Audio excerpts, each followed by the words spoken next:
Let's begin with the second panel discussion, Role of Academia in Startup Ecosystem in India. I would request Dr. Thille Rajan, Ms. Namami Ghosh, Dr. Nikhil Agarwal, Dr. Vishal Talwar, Dr. Radhika Srivastav, and Mr. Harkesh Mittal to please come on the stage and proceed with the panel discussion.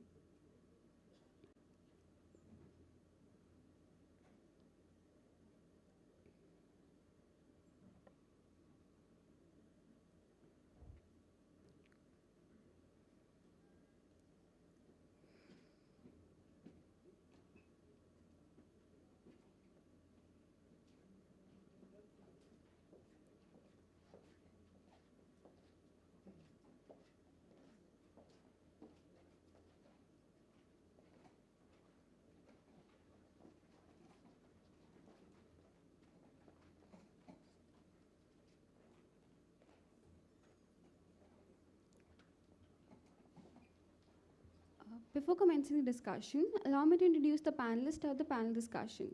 In this panel, we have with us some of the most esteemed guests who have decades of experience in the area of entrepreneurship. I would like to introduce them to our audience. Our first jury is co-founder of Vinos Venture Engine, Dr. Thille Rajan. He has over 18 years of experience in the academic field. His research work primarily focuses on venture capital, startups, infrastructure finance, and public-private partnership. Our next jury is Dr. Nikhil Agarwal, CEO of SIC and AIDE at IIT Kanpur. In last 20 years of his career, Sir has founded businesses and advised firms in strategic matters. He has served on many international think tanks and held leadership positions in global organizations. Nikhil Sir has also published over 40 research papers, conference publications, and articles in top journals. Our third jury is Mr. H.K. Mittal, who is the former program head of innovation at DST-GOI. In more than 2 decades of his services, he has developed many new programs and schemes in the promotion of entrepreneurs and skill development, and also put in place various policy-level interventions for innovation and incubation. Our third jury member is Dr. Radhika Srivastav, ED at Fortune Institute of International Business. Over the course of her professional career, spanning 2 decades, she has emerged as an inspiring leader with a talent for rallying teams around a shared purpose, encouraging stretch thinking with a deep focus and action, leading to proven organization successes and results. Our fifth jury member is Ms. Namami Ghosh, Head Portfolio Management at IIM Calcutta Innovation Park. She also holds an in-depth knowledge on technical need analysis and strategic development. She holds a great problem-solving attitude and has been making meaningful and result-driven contribution to the organization. Our final jury is Dr. Vishal Talwar, Director at IIMT Ghaziabad. Prior to this, he was Dean for the School of Management as well as Director of Innovation and Entrepreneurship at the Munjal University. Vishal Sir was Assistant Dean for the EMBA and BBA programs as well as the Head of Campus at the SP Jain School of Management. Based in Mumbai, after having headed the GRE School of Management in the Delhi NCR region for around 2 years. Prior to this, he was based in the UK and working at the Henley Business School. Previously, Dr. Talwar was also working in the Department of Management at the London School of Economics. Now, I would like Mr. Vishal Talwar to begin the panel discussion.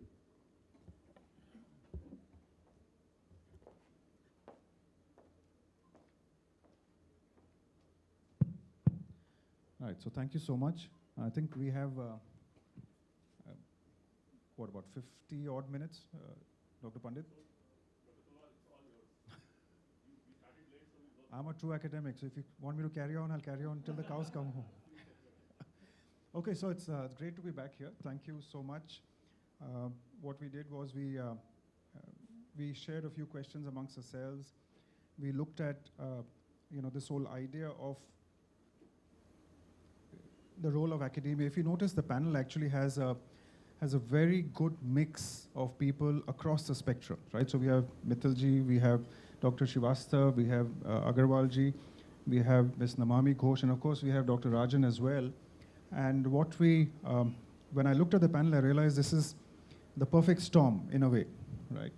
Because they come from the varied spectrum, but all of them are in a way focusing on this whole idea of what role can academia play, right? There's a lot of conversation, a lot of engagement, a lot of investment, a lot of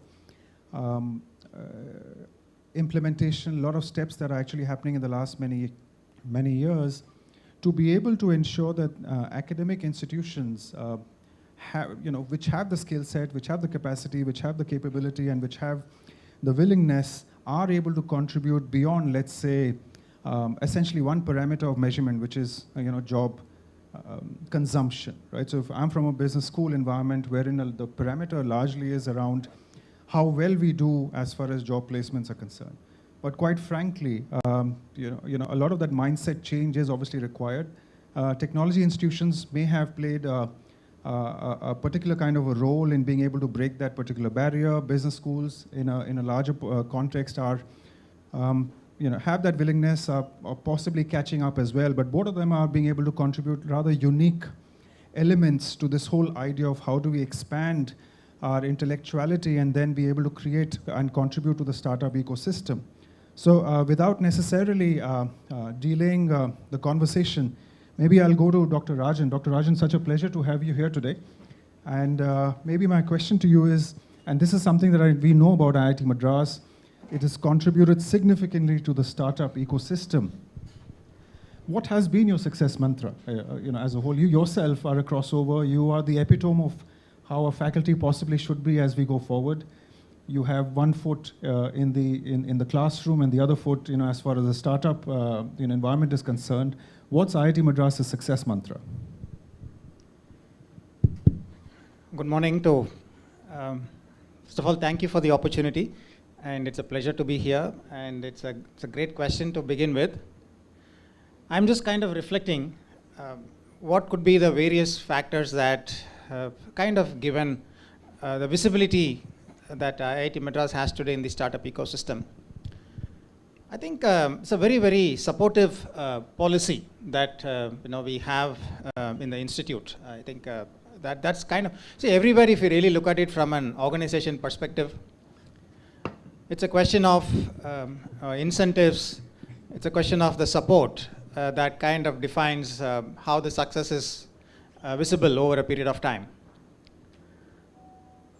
So if you look at IIT Madras, I'm just going to kind of describe some of the policies that we have there. So we have three major constituents, right? So we have the students, and then we have the faculty, and then we also have the alumni. Right?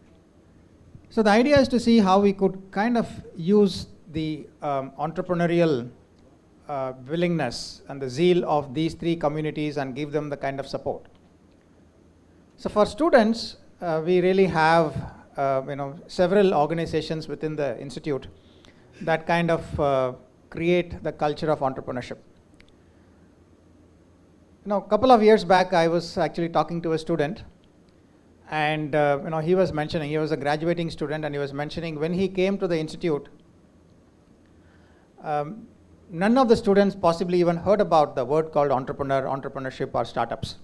Right? And when he was graduating, but when he was meeting the first years who were going to the institute, about 70 to 80% of the students had become aware of what is startup, what is entrepreneurship, and so on. So there has been significant change that has been actually happening in the society in terms of entrepreneurship and startup. So what the institute has done is to really see if you could kind of keep that tempo. So students obviously kind of mingle with one another, and they also have their own peer group, right? So we have a very, very active, what is called as an entrepreneurship club. So this entrepreneurship club today is as popular as the cultural, the cultural activities of the institute. As we all know, in most institute, the cultural post holders, right? The cultural center post holders, they are really very sought after. But in IIT Madras, equally sought after were the positions in the entrepreneurship club. So this kind of created a lot of positive vibe among the students on entrepreneurship. Now, okay, vibe is okay, but then after that what? I mean, students need a little bit more. So then we had created what is called as a tinkering lab Right? A tinkering lab is you actually walk in with an idea, and then you walk out with a product. Right? Students can absolutely do anything what they want. It doesn't have to be related to their degrees that they are studying. They just have to get into a lab, do something with an idea, and then they work on that. And then along with the lab space, there is a certain amount of funding also that is provided, small innovation seed funding for these kinds of student projects. And students are not given cash, because obviously cash given to the pockets of students can take multiple forms. So they are usually kind of reimbursed for certain specific project related expenditures. Right?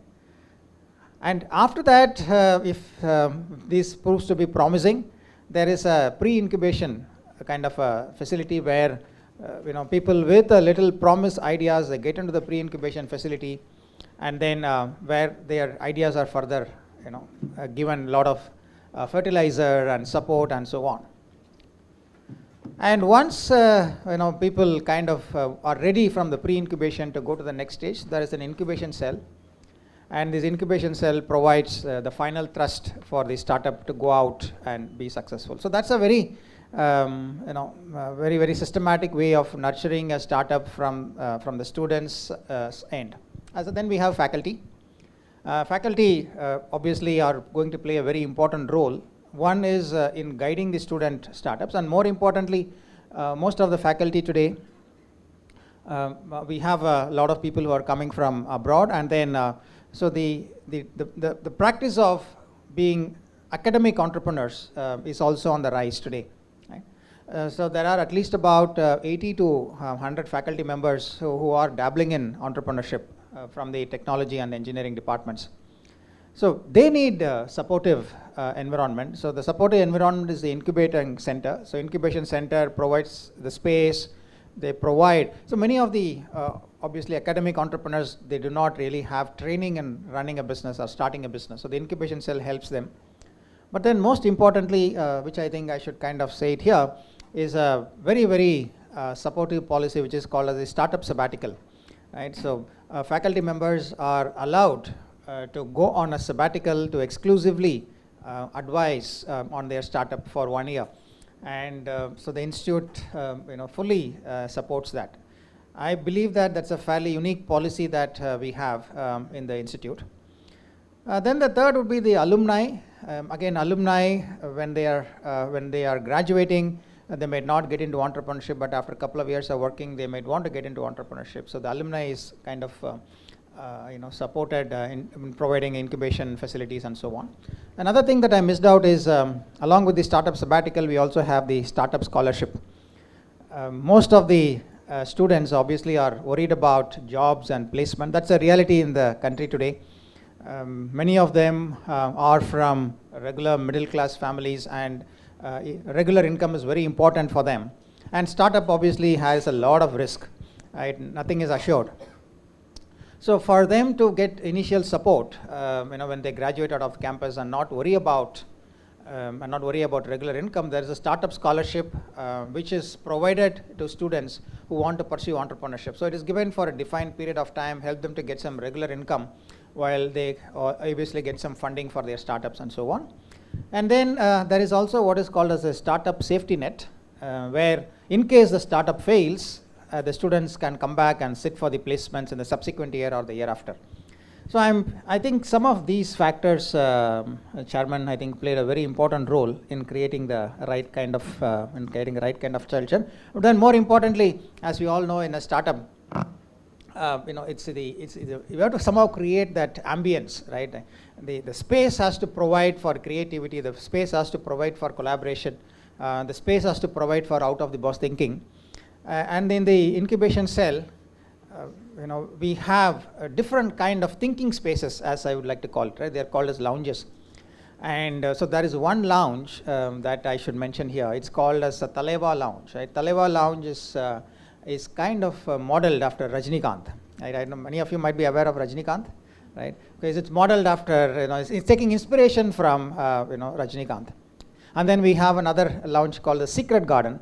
The Secret Garden essentially takes inspiration from Chinese, method of inducing calmness and ability to kind of mentally stay refreshed and so on. So there's a whole lot of things very difficult to find, say what is that one particular secret, but again it's like kind of everything converging, and the result has therefore been very, very fruitful for the institute.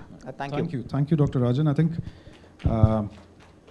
that's very well encapsulated. And incidentally, while I was researching about you, I also saw that picture that you have with Oliva somewhere, possibly on LinkedIn or something. But yeah, no, I think that's very well encapsulated, and that's something that a lot of us can possibly emulate. But at the same time, let me maybe come to Harkesh ji. IIT Madras is obviously a front runner in many ways, but from your experience, being program head of innovation at DST, Government of India, what's your view on the current academic structures? Are we all geared towards what we would like to do as far as startup ecosystem is concerned? Well, first of all, let me say that you have changed my question. So I am at a handicap. See, I'll answer your question.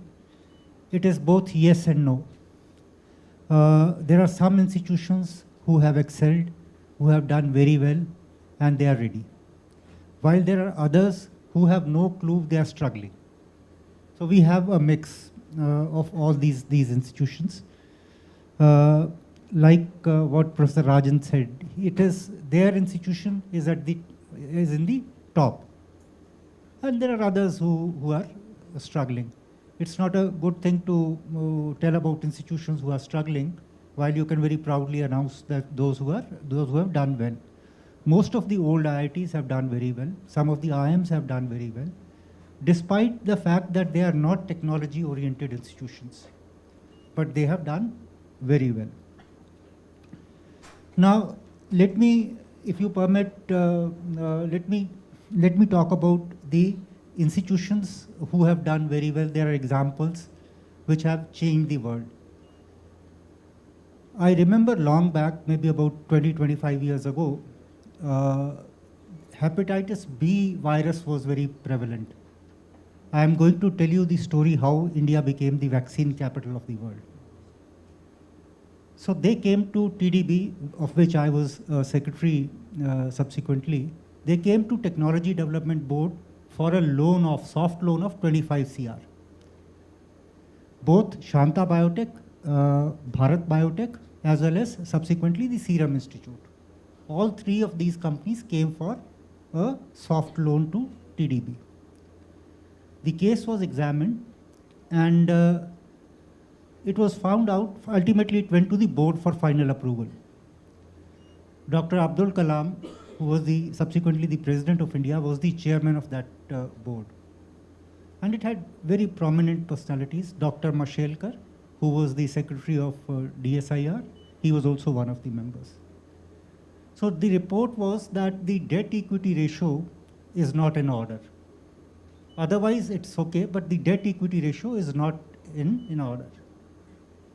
So Dr. Mashelkar asked Dr. Kalam, who was the chairman of the board, Dr. Kalam, does this board trust my ability to evaluate this proposal? Dr. Kalam said, what kind of a stupid question is that, Dr. Mashelkar? Of course, we all trust you. So he then said, give me some time. I'll come back with my report about this in the next meeting. In the meantime, this virus was spreading, and there were instructions from the school that all the parents, all the children and their families have to get vaccinated. My children were studying in school, my daughter and son, and their instruction came that you all have to get vaccinated. 4 of us will have to get vaccinated. Cost of one shot of vaccine was 1,600 rupees, and you required 4 booster doses to get yourself completely vaccinated. So for the first shot, we paid 6,400 rupees for 4 of us and got vaccinated. But it was a pinch on the pocket. 6,400 rupees those days was pinch on the pocket. We never went back for the second, third, and the fourth dose. In the meantime, this was happening. These companies came to us for manufacture of hepatitis B vaccine. Ultimately, the board, Dr. Mashelkar came back to the board. He said, his opening sentence was, if we cannot support these kind of companies, there is no point of my being on this board. Mr. Chairman, I would like to resign from this board if we are not supporting companies like this. Well, those companies were supported almost about 25 years earlier. And one of the major reasons that India is the vaccine capital of the world is this. Sorry, I forgot to, I'll tell you the other thing. When these companies approached SmithKline Beecham, who was the technology holder of this, they laughed at these people. They said, in India, with so much of dirt, so much of filth, you want to manufacture vaccine? Do you know what is a class 5,000 or 10,000 clean room? With so much of dirt and dust, you will be never able to do it. They refused to give the technology. The technology was developed by our local institution, Center for Cellular Microbiology, CCMB. It's in Hyderabad. They developed the technology. The short of 1,600 rupees came down to 50 rupees per single dose. मैं कम से कम 8-10 dose तो लगवा सकता था. See, ultimately it got stabilized to about 250 rupees. Imagine the difference it created. Imagine the impact it created. When I talk about academics, I also include the R&D institutions. Of course, some have both R&D as well as the academics, but some are pure R&D institutions like CCMB. Well, thank you very much for, in case you want to hear more stories, please come back to me. No, absolutely. I think if you're someone with a ringside view, actually being able to tell us what was the conversation between Professor Mashelkar and the others in the boardroom, amazing. And I'm sure we'll have more time to be able to get some more knowledge and insight. So I think maybe Dr. Agarwal, I'll come to you, because you work very closely with a lot of government, semi-government institutions as a part of IIT Kanpur incubation as well. And at the same time, you're someone who's also got an understanding of the academia as a whole. Can you talk us a little bit about some government policies that are enabling, helping academic institutions foster more innovation? So before, I think what Dr. Mittal has spoke about the boardroom conversation, which has actually shaped the whole policy ecosystem in the country, which is quite rare. So I'll give you another story, but before that I'll answer your question. So I had a conversation with one of the OSDs to the Prime Minister. Now he had the few years back, 4 years back, and I asked him that how much money is available in the innovation ecosystem in the country. And he had some calculation. He said 40,000 crores. And that was 4 or 5 years back. Now 40,000 crores is available for innovation. Now what has happened? The money was available and it is there in the silos. So for example, there is a 10,000 crore fund which is given to SIDBI. There is another 150 crore fund which is again lying somewhere. Mr. Mittal manages some fund which is by some agency. So there is different funds and different agencies which do it. Now what is happening, the pre-COVID, that fund was available, but that fund was not extended to the innovation ecosystem. Now in fact, in 2020 when the COVID happened, it was a boon for the Indian science and innovation. In fact, a lot of people say, oh God, COVID happened. I say, thank God COVID happened. Because COVID actually has given the confidence back to Indian engineering and Indian science. I'll give you a very short story. Some of you may have heard about this ventilator project which IIT Kanpur took. So I remember 2020 March, the lockdown happened. 21 March ko lockdown. It was thali bajao, lockdown karo, chutti hogi, agle din hoga. So 22nd March, 23rd March, two of our students who runs a robotic company, they came ki, sir, there is a report has come into the newspaper that India has 9,500 ventilators in total. We require 200,000 ventilators. Now I can guarantee we are in near to Neemrana, Munjal University. If you go to any of the hospitals even today, you won't find a ventilator. Delhi se 50 kilometer दूर है हम लोग यहाँ से. At that time, 2 years back, the situation was even worse. When the hospitals in Delhi was not having ventilators. Now, how do you have 200,000 ventilators? Now, then Government of India, we spoke to a few people in the government and they started writing to the various different governments. Eventually, Mr. Trump gave us 100 ventilators, where the requirement was 200,000 ventilators. से कोई help करने वाला नहीं है, अपनी help खुद ही करनी पड़ेगी.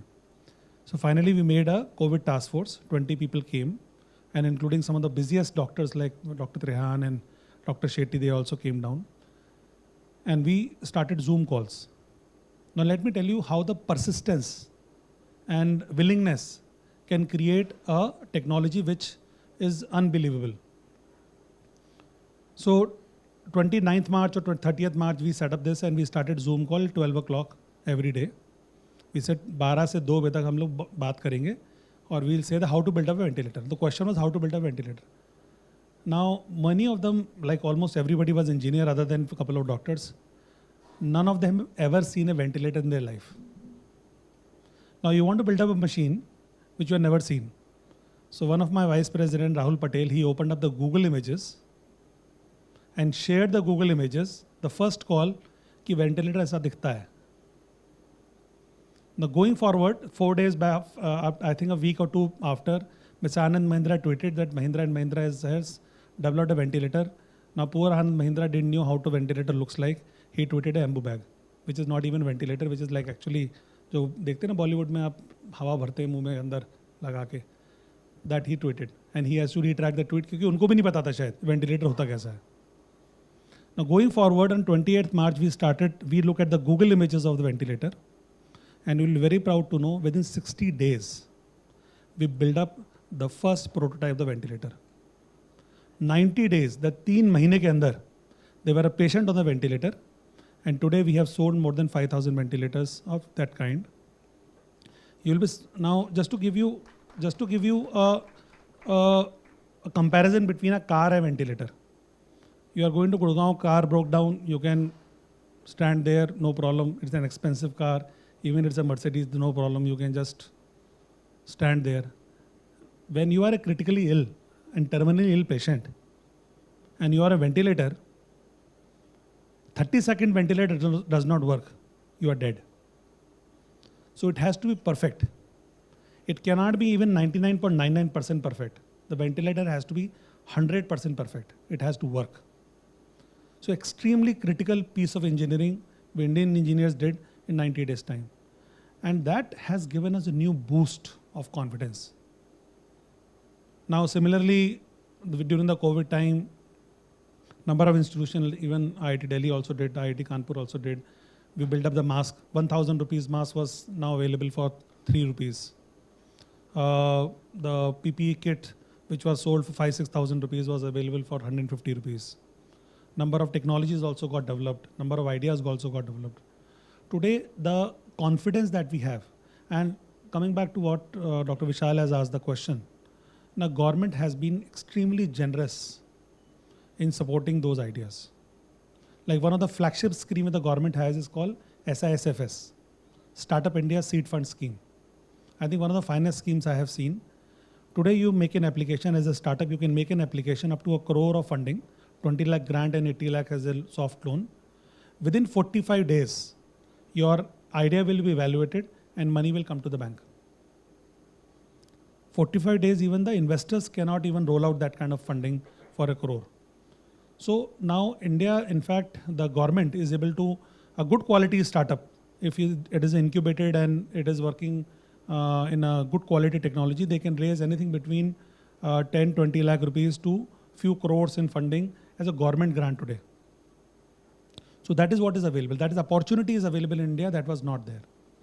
So phenomenal changes have happened, and I think more changes are coming, more ideas are emerging. Now the business school and the technology school has to work together, because tech schools can work on the technology side. Business school can work on the business side. Ultimately, if you look at my name, my second name is Agrawal. तो बात धंधे की है. Technology तो develop कर लेंगे, लेकिन बेचना भी पड़ेगा. Ultimately, somebody has to sell. So there, the business school can play a role. So that's a great example of how technology school can develop the technology, business school can furthering the technology, and that's how the India can become the what the Prime Minister talked about, the self-reliant, Atmanirbhar. तो जो 2-3 words हैं, ये बहुत important words हैं. 85% of the medical equipments we import today. 99% of the communication equipment which is used in the airports. 99% of the equipment in communication. I'm just not joking. I'm giving you hard numbers. Is imported. We are opening up airports after airports, airports after airport, but every single bit is imported and put in our airport. Now, how do you solve? How do you progress unless you build up your own technology, you build up your own ideas? So the role of the incubator is extremely important, and government, I would say, in the last 3-4 years have done phenomenally well. Hopefully, the sensibility in the government remains, and they keep on doing, giving the money that they are giving the way they are. That's what I would say. Thank you. Thank you. I think that's very well elaborated, including your surname thing. I mean, I don't know with my surname kya meaning aayega, but it's neither tech nor business. But I think it's a very valid point you raise, and I think I'm lured into asking you a second or a follow-up question, maybe to everybody here. While we have a lot of success, we've talked about the vaccine, we talked about many other success areas, ventilators, for example. There may be a lot of failures as well, right? Even if the government is obviously liberal with the funding, possibly some data suggests that a lot of the incubation centers across are having mixed success rates. What do we attribute this to in a way? See, even as an academic, I'll answer this question, not as an innovator. What if you fail? Because there is a great learning in the failure. Now, gone are the days that when you were failing, like I remember when we were growing up and we were preparing the resume. So they were like, everybody has done short jobs. कि 6 महीने बाद नौकरी छोड़ दी, नहीं मन लगा. We used to hide those. Remember, आप लोगों को याद होगा कि पहले we used to hide those कि यार 6 महीने का जॉब नहीं लिखेंगे क्योंकि ये बड़ा खराब एक्सप्रेशन पड़ेगा उस पे सामने वाले पे. Today we are very proud. I've done a startup, it failed. I've done a second startup, it failed. Great. In fact, as an entrepreneur, I will be more willing to hire failed entrepreneurs than anything else. Now that's a mindset change which has happened. Now if you have failed, that's not a problem because you will learn so much while failing, because you will go through the process and you will not only fail, you will not fail like you may fail in your technology, you may fail in your venture, but as a person you will succeed. As a person you will win. That's what you have to look at. So there is no shame in failing. In fact, there is a pride in failing. वो कहते नहीं वो गिर के ही उठते हैं मैदान जंग में जब गिरेंगे नहीं तो उठेंगे कैसे. Thank you. I think Harkesh ji, would you have some thoughts on this whole idea? Of course, there are many successful examples, but at the same time, success rates may be mixed. If you look at the spectrum of innovations that may be happening in the country, any thoughts you might have on this? See, I can tell you a case where there was a certain failure, how he turned around and how he made a success out of it. A very simple technology, this fellow was a young engineer studying in NIT Silchar in Northeast, a young Sardarji by the name of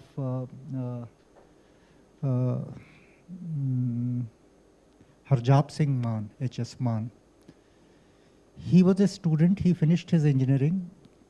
He wanted to be an entrepreneur but had no clue as to what he will do. So his house was here in Noida. He came back to his house and started looking around for what he would like to do.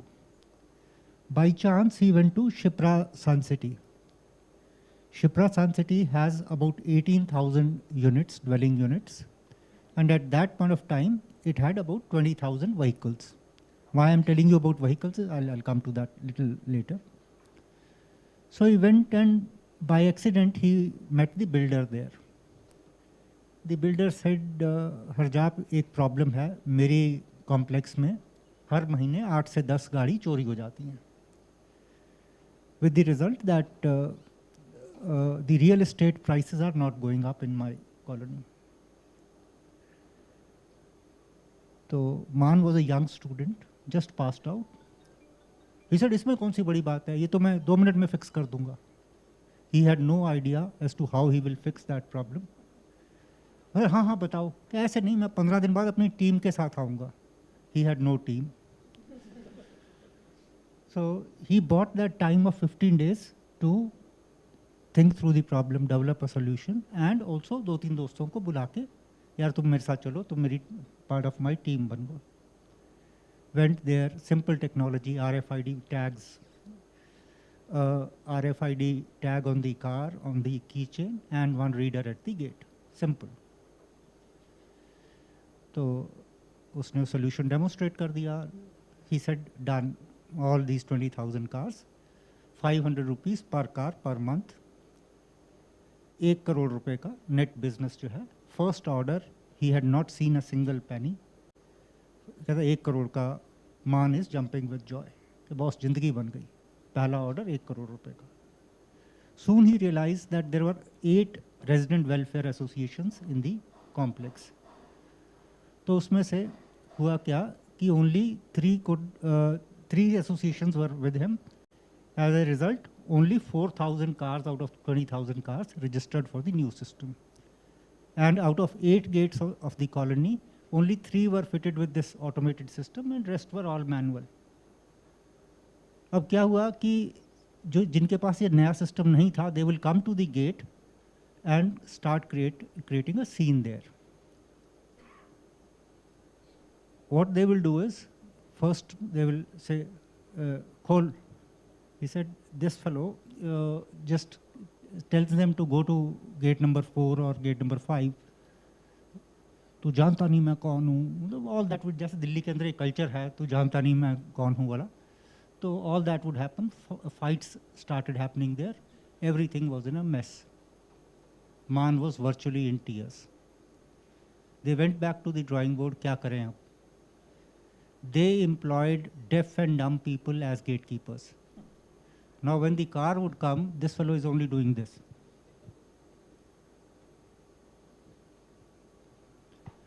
The driver or the car owner starts shouting, खोलता क्यों नहीं है, ये क्या कर रहा है? Then there was, for the initial few months, he employed another person who would go and knock at the window and tell this fellow, क्यों चिल्ला रहे हो, मतलब जो है इसको बेचारे को सुनता नहीं है, बोल नहीं सकता है. Overtly this fellow says, कैसे कैसे लोगों को नौकरी पे रख लेते हैं, but internally this fellow is hurt. Diwali was about a month away. Man hosted a party for all these deaf and dumb employees and their families. इसको मीडिया कवरेज बहुत मिल गई. He took the copies, made photocopies of all this coverage, and वो जितने घर थे सब में all these 18,000 houses he put there. नवंबर में दिवाली खत्म हुई, दिसंबर के अंदर 18,000 cars out of 20,000 cars registered for the new system. Today, Man is in this business, of course, he still continues. Today, he has a company making drones, and he's employed all these deaf and dumb people in this company. The tagline of the company is, I cannot speak, I cannot hear, I cannot speak, but I can fly. That's the tagline of the company.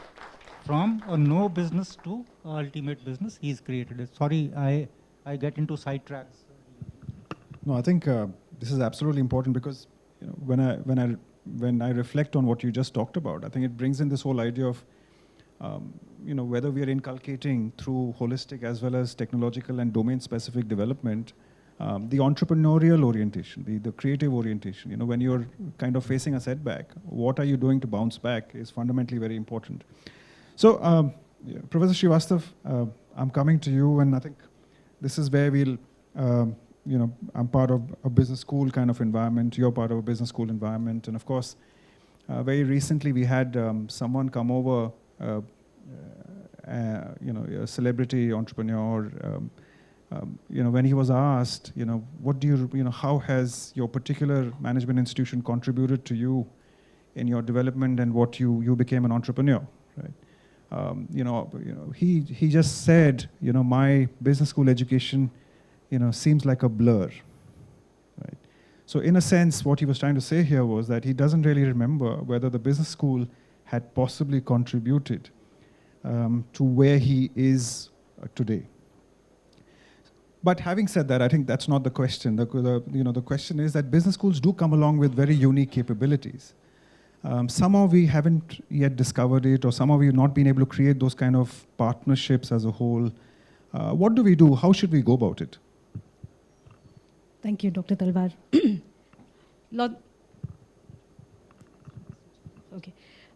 Lot of voices have gone before me. Lot has been said. I'm probably going to bring a different voice and a slightly different opinion on entrepreneurship. And very simply, I think one of the things that we're talking about is we have more founders who are engineers, and we have lesser founders who are probably managers. And a recent study by Fortune or Forbes, I don't remember which one, also said that out of 108 unicorns in India, we've got almost 60 that came out of the top 7 IITs, and another 25 that came from the top 3 IIMs. So what does that really mean? Are business schools adding value or not? And there is a question on the legitimacy of a MBA education overall in society at this point in time. Let me answer it a couple of different ways, but very simply, I think business schools are probably not looking at it the right way, and that's probably why maybe society is not looking at it the right way. There are 2 dimensions where business schools need to look differently. One is a temporal, a time dimension, very simply put. It's not about, did the person upon graduation go into entrepreneurship? What happened 2-3 years down the line? I think business schools see a lot of founders rooted in their business school education later in life. And we need to look at the second side of the coin there, the student. The students who are graduating, they want stability, they want experience, they feel whatever education they've had so far hasn't prepared them to launch a business. They feel they need to spend more time learning the ropes in the real environment. I've learned all the theories, but I don't know what it looks like in the real world. So they feel they need to spend two years working at Coke, and then maybe I'll launch my beverage company. COVID and all the economic uncertainty has not gone unattended on their minds. And the third thing is this ticking time bomb of placements.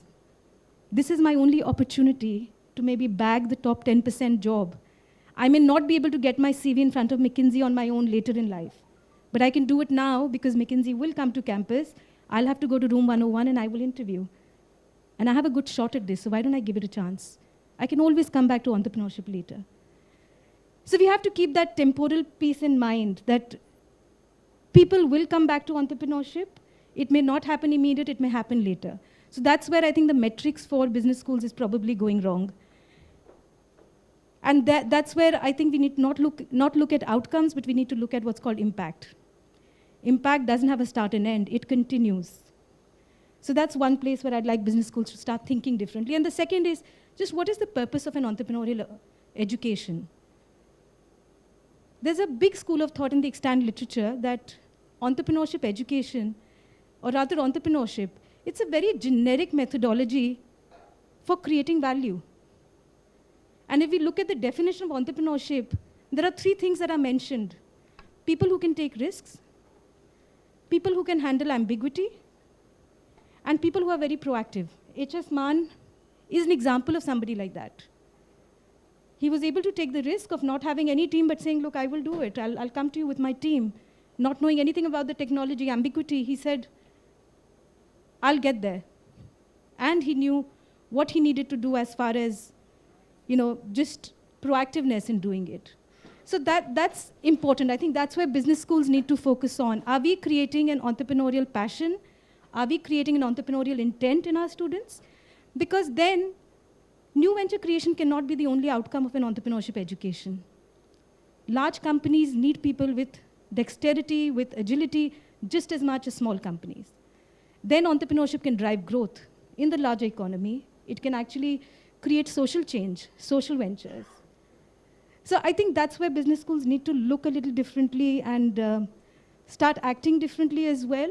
How are we creating more entrepreneurial intents among students, not just for launching new ventures, but also to genuinely create value in what I'm going to do later. Thank you. I think that's very well said. I think to add to that, the cost of education is also higher, right? So the ability to take risks kind of peters down or gets tempered, because of the fact that, you spend a good amount of money. A lot of 80% of the people who are getting into, let's say, grad school may be actually on loans, right? So that automatically kind of hinders, to a certain extent, the development or the possible aggressive approach where you would like to be an entrepreneur, definitely. So thank you so much for that. I think what we'll do is we'll go to Ms. Ghosh. She is right now in the region that I belong to, and really happy to see that IIM Calcutta Innovation Park doing so much in not only in the eastern region, but also in the northeastern region. Tell us a little bit about the efforts you all are making there. Vishal, we started our journey in 2015, where at that point of time, hardly any startup ecosystem existed in the east and northeastern part of India. And the board of IIM Calcutta Innovation Park, along with the team, we made a conscious decision that definitely we have to develop the ecosystem, startup ecosystem in this part of the country. Also, we will leverage the strength of the demography in this part of the country and help the social enterprises, for-profit social enterprises grow.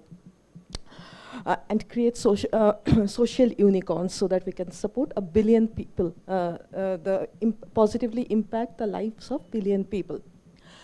As I told you, we started our journey in 2015, and mostly at that point of time, we were working with the startups from Pan-India. In 2016, we started working with the West Bengal government, and in the country, I think we were the first one to do reality TV shows, similar to a Shark Tank at that point of time. And we got applications from all over, all the district of West Bengal. And this was hosted by Saurav Ganguly. Very, very good impact from the social enterprises in Bengal. In 2017, we started working with the Mizoram government. Till date, every year we are holding business plan contests with the Mizoram government and acceleration programs, helping them to understand with the faculty and alum of IIM Calcutta, how can they reach to the other regions. These enterprises, basically, they are very local, but they have aspirations, ambitions. So we are helping them reach out to different regions as well. In 2019, we started working with the Assam government. We are the knowledge partner to Assam government and helping execute their entrepreneurship and innovation program end to end. We run the incubation center of Assam government. And we have started the 4th cohort. Many of the startups from the first cohort have raised a lot of funds, and they have gone to different regions, even geographies working from US, the clients from US, UAE, and all. So it's working pretty well. And in 2019, we started to work with the Meghalaya government. We have already completed 2 cohorts of incubation and pre-incubation with the Meghalaya government. We have 2 incubation centers there, one in Shillong, the other one in Tura. And very happy to share with you that last year in the startup ranking of India, Meghalaya came first in the smaller states. Another state that we are working very closely with is Arunachal Pradesh. We started there in 2020, and doing the call for applications, first time we got 15,000 applications in Arunachal Pradesh. And any guess what is the population of Arunachal Pradesh? 11 lakhs. Okay. And we, at this point of time, we have more than 500 enterprises incubated in the Northeast, only in the Northeast. And on top of that, we have 100 startups also incubated from our Calcutta Center. And as I said, Calcutta Center is mostly catering to the national ecosystem. And last year, we also launched a rural incubation program. We are currently working with 450 SHG groups in Bihar, Assam, and West Bengal. The idea is, again, to help them scale their business. And this is the first time we are doing it, a lot of learning for us. And also, let's see how this program pans out. Yeah, great, so far great. it is great. Thank you, ma'am.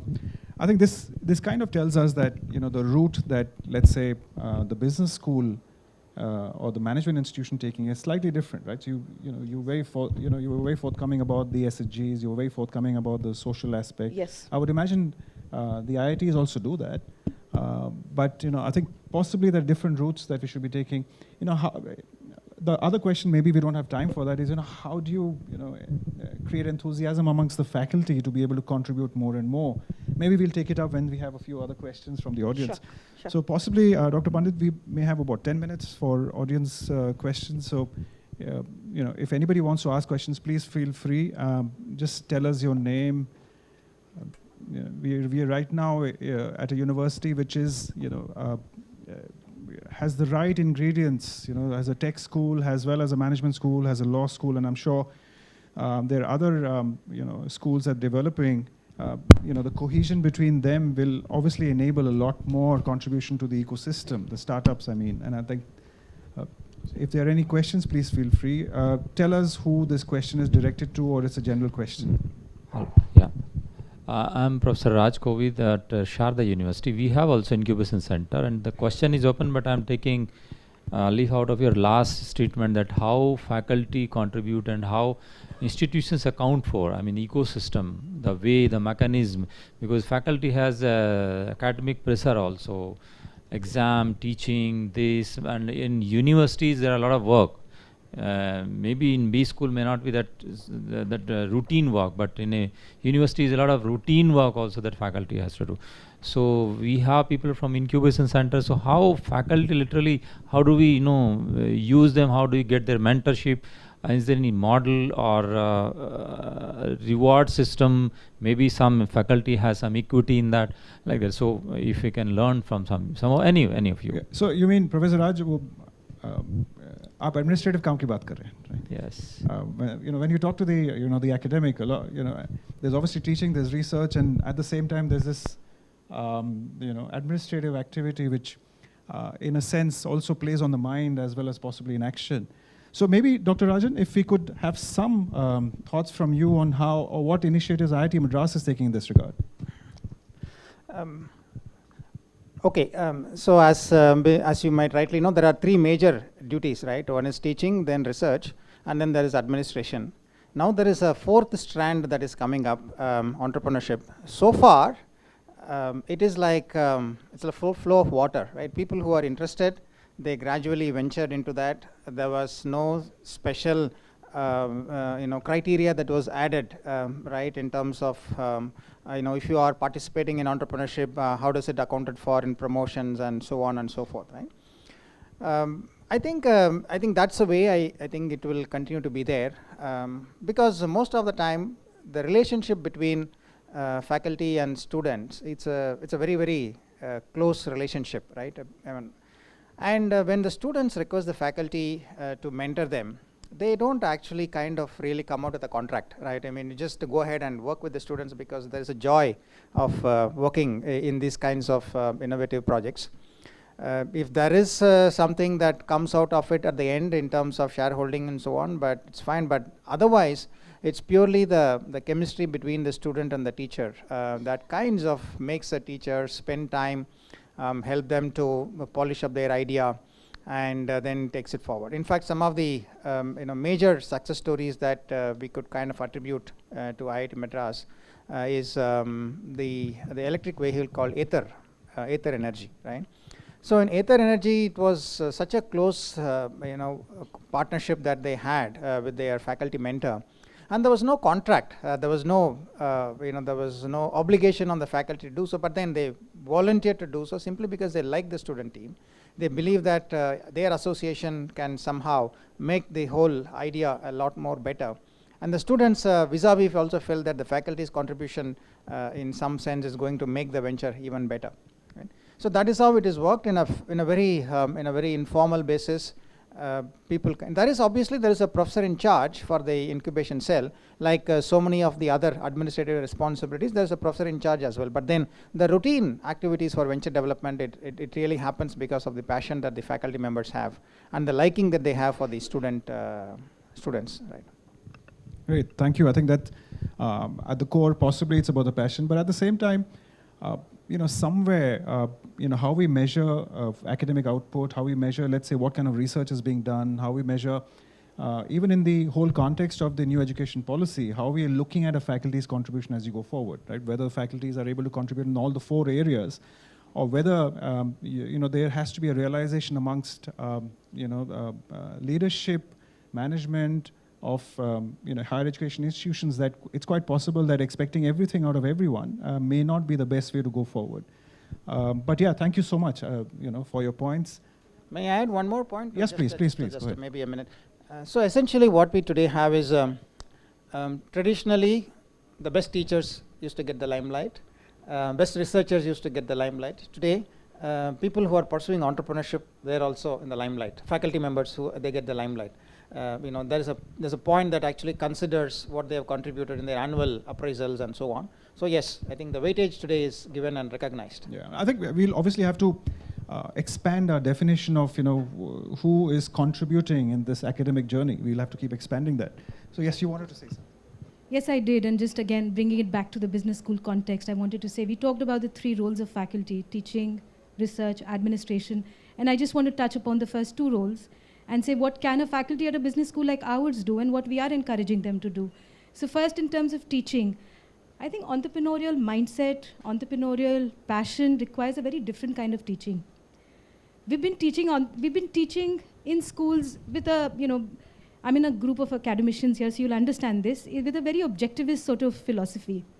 There are right and wrong and right answers, and you give right answers, but entrepreneurship requires a constructivist philosophy. We need to bring lived experiences of people to the table. We need to let them fail. We do need to let them know that it's okay to fail. We need to create those safety nets for them. And not just in terms of, you'll find a job, we'll give you a sabbatical, but in the classroom, let them submit an assignment that didn't make sense for them. As faculty members, we have to allow for that room, that safe space for them. Second, we have to scaffold their learning again in teaching. We can't expect them to go from 0 to 1 very quickly. We have to create those steps for them that will help them climb the ladder. In terms of our research, a lot of research has been done on entrepreneurship, but there are still very, very big gap areas. As teachers, we need to offer courses that are not just about writing a business plan. Just offer courses, legal aspects of business. Well, what about legal aspects of entrepreneurship? What about a course on when that entrepreneur gets to a certain stage in growth of the firm, what kind of HR challenges will they face? Because they look very different. We have to stop teaching theoretical concepts that are taken from a large company context and just adapted to a entrepreneurial context. So as researchers, it's our responsibility to add to that body of knowledge. And I think that's what we can do, or at least in business schools, that's what our faculty can do in the teaching side and research side. I agree. I think you also mentioned about the staff entrepreneurship policy as well, right? So I think IIT Kanpur is obviously going beyond wherein it's not just about faculty entrepreneurship policy, student entrepreneurship policy, but even staff who have obviously a certain thought process or an aspiration to be able to create a startup also have a policy for themselves. So I think a lot of these are actually very progressive. I think you had a question. She has a question as well. Okay. Thank you. Myself, Dr. Pradut from SRM University, Andhra Pradesh. It is good to see that most of the premier institute are coming up with startup and they are giving opportunity to their students. But if you look at that, the admission, so most of the good students are admitting in premier institute. What about the private institute all over our India, where the majority of the private players, those who are monitoring with the you can say that those who are not even getting rank, so they are mostly studying in private institute. So what will be their opportunity? And at the same time, there is academic, admin, and research balance in private institute. Most of the private institute, they are not interested about that startup and incubation. Because if you look at them, they are also business institute. They want that more intake of the students, and they make more profit out of that. So how Government of India as well as Premier Institute will take a role to bring that private institute and offer them the opportunity to the students at large, so that they also come up with a startup mental setup. Anybody would like to take this? Yes, please. Go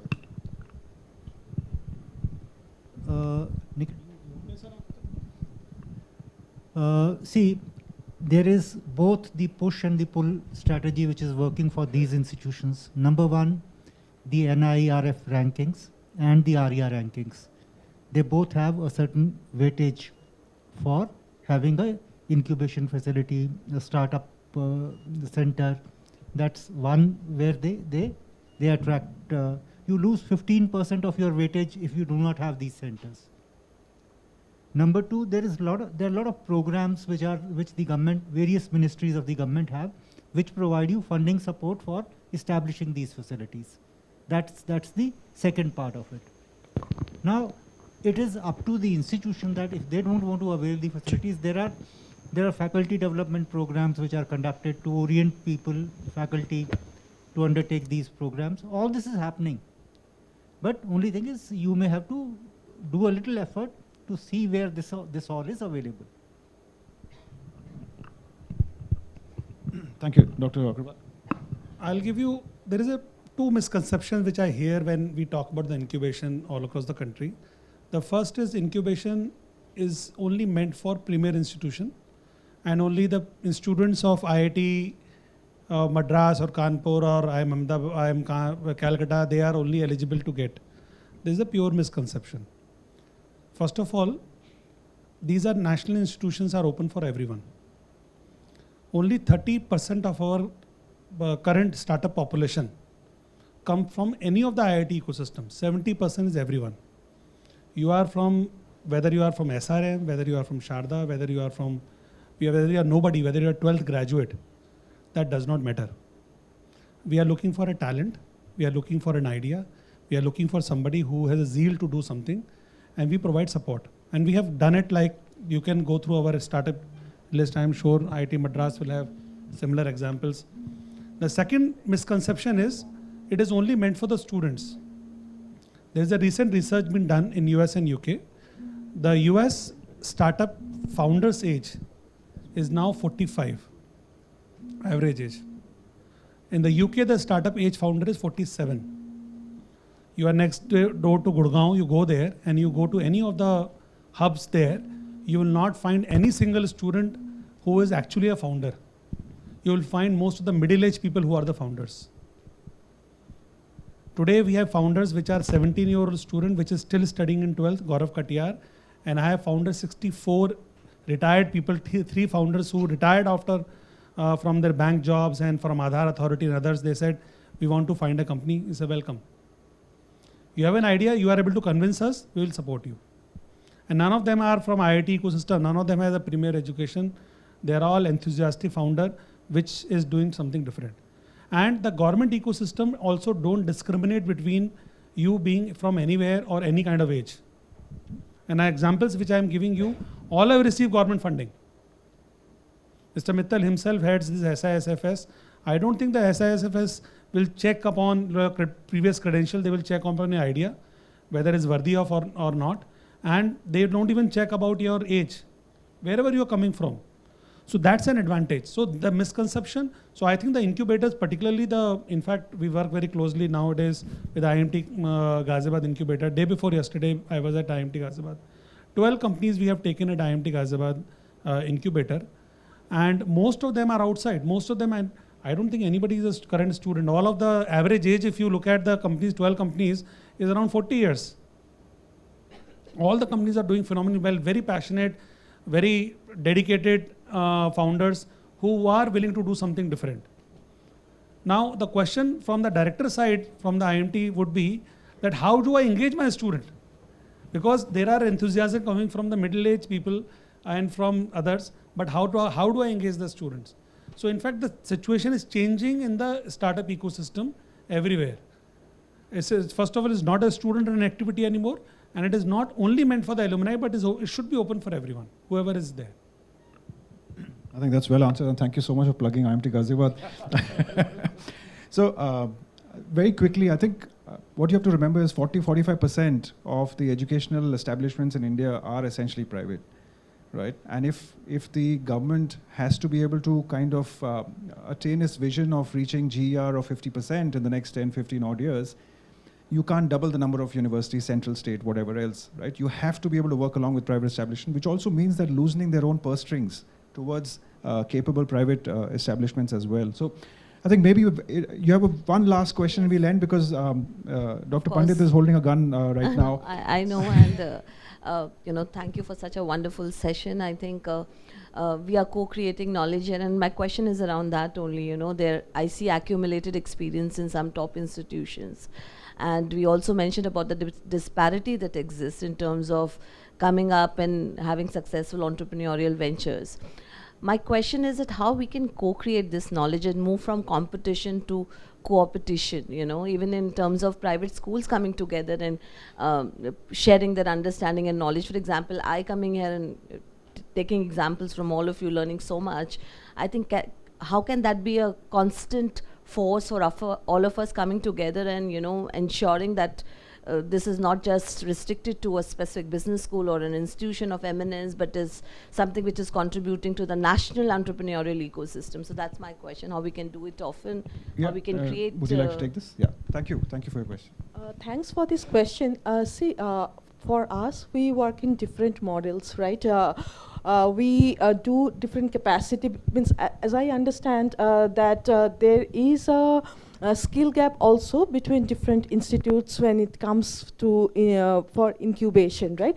So for us, we do a lot of training programs, capacity building programs for the incubation managers, so that they can, and handholding them so that they can also do the incubation management effectively for their institutes. That is one way. The other way is to having a hub, say at a particular in Delhi NCR, and then the other institutes work as spokes, right?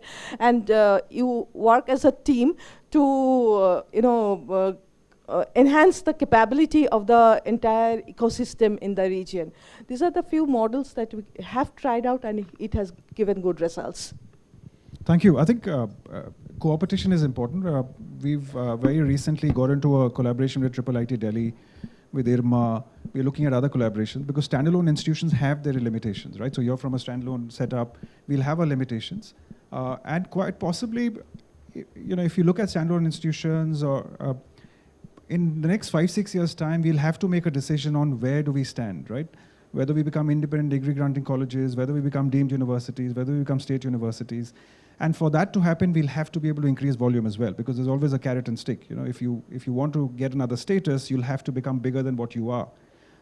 So I think we'll have to move away from a tick box exercise of having a particular center with us than to an impact of that particular center. So thank you so much. An absolute pleasure to have everyone here. It's amazing to listen to all your wisdom. Thank you for the audience who kind of have borne with us for the last hour. Thank you. Thank you all.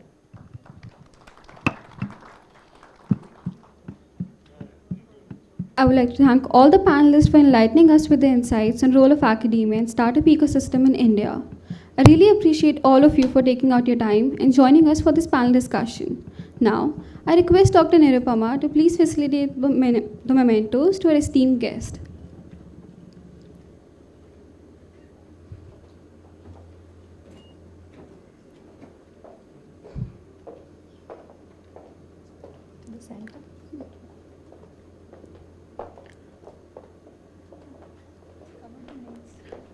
Dr. Thillai Rajan.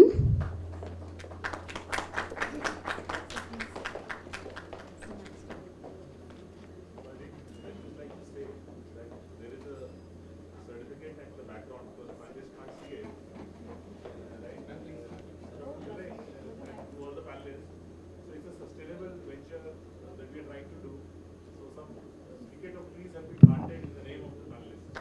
Thank you very much. Thank you.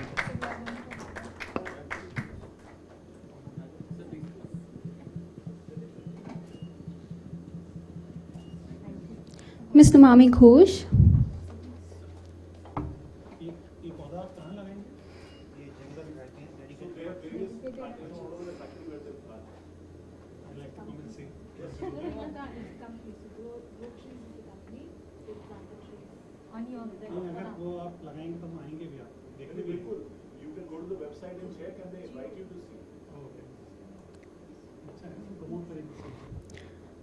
Mr. Mami Ghosh.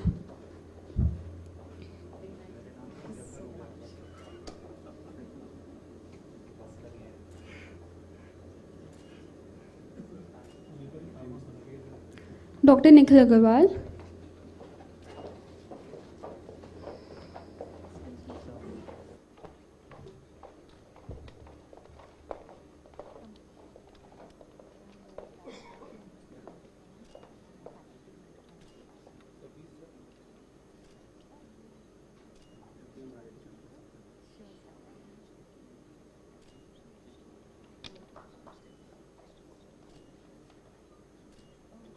Dr. Vishal Talwar.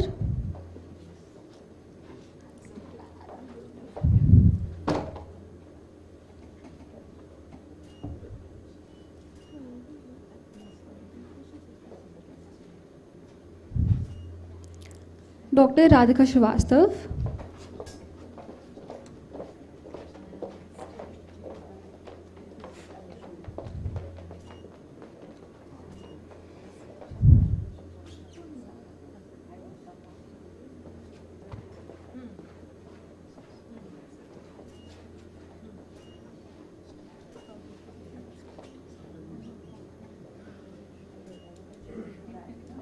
Mr. H.K. Mittal.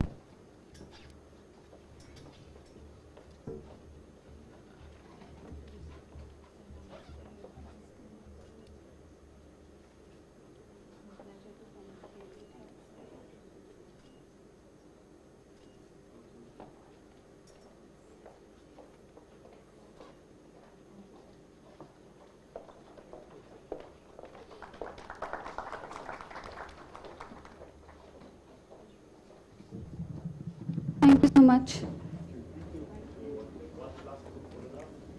There's a paper presentation on entrepreneurship and technology in the incubation on third floor. Also, there's the grand finale of the Propel Pitchfest pre-revenue tag. I request all of you to kindly join. Thank you.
2023, and this year we have tremendous response with over 1,000 plus registrations. After several rounds of screening and multiple rounds of evaluation, we have finally shortlisted 8 startups who have shown immense potential and are sure to have a bright future. These 8 startup ventures will be pitching for the grand finale of Propel Pitchfest23 for the pre-revenue track. We have with us highly experienced panel of investors with the likes of Raj Doshi from Jito, Gitanjali Puri from AHA Ventures, Anushka Garg from RTAF, Kumar Saurabh from Venture Catalyst, Karan Saini from Fluid Ventures, Sanath Mondal from Indian Angel Network, Rajesh Singla from Plantify, Dr. Vishal Gandhi from Indian Healthcare Angels. We also have with us our esteemed guests, Director of Pitching, Mr. Manish Johri, Senior Vice President and Partner, Investor Relations at Agility Ventures. Mr. Johri has over 2 decades of experience in the startup ecosystem as an investor, strategist advisor, and a mentor. His prior assignments includes SVP at Lead Angels and Consulting Director at Maple Capital Advisors. A MBA from Wellingers University of Bombay. He is also an alumni of Malviya National Institute of Technology, Jaipur, and Mayo College, Ajmer. He would be taking this major event forward and will be managing the pitches. He shall also be setting the rules and regulations for the same. We welcome you, sir. The stage is all yours.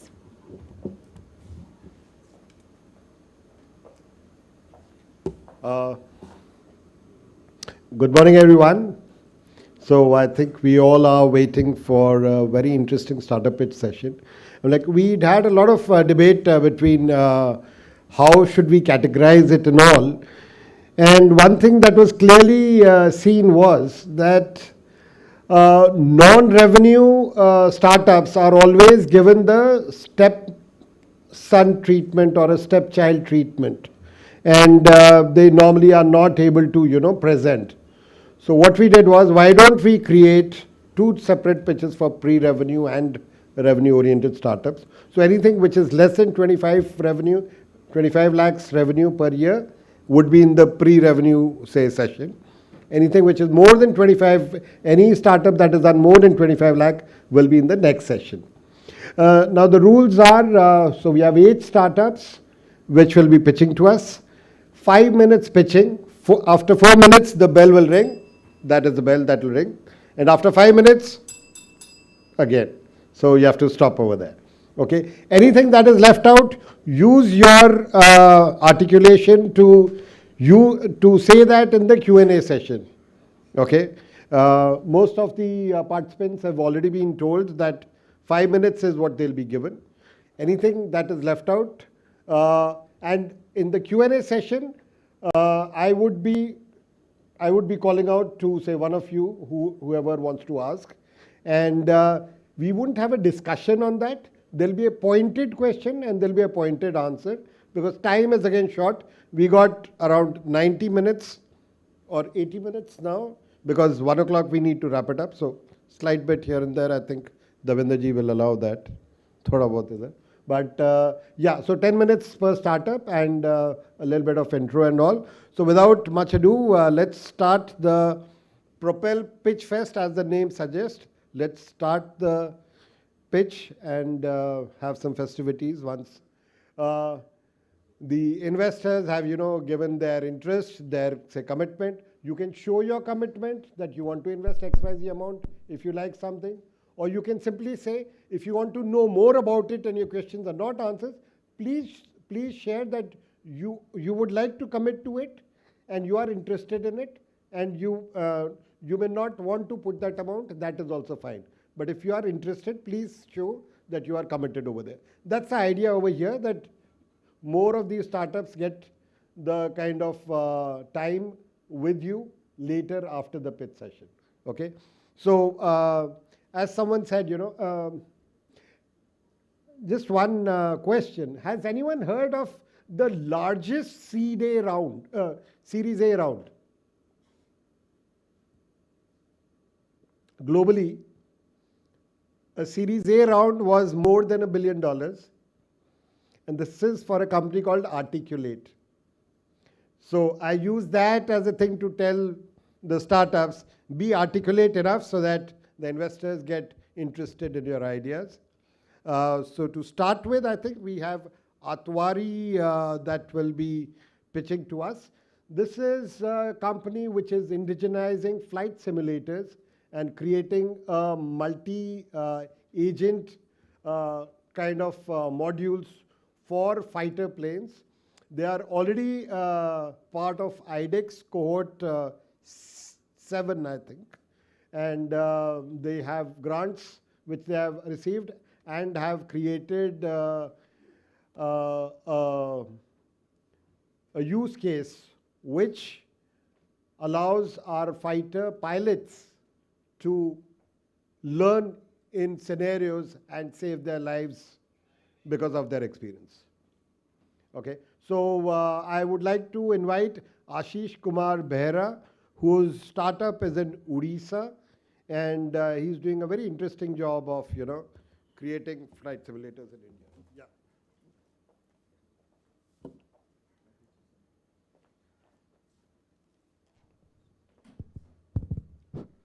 Thank you, sir. Can I get my pitch?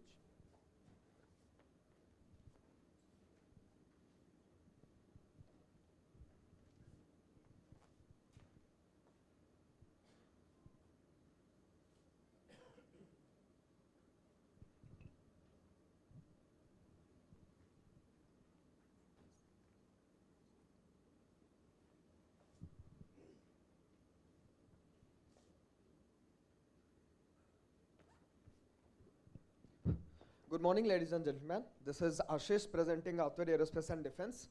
So,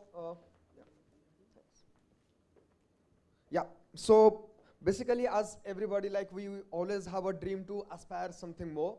Initially, I always wanted to be a Air Force pilot, but 12वीं के बाद सब कुछ settle नहीं हुआ. So I ended up doing aerospace engineering, and then fortunately, I'm right now serving to Indian Air Force and also Indian Army and Navy to create AI-based flight simulation systems. Sorry guys, it's not working. Pardon for me that.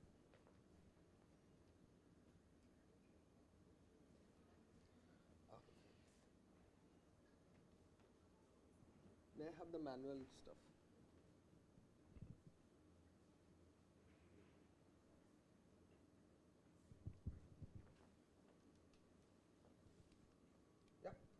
So right now we are preparing for aircraft simulations and also endeavoring to the next phase of Army and Navy as well.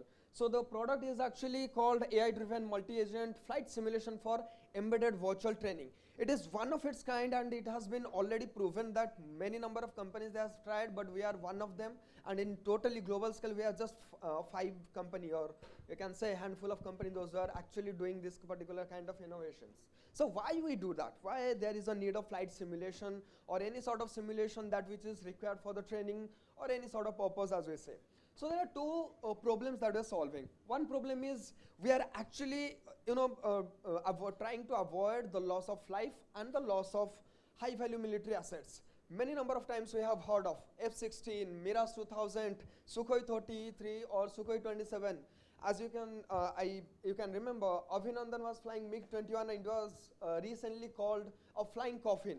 Why it is so? Because the aircrafts are crashing during training exercises, and we are losing our pilots, experienced pilots, those who can actually serve few more years to the country, and they can do more things and add more value to the country's security. And next, we are providing to the pilot an immersive experience of flying training, and also the best part and the key part is, my pilot is going to be well trained, and his skill is going to be emphasized only when the opponent or the virtual enemy is more smarter than the human pilot. So that is where the innovation lies, and we are providing AI to train in terms of more and more rapid way and creating challenging situations for human pilots. So basically these are the things that my AI can do. It is unconstructive AI. EW suit, which is electronic warfare system. There is no close combat. There is no hatafai in the aircraft anymore. It is just, I can't see you. You are 24 kilometers away, but I can hunt you down with my BVR missile. So simulation, which is totally physics-based, mission scenario, it can do air to air, air to ground, air to sea, and also suppression of enemy air defense and destruction of enemy air defense. So my pilot's capability, or you can say the AI's capability in terms of creating realistic digital twin, transformation in large force engagement. Let's say we are going for another Balakot strike. I hope not. But yes, if we are going for that, the AI will be very much helpful to articulate and tell me that how far the mission is going to be possible, how far we will be succeeding if we follow this kind of tactical scenario while crossing the borders. These are the competitors. As we see, New Space, Shield AI, Viper Wings, Parallax, and here we are. So Viper Wings and Shield AI, they are international competitors. Looking forward to the indigenous product development that the government is supporting. We are also being an high-tech startup. We see like very pretty much issue on that. But yes, we are in a track down and getting ahead of our competitors. So this is the USP that we're following right now. Subscription-based license and feature of adding experimental aircrafts. None of the flight simulation software that is giving you an access to create your own aircraft and testing it in a simulation. Simulation, let's say ANSYS, it is totally different what we do in a fluid simulation. It is a total flight simulation which is catering to all the armed forces, civil aviation training facilities, and R&D organization, including some of our international clients. The SWOT analysis, weakness, that is what we are pitching for. Opportunities, we are looking for to do combat air teaming, air taxi simulation, space flight simulation as well, for Gagan and mission to be very specific. This is the projection that we are showing up, 7.5 CR that we are asking, 20% stake of valuation for this year. This is the track that we are looking for to deliver our product, next level of product by November 2024. 60% of it is going to be CapEx, and then manpower, 20% overhead, and OPEX 10, and secondary overhead and miscellaneous will be taken second. This is my team, and I'm happy to... Just well in time, 5 minutes are up. Yeah. So I think you can leave the team slide on if anyone wants to go through it, although the distance is pretty long. So I would request the investor panel if there's any question. Happy to... Would anyone have a question on this? Amit? Sachin? Karan? Yes, please. So my question is that how long you are, been building this product, and have you done any pilot with the defense or not? Yes, sir. We have started this project almost around 2.5 years now. Okay. And we have Group Captain Sanjeev Kanwar sir, who is Indian ex-Air Force pilot, who is guiding us. But did you do any pilot with the defense? Because unless they see your product, how it seems to be they are their customer. Yes, right? As an IDEX startup, we are well connected with HL and Indian Air Force to do the piloting testing, and it is going on right, sir. What's the timeline for that? Sorry? What's the timeline to get the pilot done? It will be done by October 15th, as per the recent approval. October 15th. Yes, okay. This year. And give me the background of your IDEX grant. Like, what kind of proposal did you submit? Like, what kind of metrics did you have to achieve? The metrics is like we need to reach TRL level 8, which is the prototyping system. So we have already cleared TRL 6, and we are about to close TRL 7 and 8, which is trials and methods. Got it. So from the grant, what percentage is left for you to get? Actually, it is a 50-50 grant. They are giving 1.5 crore, and we are also putting from ours in as a matching contribution of 1.5 crore. Sir. Did you get 1.5 crore? Yes, sir. Got it. Thanks. Yes. So you mentioned here that upcoming FI revenue is 82 CR. So yeah, that's mentioned in this snapshot. So where is this 82 CR coming from? Is it a commitment? Because I noticed on one of your earlier slides that the platform isn't even ready in a way. No, actually the platform is ready. We are doing the AI training and testing. Coming to the orders and all this, we have already got the commitment of getting almost around 70 Air Force stations to be installed with the simulator. So speaking of that, we are articulating of 82 crores that way in the next financial year. You've got confirmations from Yes, MOQ, minimum order quantity. Yeah. Okay. Where have you signed this 70? Where have I signed? With whom you have signed these 70? Have you signed it with the government of India? Yes. So the thing is that is going through a contract that we have signed with HAL. So subsequently, as far as we develop the product, we are getting the data and information from HAL. So on the basis of that, I'm answering the question. What's the market size for this? Market size is like worldwide. It's like $12 billion that we are looking at, which is supposed to be crossing by 2025. And in India? I'm sorry. In India, it's still progressing. I don't want to give any misfigure.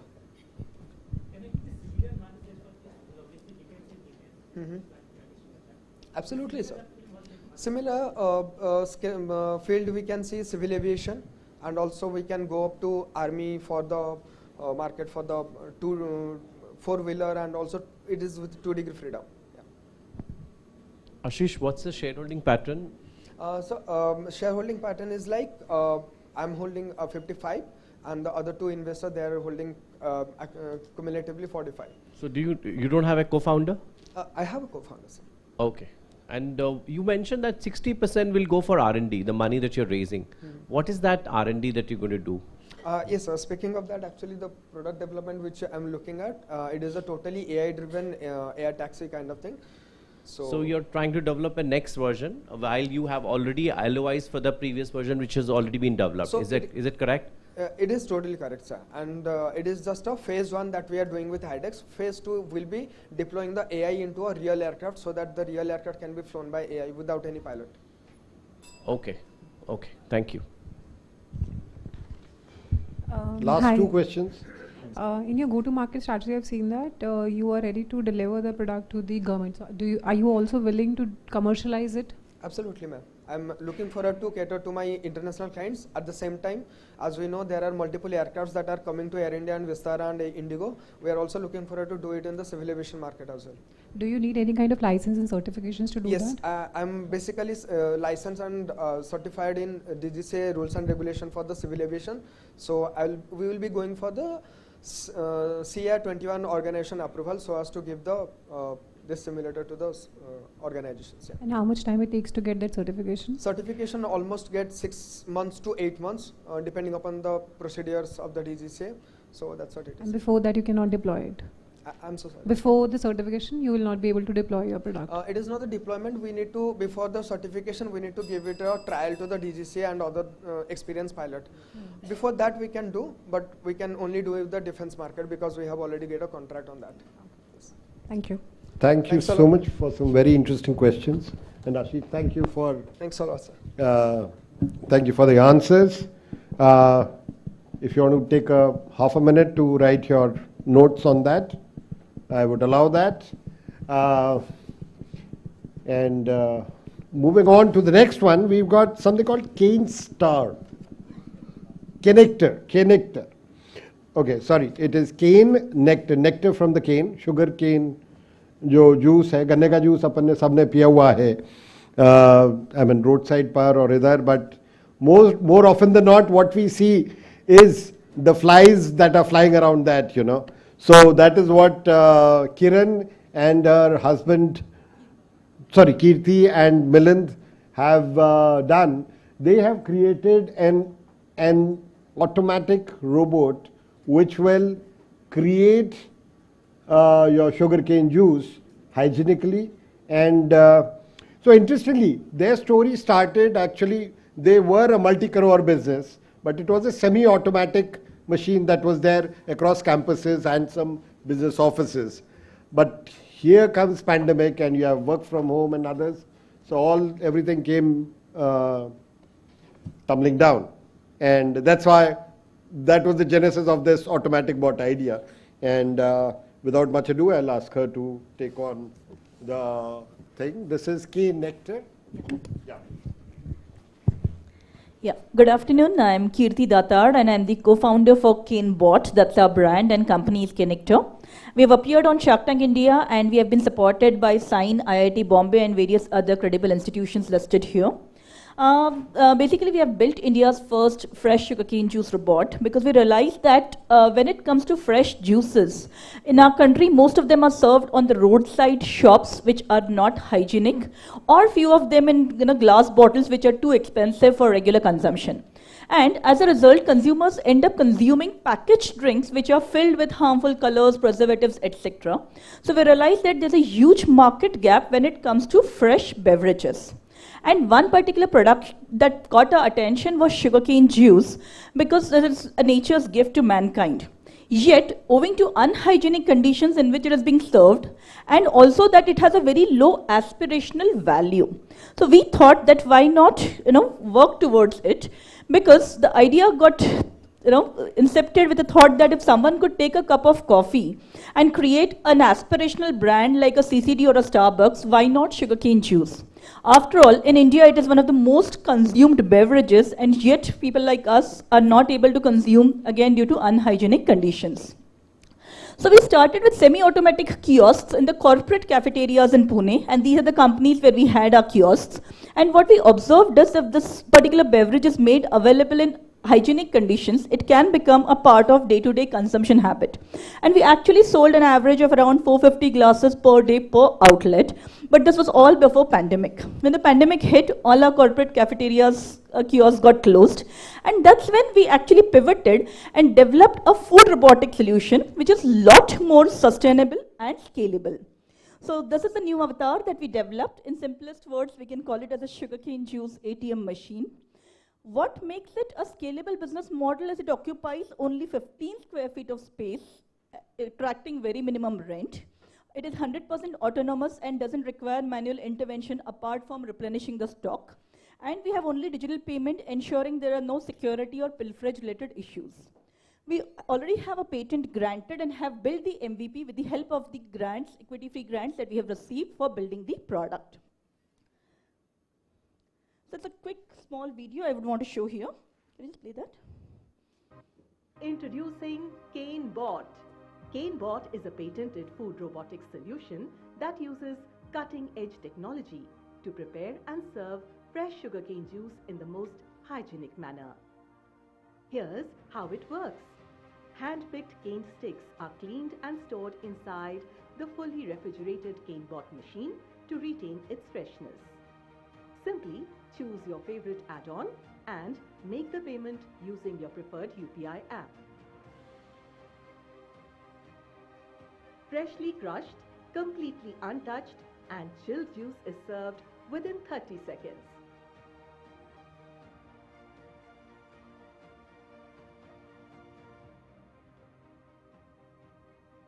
That's it.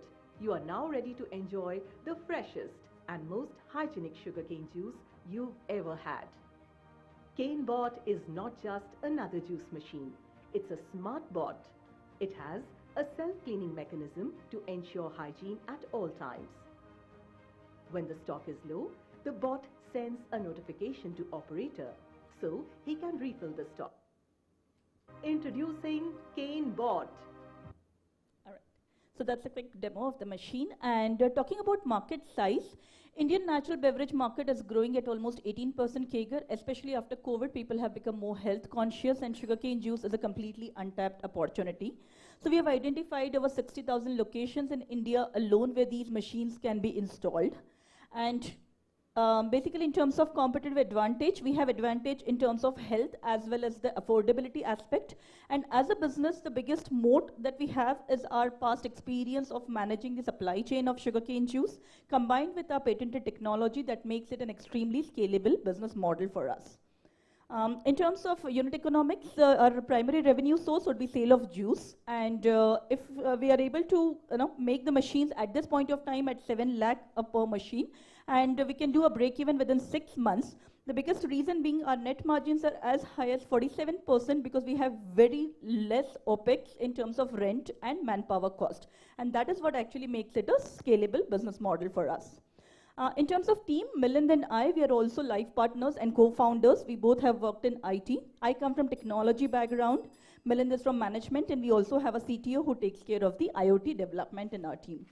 We are currently seeking a funding of 3 CR, and we already have soft commitments for 70 lakh in terms of the convertible round. And in terms of projections or the utilizations, the plan is in the first year, we intend to deploy around 25 machines in Pune and Mumbai. And eventually, the revenue would grow in terms of new geographical areas as well as the new products that we intend to develop. So sugarcane is just the first application. We can extend this to other juices also because the entire ecosystem would remain the same. Kirti, we'll just stop over here. Sure. Your time is up. Sure. So, I mean, any questions on someone who wants to increase the sales for a non-preservative oriented fresh juice? Yes. Yeah, hi. I have some. So Sachin, go ahead. Okay. Hi, Kirti. I have a quick question. What is the price competition strategy for this? So we are planning to price it at 30 rupees a glass to maximum 50 rupees a glass. It will depend upon the location as well as the SKU selection that you are making of it. But we are keeping it very competitive to other products. But my question is about how much ml for 30 rupees as competitive to the market? Because yeah.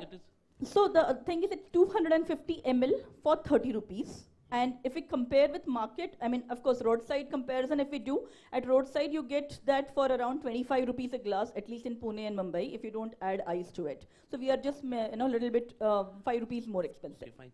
Another quick question is, how do you maintain the quality of sugarcane? Because sugarcane is too much qualitative aspect.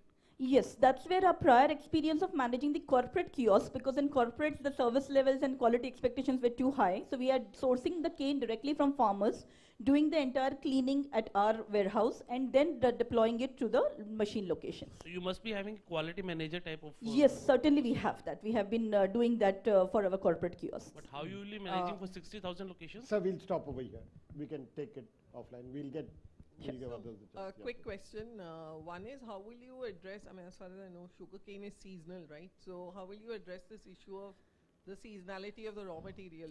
No, actually that's a myth. I'm sorry to interrupt, but that's a myth. Sugarcane is not seasonal. It's available throughout the year. Just that roadside shops operate seasonally. We have been doing it annually when we did in our corporate cafeterias. Okay. Second quick question. What is the patented technology? What is that about? So we have filed and granted 1 patent already for the entire concept of sugarcane juice vending machine, and we have 1 more patent which has been already applied for, which is on the singulation part of the sugarcane, when one stick comes out and gets fed automatically. And we have 1 more patent which is now under process, which is for the IoT bit of how we are automating it here. 6 months is our break-even time if we may sell around 200 glasses per day per machine, and within 6 months we can break even at 40 rupees a glass, an average price we have considered. And the unit economics? So unit economics, basically per machine it is 7 lakh rupees is the cost for each machine, and per glass and we have 47%. 7 lakhs? So we invest that in the phase 1. We will be owning and deploying the machines, but in phase 2 we would go for brand collaborations or master franchisee kind of model basically. But in phase 1 we will do it until the entire brand establishment. So how much money that you will use to buy those machines? Like it's going to be capex, right? No, we are not buying this machine in the first place. We are manufacturing them, and yes, it is but capex. There's a cost, right? Sorry, yeah, that's a cost. That's where if you see in the year 1 we have considered only 25 bots. So that is the point that we have to invest, but next year onwards, we don't have to do that. Okay. What will you do with the sugarcane waste? So we follow the circular economy actually. So what we do is we send the sugarcane bagasse to be converted into green biofuel, which is pellets and all actually. Any long-term agreements that you have signed with the farmers to procure the sugarcane to maintain the quality? I'm sorry, regarding the quality. Yeah, so we have signed the contracts with the farmers, we have educated them, we have trained them, and we have been procuring from them. So we do have qualitative contracts with them. Right.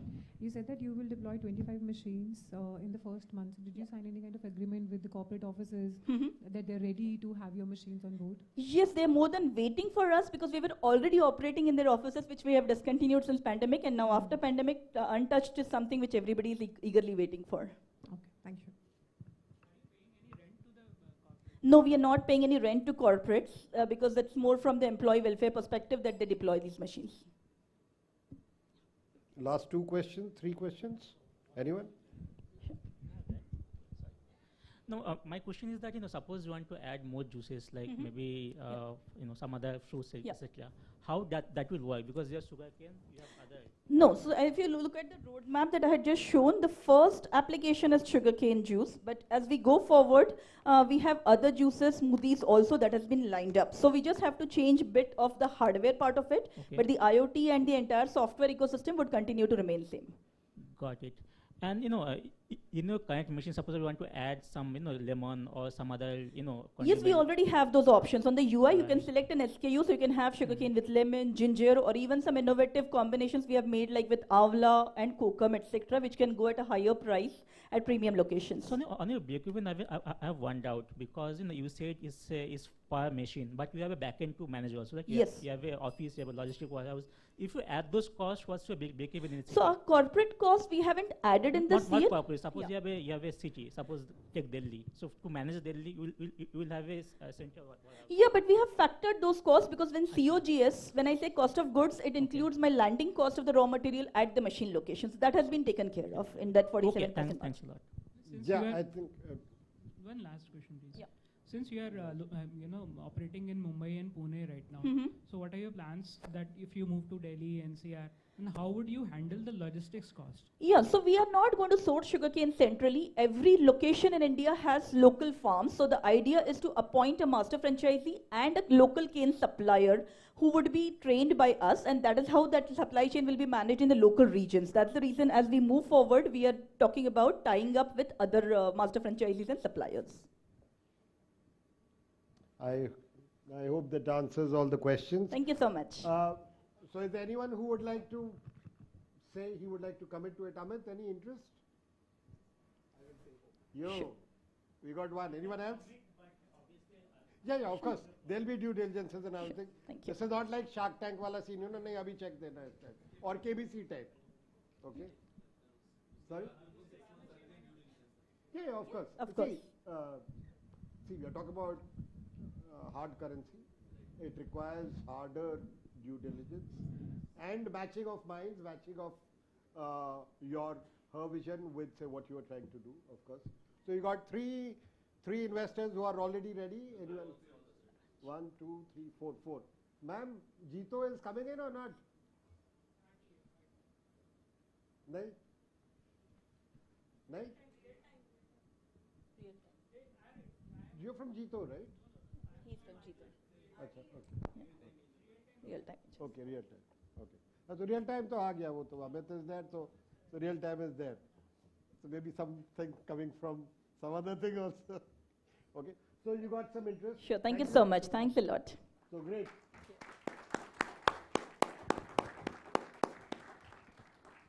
So that's interesting.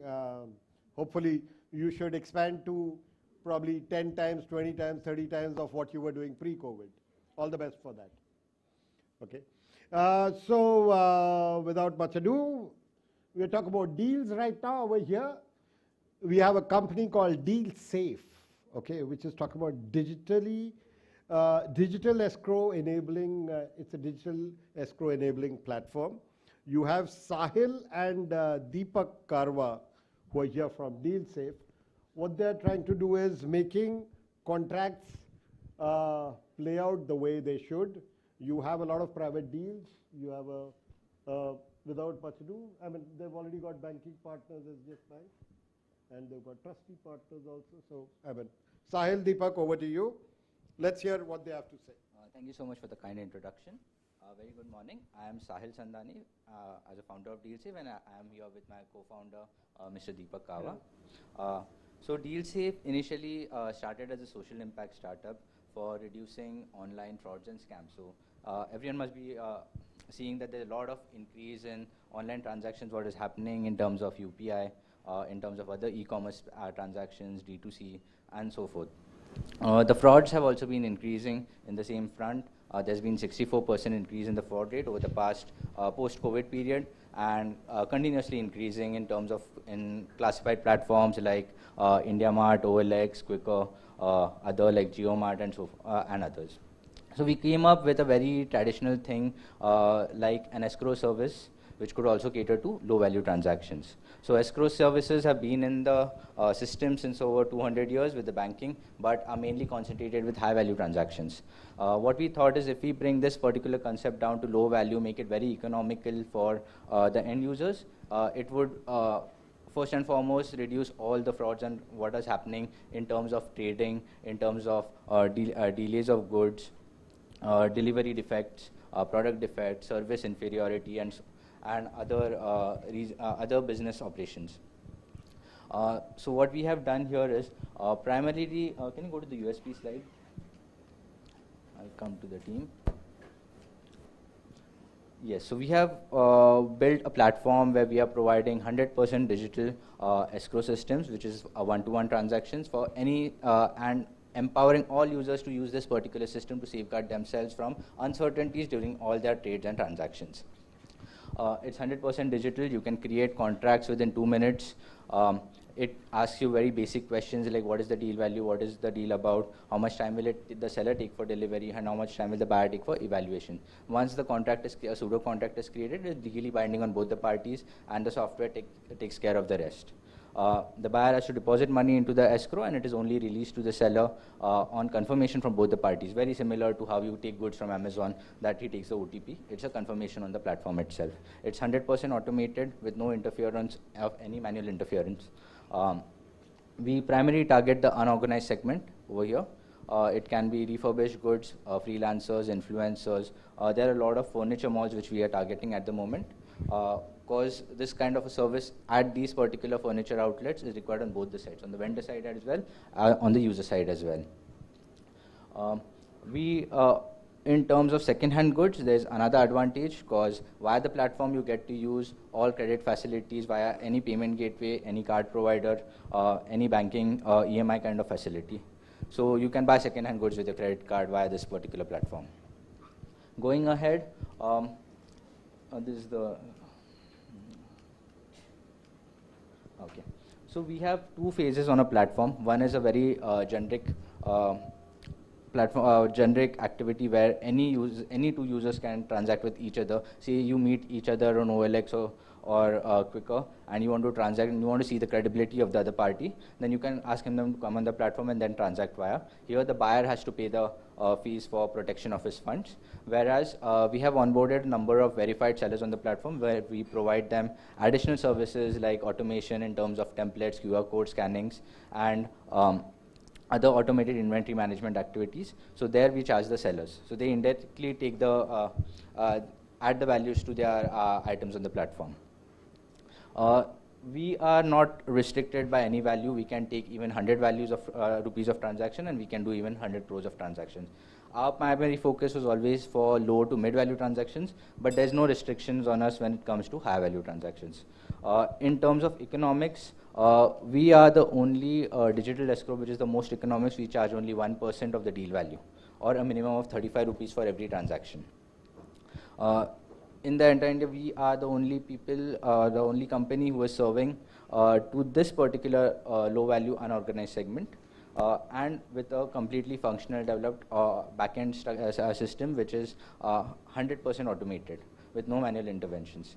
We have partnered with Yes Bank as a banking partner who holds the escrow account, and we require a trusteeship company to process all these payments. So primarily the money is never with us. It is actually the trustee company is responsible for the entire contract reading and processing the payments. Typically the processing happens anywhere between T+1 to T+2 days, very similar to a payment gateway. For online transactions and other automations, we have partnered with Razorpay. Again, if there are both the options, so you can either pay via Razorpay or you can either pay via net banking, which is much more economical. If you pay via Razorpay, their credit card structures and their fees come in play. Otherwise, there is no fees at all except for the deal safe fees, what is there, about 1%. Well in time. Okay. You're Sahil, you're Deepak. I'm Sahil. You're Sahil. He's Deepak. So I think perfectly timed. Your 3 bells rang. So, Yes. Sahil, I have a question. Could you use the mic? You spoke Yes, about please. processing fee of 0.5 to 1%, and revenue side you're showing 1 to 3%. So what are the other revenue streams? So as I mentioned, there are two versions. One is where everyone and all of us can transact, very directly. There is no intervention of the company what is required in terms of classified platform or the direct rates. So there the buyer is charged this particular 1%. It can be anywhere between 1.5 to 1 depend on the promotionals what we have applied. Whereas when we have a verified sellers, we are providing them additional services where we can demand much more commission from their part. Because we are providing them automation and inventory management as well at the back end. As in CRM also.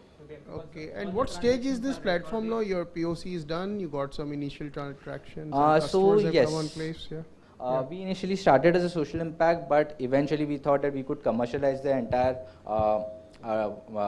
business operations. So we onboarded over 100 to 120 furniture malls because we saw that these transactions can happen on both the ends. So getting on board a verified seller or basically how many a seller transactions have happened? Just to cut around 400 by now, at an average value of around 5,000 rupees. Okay. But we intend to reach somewhere around 20,000 transactions for this particular company to be 100% self-sustained. Because it's minimal intervention by any human. What was the revenue over these 400 transactions? So on an average 1%, if you see overall, we have pre-revenue again. We were just piloting it out, so around 20 to 30,000. Sure. Because it's just been March ended. So how will you scale? Do you have the plans to provide APIs for the people to? For Definitely the we can to do integrate? that. So have you created those APIs? APIs are already there in place, but we need to integrate with the system of the other party. Can you also talk about your tech stack, technology stack? In terms of tech stack, we are using Node.js, React, Python is the main for development. In terms of security, when it comes to a banking or a fintech application, we abide by all the terms of certain provisions. And you are taking the license of, you are using the license, escrow license of Yes Bank. Correct. To provide. Yes, we are doing. So it's a tri-party between the Yes Bank, the trusteeship company, and ourselves. Okay. So your partnership with Yes Bank is exclusive at the moment? Because tomorrow you go to ICCI, which you should. Okay. So would that impact? No. It's not exclusive, but my economics will impact. Okay. Yeah. Yeah, sure. What about any RBI license at any point of time? Do you see that you need to go and take? Initially when we started this business around 2 years back, it was required, but then they brought into the payment aggregator and the gateway licenses back in November 21. So post which we had to change the entire structure to this tri-party. When we have this tri-party agreement, we don't really need the license. Okay. Because the money is never coming with TIE to get into this? You know, I'm just trying to understand the entry barriers. I don't see much. Frankly speaking, anybody can get into it. So tell me what. It's not about the time to get into this. The tech stack would take around 8 months to a year of development. No. Apart from that, the economics is what I am trying to insist. The economics that we are targeting, 1% and below for any transaction, is unmatchable by any company in India. You pay 2% for Razorpay every day. You pay 2% for Razorpay every day without even realizing it. So when I bring that down less than 1%, even including Razorpay, it becomes much more economical because those are the partnerships and unit economics what we have been focusing on. So you charge from the seller? When we have a verified seller on board, the phase 2. When it's a direct transaction, the buyer is charged. Buyer pays that amount? Yeah. So in general, like when we do the transaction through Razorpay, the cost is included. Correct. The seller pays. But it would be included in the cost. It would be indirectly. It's always included. Yeah.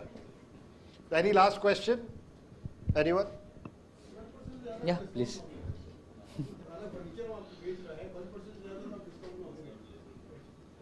It's kind of matches out because 1%, 2% it really does not. There are a lot of use cases, including M&A and real estate as well, especially the real estate, where one of the competition is actually have started based out of Delhi only. Kessler, you must be knowing. So they have started within the NCR region with real estate. So real estate market is huge. I mean, if you go to a broker, would you rather pay directly upfront in a cash, or would you rather go with the deal safe where you have put in escrow, you get the service, and then only you pay. Otherwise, you don't. I think we'll stop here, say Deepak. Who are your indirect partners? And I know a company, Plaza Pay, they do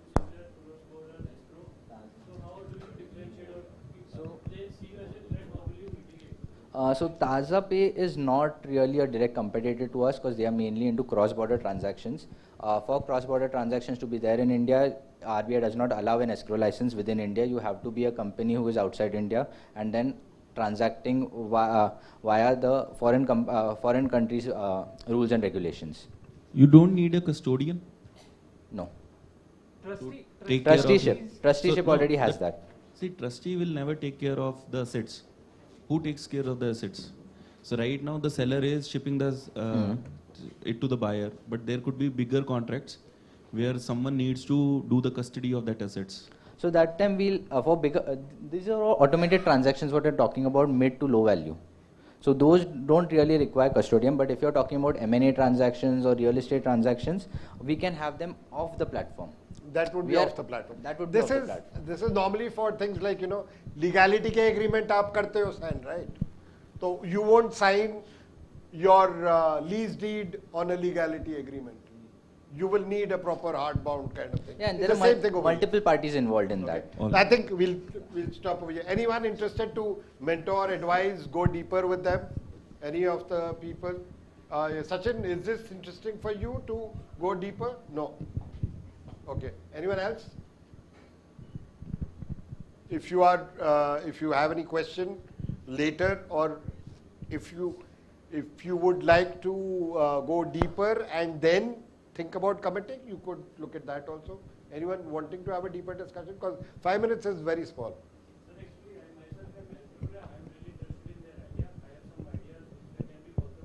Okay, so you have this one person. आप अपना नाम उनको दे दीजिएगा, अपना लिखकर कुछ उनको दे दीजिएगा, and तो आप फिर मेरे को दे देना. Sure, that would be exciting. We have some investors beyond the sharks also. Okay, good. What's your name? My name is Tripti Gapta. Sorry? My name is Tripti Gapta. I am from founding batch of this BMU Munjal University. Oh, wow. So guys, a big round of applause for him and the university itself. And myself, like I'm into HR tech and tech, we can also collaborate with you, hiring needs and everything. So you got it all now. Thank you so much. Thank you so much. Okay. So आपका यहाँ आना सफल रहा. Okay. Definitely. Okay. So thank you so much. And next, so next we have Ferry. Ferry as in F-E-R-Y, not F-E-R-R-Y. So Ferry is a very interesting concept. I've been knowing Vindhya for quite some time, and her co-founder also. They've been at it, So what they saw was two-wheeler service for ladies to be picked up and dropped. That is something which is a missing, and that's what they have created something around for safe transit of the ladies. Okay, without much ado, and they are from this university itself. Without much ado, over to Vindhya and Ajay. Thank you so much, sir. Yeah. So hi everyone, my name is Ajay. I'm the founder of Ferry, and she is Vindhya, my co-founder. So in India, women are amongst the biggest user of public transport. 84% of the women trips were estimated to be by public transport.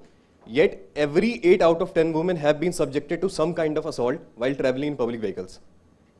Women's safety in India is a significant concern, and not in India, it's a significant concern worldwide. The World Bank report also states that more women, 1.6 times as compared to men, tends to walk towards their place, citing a safe and trusted transportation means. So to solve these most fundamental problem in the ride-hailing industry for short commuting, today we are introducing Ferry. So with a mission and vision to provide is as a safest, trusted and zero anxiety mobility solution platform for women travelers. So our problem statement is that how might we solve the safety while traveling for a female traveler because of insecurities, mindset, perception of people, night traveling, traveling alone, anxiety while traveling alone. And these are the few top 3 things which we found from talking to this female customers: the insecurity, overcrowding issue and affordability for short commuting. Next. So with this, we see many opportunities in the market to be the change in a way that women also start considering driving as a job profession, and no mobility solution, dedicated mobility solution for women as of now. So there's the first mover advantage for us. We can work for this greater social impact with all electric fleet which we have, and the mobility industry is on a continuous rise, and it's a very big industry. So this is the opportunity for us. To validate our idea, we nearly talk to around 2,500 potential customers on Huda City and MG metro station to see the pattern that how they are traveling and what are their use cases. And we run a Facebook ad to check whether we can meet the supply also or not with women drivers. So we got a lead of 250 plus response within 2 days. And now we have a 350 plus response from Delhi and 70 plus response from Gurgaon. So with this, I would like to introduce you to a safe and secure mobility solution, which is zero anxiety for women. That is ferry, to travel safe, avoid overcrowded public transport, travel comfortably with the female driver. We are also including the safety products on the same platform for better security, and a very user-friendly application where they just have to sign up, and we are allowing only female travelers on our platform. No male signups can be done. With this, this is the market space. There are more than 100 million plus users on mobility platforms, and 40% is contributed by female. So, and my bike taxi potential is $5 billion market in India, which is growing at a rate of 20% year on year. So it's a huge market potential, and so this is our TAM SAM SOM. We calculated on the basis of the age, 15 to 55 years of age, which we have this for a women traveler who are generally this corporate going females or day-to-day involved in commuting. And so this 28K, which is our early evangelists, these are the people who are traveling with us from Huda City metro station where our pilot is going on. So what is our current state? We have just launched our MVP 20 days back, and we thought that we might have a response of like 10, 15 or 20 rides, but and we will have to have 10,000 plus downloads, then we can expect 100 rides. But luckily, touchwood, we got a response of 700 ride requests from just 500 downloads. So yeah, women are considering this essay, and we got this 600 ride requests I have mentioned and 700 including today. And we have completed nearly 230 plus rides, and because of the limited fleet size, we were unable to cater to all the requests. So, so our go-to-market strategy is we are trying up with the training institutes. As per now, our training is done with the Hero Safety Training Park, and we are also including this tie-up with foundations. We are trying to do the tie-up with this DMRC. We got a strong interest from DMRC to set up a kiosk at every metro station. Next. So our business model that we charge a service transaction fee per transaction, and we are also including this revenue from passes because we got a lot of requests from this corporate going female travelers that please include this passes, monthly passes, which will be beneficial for us. So our competitive advantage is that we are women-centric. It's a zero anxiety mobility solution. Only women can travel, and this with women drivers. Zero cancellation, we don't allow any cancellation from our driver side. Cancellation is a bigger issue nowadays in the ride-hailing industry, and 100% sustainable with EVs. So this is our timeline. We started with 5 drivers, and till March 27, we are expecting our presence in 50 plus cities with an employment of more than 20,000 females. And these are projections that we want to have more than 800 to 1,000 women drivers by the end of this year. And according to this app downloads and monthly revenue projections of yearly projections. So this is my team. We have an in-house CTO who has developed the application single-handedly. And these are few of our mentors who are guiding us at every possible step. So this was from my side and our side. Thank you so much. So the ask is 1.5 crores for 10 crores pre-money. Okay. How do you take negotiable? Women safety, women driver safety. So basically we are operating from 8 o'clock in the morning till 7 p.m. Till night, because we also have to test a lot of hypotheses. We are increasing the time slowly. We started with 8 to 5, then we shifted to 6, 7. Yesterday our drivers was driving till 8:30. We do not have any issue. So also we are developing our own safety application. So we are just still figuring out the many applications. We are also trying to partner with this Himmat Plus application of Delhi government. So with all these features, we will have this safety. Okay. Yeah, and we are also trying to collaborate with the pink booths.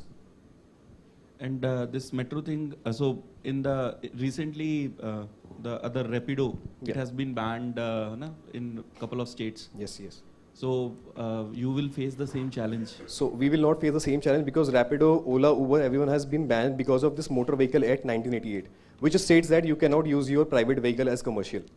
And Rapido, Ola, Uber, bike taxis, everyone is working in daytime in their offices and night they are driving this Rapido. All the number plates are white. I guess in 10,000, maybe 100 vehicles would be this yellow number plate. So ours is all electric with a slow speed vehicle, so we don't have any this regulation impact on nothing is with us. So we are still waiting for the Delhi's government rules and regulation. But if we want to start this in Delhi right now also, we can go and start. We don't have any regulation issue. So you have taken this EV fleet on lease? Yeah, we are taking EV fleet on rent as of now, but we are in directly touch with this OEM manufacturers, so we can directly take from lease. Which OEM manufacturer? So we are in touch with Shema Electric. Okay. You said that you are ready to launch your kiosk at the metro stations. Did you sign any kind of mandates or MOUs with them? No, actually we started with the Soda City metro station. So we don't have the kiosk because for kiosk at metro station we will have to pay a certain amount to the metro agencies. So the traffic police officials, they came and they said that we will provide you space just outside the metro station, jahan se females nikalti and you can be the first point of contact. So the police officials are helping us in every possible way. They are saying that you start this, you increase the fleet size, we will make sure that women don't sit behind any male driver because they are going offline.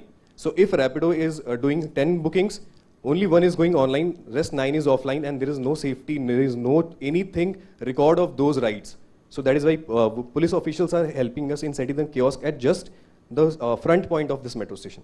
Okay, thank you. I have a question. So what are the kind of salaries that you will be giving out to your riders as compared to other platforms? Okay.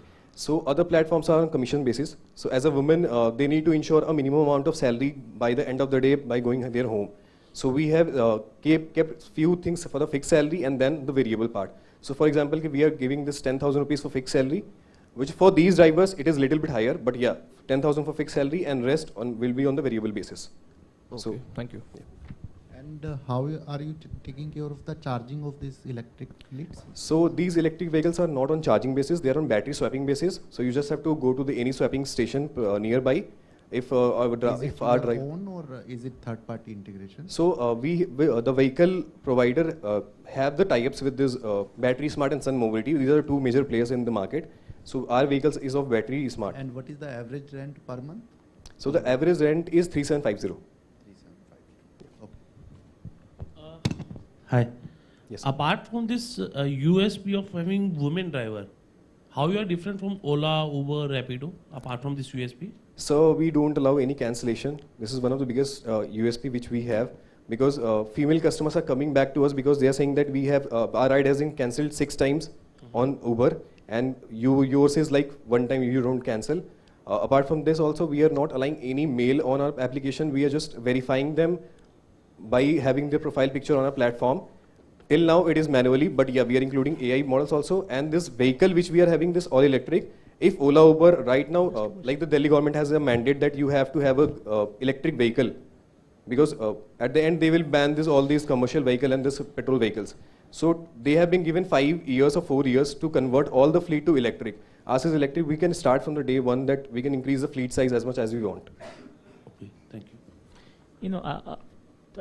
There have been these, self-driven electric car like Yulu, etc. So why can't they solve this problem? So self-driven Ulu has a different concept because they are just being used for this delivery and everything, which I have seen. Really, it's been there. It's set in a kiosk. If a woman wants to drive, easy to drive also. Like someone can use it and go and come in. Sorry. If a woman can use that vehicle, they can very much use it because it's been kept in some of the parks, some of the metros, etc. So if that was such a big need, those cars could have been used also. I don't see their usage going up by the women. So I'm just asking, is it a valid problem or not? So when yeah, please. So I'll tell you, we've been working with them, kind of doing a little bit of mentoring, and we went to the site, Huda metro station. It was amazing to see the reception they're getting, both from the commuters, from the traffic cops. So traffic cops actually told them to, line up these bikes right at the entrance where the people come down from the escalators of the Huda metro. So I guess that there is a huge demand. And that whole demand that it is, I know, and this whole value proposition that there is a lady driver, she's got a nice t-shirt, etc., always smiling. I mean, I hope this quality and this service level remains for a long time when you expand. But there is a significant interest of all the people. So there are people who are walking up and they'll find, I think, bigger challenge is that they don't have lack of vehicles on the road there. There are more number of, and I think only they are serving only 1 out of 10 kind of rides. So which was quite an interesting thing which we saw. Yeah. I think also to add to it, I think not everyone will actually know how to drive. Chief, so that Chief, we are short on time, but the numbers are speaking for themselves. Yeah. They are growing. I One mean, last yesterday question. they were 600, and now what? 730. 700 ride requests. How much do you charge per kilometer? So it's a flat prices. We charge 25 rupees for the first 2 kilometers and then 7 rupees per kilometer.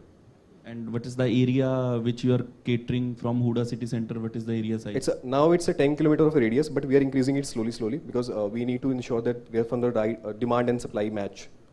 And so more questions if you are committing to it. Please write your commitment. Are you committing to it? Yes or no? Yes? Okay, great.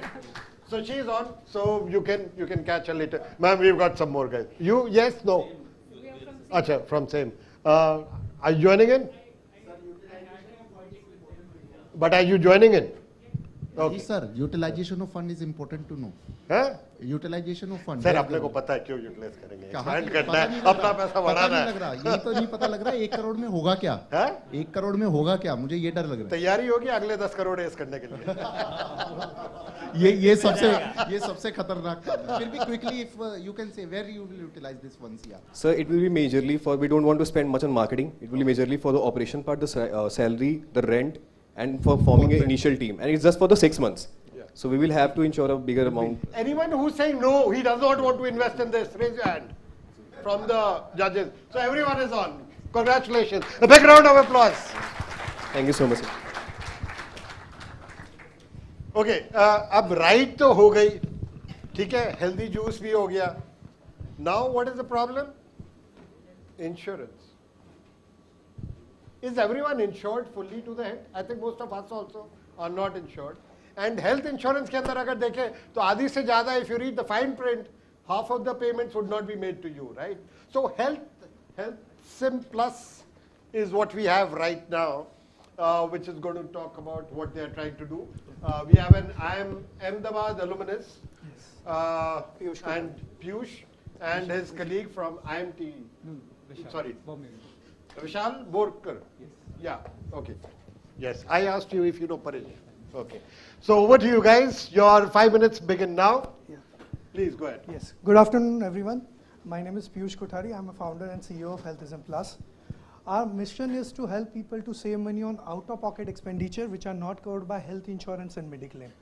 Just to give you an example, like pathology lab, diagnostic center, dental care, IVF service, wellness like spa, gym, salon, that's what we are targeting. We are a platform where we are bringing one side of service provider, which are pathology lab, diagnostic center. Other side, we are bringing a customer base, which is a user who will take our subscription model and they utilize the services of all the health and wellness related services on our platform. The idea here is that out-of-pocket expenditure, where the people spend money from their own pocket and they don't get any reimbursement or anything. Okay, and even in India, the insurance, as everybody knows, that it is not fully covered, and people who have taken the insurance also does not have the full coverage. Okay, so there where Healthism Plus comes in, where we try to reduce the expenditure which is done by, on an average, as per the study which is there, Indian family spends about 50,000 rupees. That's the bare minimum. Okay, but the 70% goes on pathology lab and pharmacies. But you have many other services where people spend money and they don't get any benefit. This is next. So the market potential is that as per the government data 2016-17, it is published by out-of-pocket expenditure, which is like $45 billion, which has now gone to $110 billion, where the Indian families spend that money from their own pocket and they don't get any reimbursement and insurance. Other side, the wellness side, which is not completely untouched, which is another $22 billion industry which is there.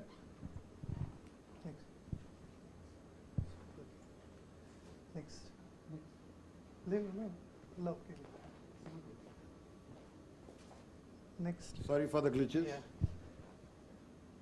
Murphy's Law is always at play. So, our solution, okay, what we are trying to provide is the wide range of service choices of service provider. Today, if everybody knows like this auto rickshaw and taxis and all that, when earlier people wants to go to A destination to B destination, they will come to know the fare only once they reach the destination. The similar thing which is there in healthcare industry, people don't know what they are going to pay till they take the services. That's what my platform is going to provide, is that where we will be able to help the people compare the pricing of the services, and they can choose the service provider at a discounted than the savings price. That's what we are doing.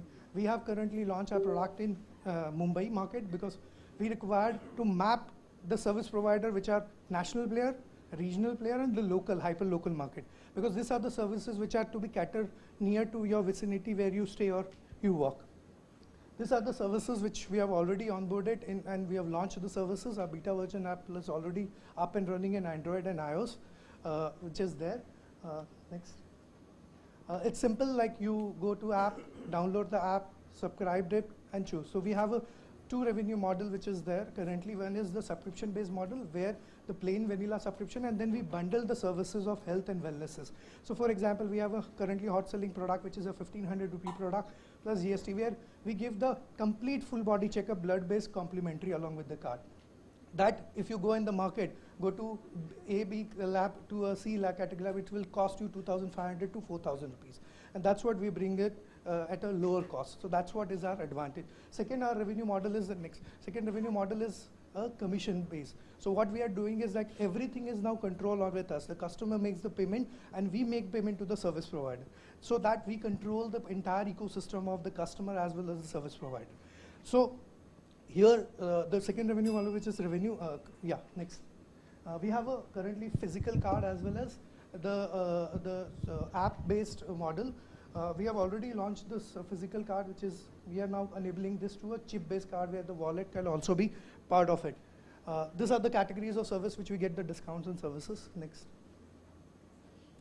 These are the brand which are already onboarded, which is national player, easy to recognize, but we have many more local. We have 15,000 touch points across categories, which we have onboarded. Next. Next. Next. So ask picture. So currently we are raising about 8 CR. Idea is that this fund is to be utilized on tech-enabled operation enhancement and a little bit on marketing. With this amount, we are envisaging to become a profitable venture in this financial year only, where we have made a plan where we can become a 1 crore EBITDA positive by only selling a 36,000 subscription plan of our 1500, where various other plans which are there. Thank you. Yes. What are the entry barriers? So, sir, entry barrier is practically nothing. Anybody can enter. But what we are trying to do is that the network which we are creating, that's going to be an entry barrier for any other player to enter it. So we have currently already 15,000 touch points across categories, which is the largest. Any name the lab which is already onboarded. We can deliver medicine, teleconsultation, and path lab related services across India. Got it. What's the CAC and LTV? Sorry? What's the CAC and LTV? Customer 300 rupees is our as of now. As of now. And over a period of time? It will further reduce because I'll just give you an example. We sell a 1500 rupee product, which we have a 50% margin. And we are giving a small volume to the service lab. At like 700 we are paying. Now then as we increase the volume, that 700 which we are paying to the lab will go to 400 and 450. So selling the same product, I can increase my margin. Got it. And you said 8 CR out of that, what? A 4 CR will go to tech? 2.5 CR will go to tech, 2.5. And how much in marketing? 3 CR. Okay, fine. I have many questions, but I think in the interest of time, I'll talk to you. Hi. Hi. How do you deal with the denial of services, and what are the controls over that? Yeah, so currently that every service which has come on our platform, and then we have a two-way mechanism. One is a back-end team which also takes care of the customer's requirement, and if there is any back-end fraud. So for example, medicine is, if you look at it, is a lot of back-end fraud. So we have a support telecalling setup, a dialer has been set up, So we try and get into the next level of conversation directly with the customers and then ensure that the services are delivered. Yeah. Also, we are collecting payments beforehand. So, and the payment to the partner is made typically after a period of 30 days. So there's a lot of quality analysis and customer feedback that is taken into picture, and we are pretty strict with the kind of partners that we keep on board. We have also deplatformed a couple of people for the same problems that you have mentioned.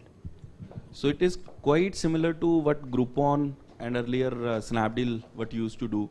So doing deals locally, then at a regional level and at an international, national level.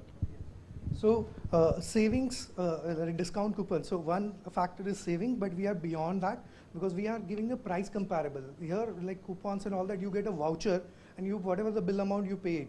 Here, what is the platform is providing, like Dr. Lal PathLab, Metropolis, and let's say Thyrocare. You are selecting a HbA1c as a test. Somebody is charging 700, somebody is charging 500, somebody is charging 400. As a customer today, you don't know which service provider is charging what price and the discount which is available. In healthcare, people don't switch the service provider because of the discount. They go to the, and most importantly, this entire ecosystem is controlled by the doctors. Doctors are the nucleus. They will say that go and get the report done from Metropolis. Go and get the report done from the Health Agency. How much I have to pay if I have to get HbA1c done in your lab? I'll order it tomorrow. Yeah, so we have just launched a diabetic plan, okay. No, which no, is just HbA1c. HbA1c, 300 rupees. Okay, but that's not a very compelling number, let me tell you that. No, sir, HbA1c. I can get a deal from Dr. Lal Path without using any platform at 300 rupees today. No, and you must understand this. Yeah, so HbA1c, you along with that fasting and PPBS also will be part of it. Forget about it. Let's do apple to apple. Yeah. Okay. So Dr. Lal PathLab is there, which is the A category. So customers sometimes go with that.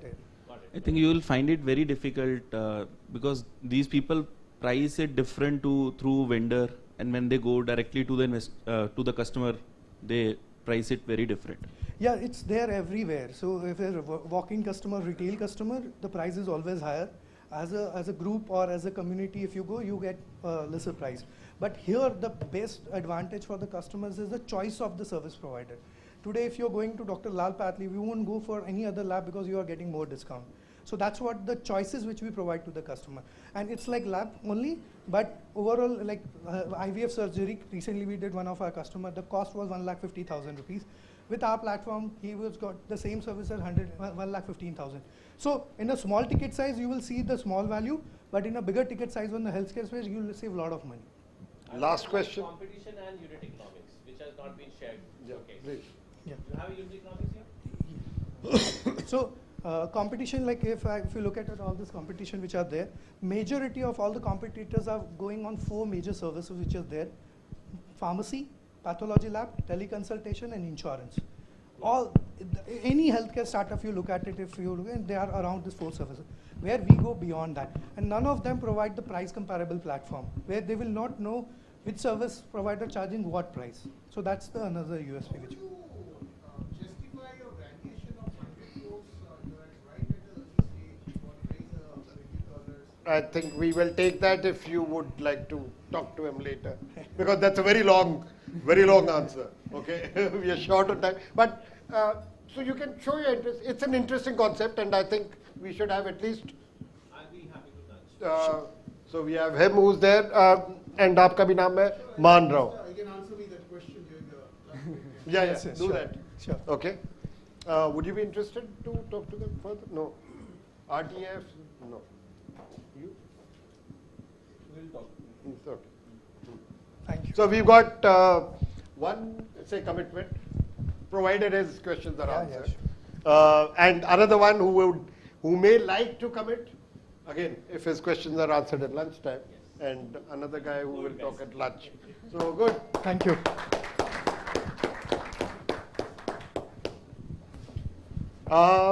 So over to, I think, is this one of the last? No, this is the second last. Okay, so we have inflow. So you got a company which has come out with products for young children These are organic products without any, Infloso, right? Yes, Infloso. For baby care, right? No. Baby Essentials brand. No, I think something is wrong there. Oops. There's something. Infloso was... Influencer marketing. Yeah, influencer marketing, sorry. And they've already got some commitment from other networks also. Yes, that is there.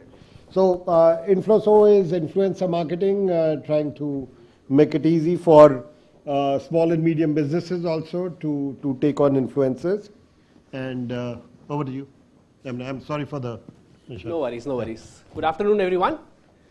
So before we start, let's consider something. We are sitting at home watching television and we see Shah Rukh Khan on the TV. He's promoting Lux soap. We all know that he doesn't use Lux himself. He's just doing an ad there. So there's no personal connect also.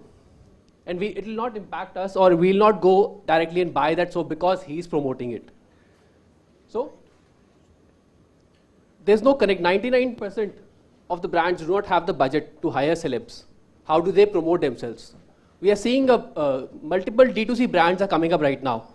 They cannot hire bigger brands. But how do they promote themselves?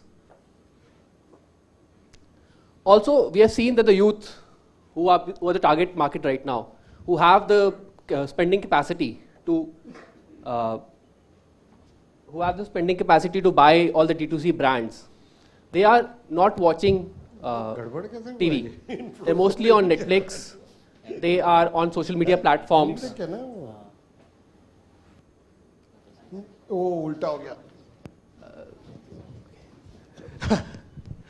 So the youth is desperate to get famous. They want to earn money. So there are many youth, there are many mothers, there are many laborers who are building their own content on the platforms, mostly Instagram, YouTube and all that. How do we monetize all that?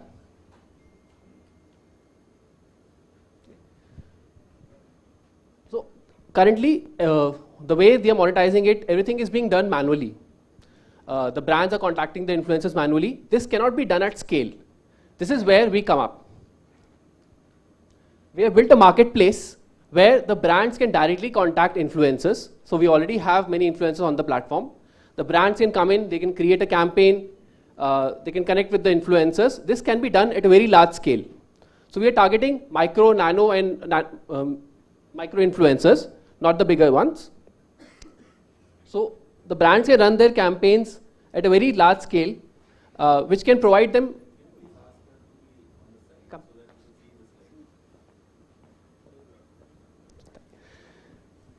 So currently, we get around 1% ROI on the advertisement that is being done.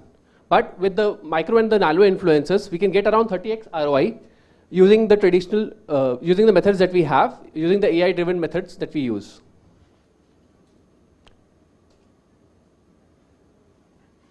So we also here help the average social media influencer to monetize their brands. So they have nowhere to go.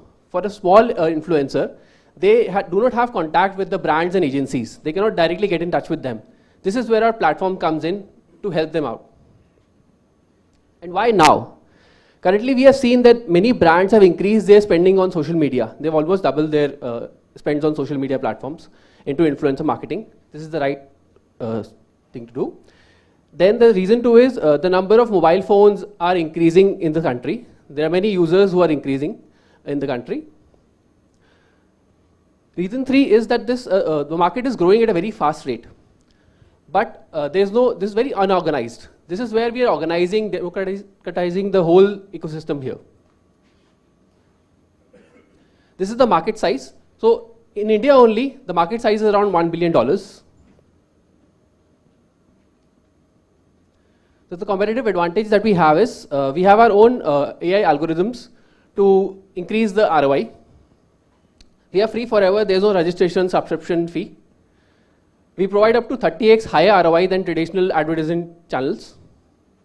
It's a multi-platform thing. We are there on Instagram, Moj, everywhere. We provide instant cash payment to the influencers, not only coupons or other services. There are no commitments or exclusive contracts with any of the influencers or the brands. The revenue model, we have revenue from the influencer side also and from the brands and agency side. From the influencers, we take a 10% flat commission. Also, we have premium listings to promote their names. Then we have personal brandings where we help the influencers improve their profiles. From the brand and the agency side, we have white label solutions where when the agencies can use our platform as their own platform. There's advertising on the platform itself for the brands and the agencies. They can also use the premium listing features. And also we have custom solutions where we help the brands work as an agency and run their marketing campaigns. We have some traction here. Currently we have done some beta in which we had done some campaigns with around 500 influencers and 5 brands. Okay, that's it. The ask is 1 million and this is the team. I am the CTO and the co-founder. Yes. So how many influencers are there on your app? Registered influencer, I am asking. Registered around 45,000. Registered. They Yes. have registered themselves. Yes, all organic, 45,000 are there. And we have a waitlist of around 65,000. That they're not on the platform. So 45,000 are there on the platform. So have you created any bucket for them? I mean, how many followers do they have? 5,000, 10,000. Have you created any bucket for them, or just you throw the job to any of the influencers? So it goes to any of the influencers. It depends on the brand. Some brands want influencers with even 1,000 followers. Some brands want influencers with 10,000 followers and more. So it depends. So it's all open there. Sir, why do you call yourself Tinder for influencers? In fact, I was more interested when you said Tinder for influencers. Like many people are actually doing the thing which you are doing. I thought you are making influencer meet. So why you use that tagline? So Tinder is for connecting two people. Here we are connecting brands with influencers. That is why it is like a Tinder for. So it is a matchmaking thing where the correct brand can connect with the correct influencer, which is not happening right now. It is very difficult to do that right now. That is why we are promoting it in that way. Okay.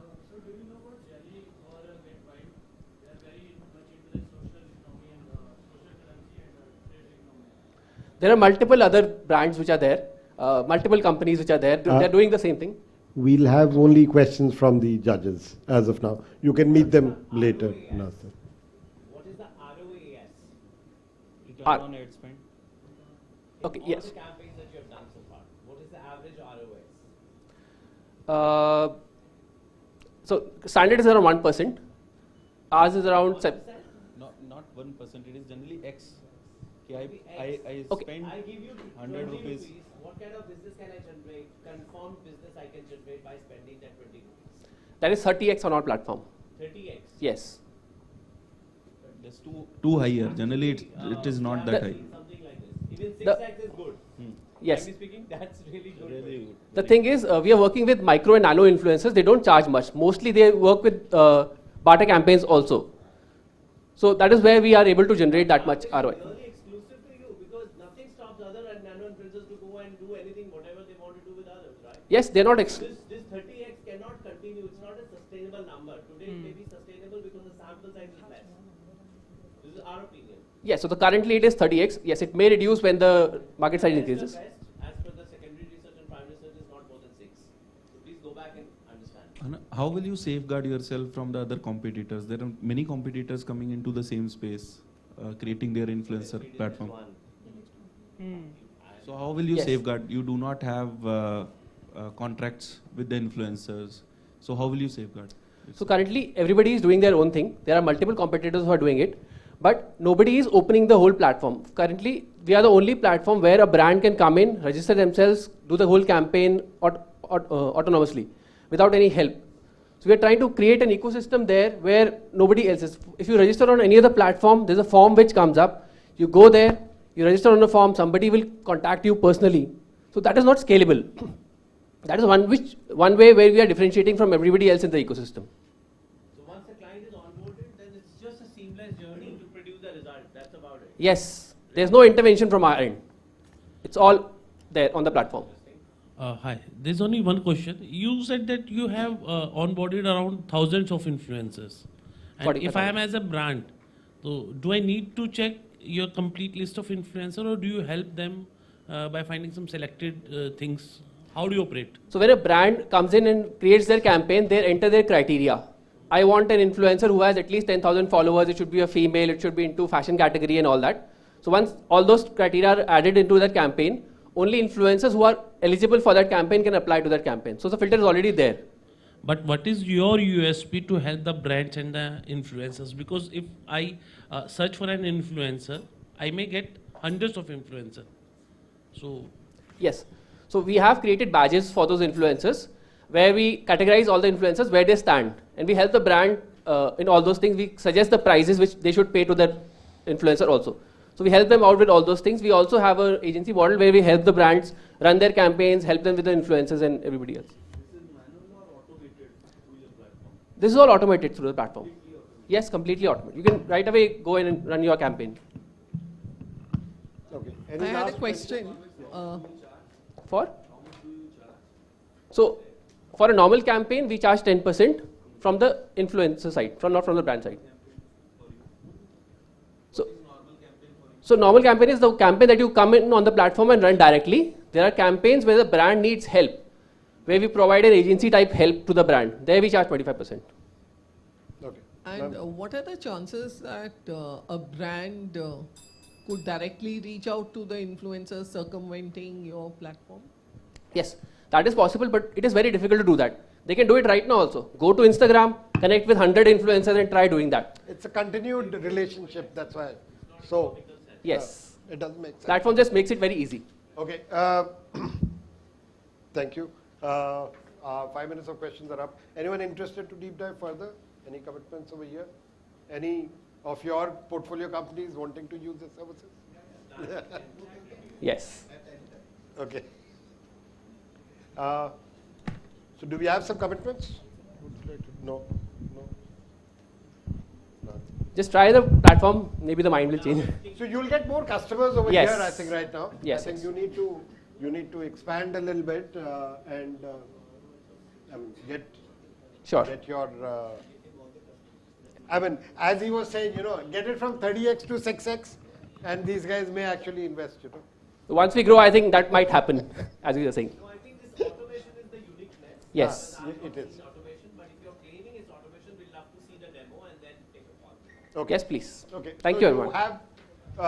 You have some people who want the demo, at least for their portfolio, if things go well, maybe for investment also. Okay. So a big round of applause for Rohit. Thank you. So now we have the baby care brand, that is Nblix. Sorry, there was some juxtaposition of names and descriptions. So we have Nblix now. These are young parents who have started out on, creating something which is kids friendly from the point of view of no rashes. Which one? Nblix. तो baby वाला कौन सा है फिर? Oh, sorry, my bad. I mean, there's something miss over here. Okay, yeah. So Nblix is B2B online community platform. It was for managing your community basically. Okay, so. Most of our portfolio companies, many of our portfolio companies are looking at, are thriving on having created communities, but now they are looking at, how to manage them and how to get results out of that, how to monetize them and other things. That's where they come in, I think. Nblix. Yeah. Hello, hi guys. My name is Abhishek, and talking about myself, I graduated from ACIC-BMU in mechanical engineering. Then I worked with a couple of startups in India, in Beijing and in Singapore. And before starting Nblix with Priya. Yeah, I'm Priya. I've graduated from NIT Jalandhar. I and Abhishek, we have known each other since we were 10. Not married, known each other. And I'm co-founder and CTO at Nblix. Yeah, so here at Nblix, we are building a B2B platform. It's a SaaS platform for building online communities. It's a white label community platform where brand can integrate our community solution into their website in order to have a higher engagement, higher LTV, and higher retention. Talking about the traction we have more than 350 communities right now, and in those 350 communities, there are more than 500,000 members. And before NBIC, we started, NBIC is not our first startup. We started when we were in college. At that time, like we were building Medium of India. We scaled that platform to 25,000 writers. And talking about the problem that NBIC is solving, so today the startup and brand, they face a unique challenge.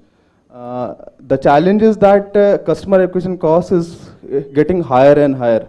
And almost 50 to 60% of every venture capital dollar raise is going to customer acquisition. No one is mostly talking about customer engagement retention.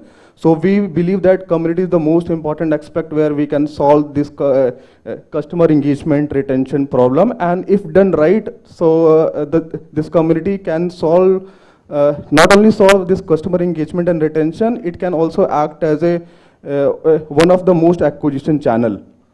Yes, and these days brands like Nykaa and Mishu are investing loads of money in community building just to understand their customer and build a long-term relationship with them. New emerging brands and startups are also looking for such platform so that they can create their own ecosystem. As Abhishek said, that brands are facing challenges of recognition and acquisition. And apart from that, previously SaaS businesses used to have lifetime licensing. These days, these brands want to adapt customers for longer duration, and that's where we come in. So we have a large market. Humans are social animal. We always lived in communities. And if we see the Indian brands, we have more than 1.5 million communities. And if we add regional religion creators community, this number totals up to 8 million. And this online community market is growing at is about 15% CAGR.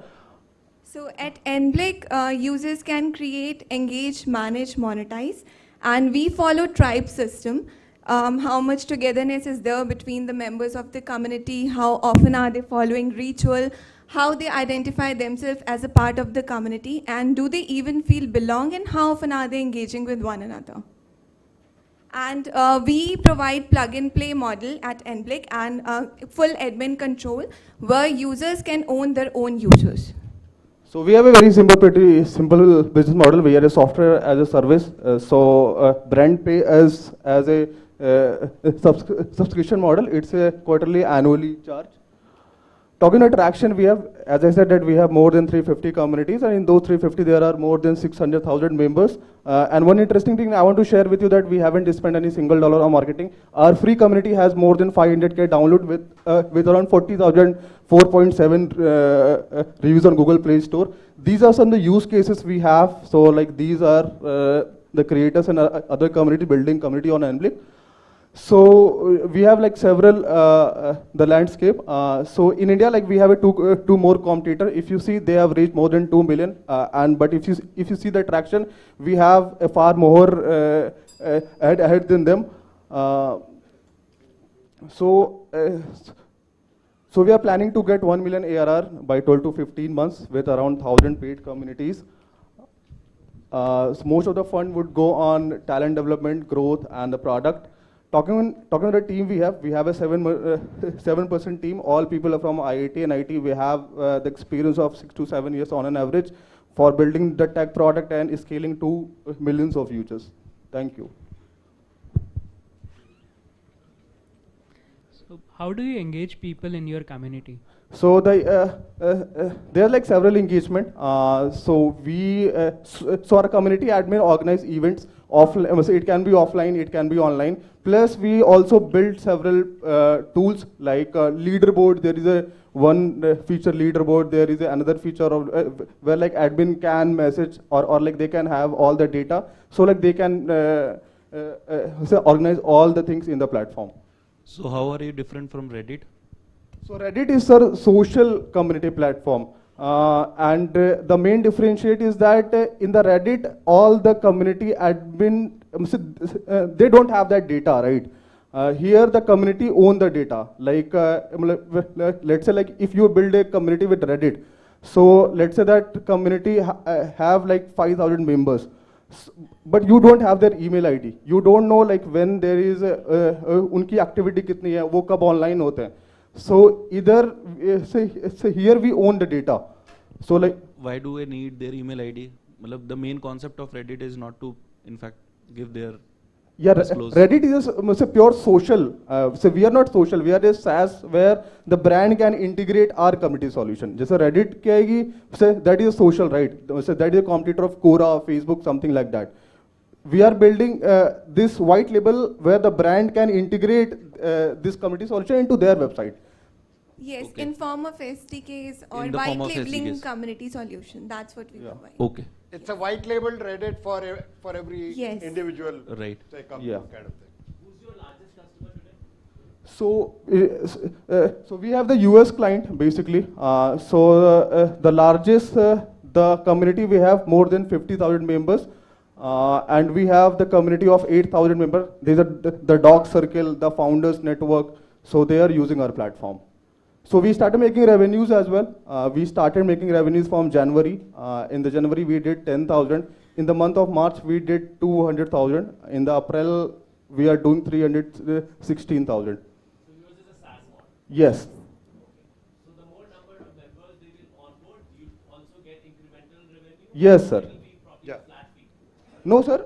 It depends on plan. So yeah. Okay. Interestingly, you got some unicorn founders who are already backing them. Yes. So there are some bites left if anyone is interested. So we should have those names here. Yes. Yeah. They're in stealth mode. Yeah, so like we are backed by 2 MVC right now. We are backed by 2 MVC. They have invested us when we were in ideation stage. Right now, like we are raising 500K, and unicorn founder Spinny, Licious, Physicswala, and some more. They are investing with us. Existing investors is also investing in this round. We have commitment of 200K. Are they also your customers? Right now, like they are not, but they are planning. Yeah. So who has to own the server cost in this case? In case you are providing a white label solution and you were talking about data as well. So who own the data? Actually, right now we own the data. We bear all the server cost and everything. So you provide this solution on the cloud? Yes. So there is a brand, in case he want to integrate your solution in their app or web. So what will be the server, means how that will be integrated? So data will reside on your server, and there will be an integration. Entire cost of that server will be borne by you. Yes. And the data will also be owned by you. Yes, and data will be shared with owned the by brand. us, and that would be shared by them. But that will not be very costly, because I am sure you must be charging on per user basis. Yes. Or are you charging on time spent by the community? Actually, we have the pricing plan, and we didn't put here. You will have to tell now whether it is on user basis or time spent basis. It's on user basis, actually. It's on user basis. Yes. So it means if the user will spend more time on the server, you will have to bear the more cost. Yes. Your margins will be reduced in that Yes. case. Don't you think that that is not the right revenue model? That is So right now, like we are still in the start of thing. We'll figure it out like as say as it grows. Okay. Yeah. Fine. Yes. But the good point is much more convenient for you if you scale it down. Like you give this. Yes. They should be. Otherwise, हाँ sir अभी के लिए अभी हमने खुद से कर रखा but like we'll figure it out like on the go. It could be a dual.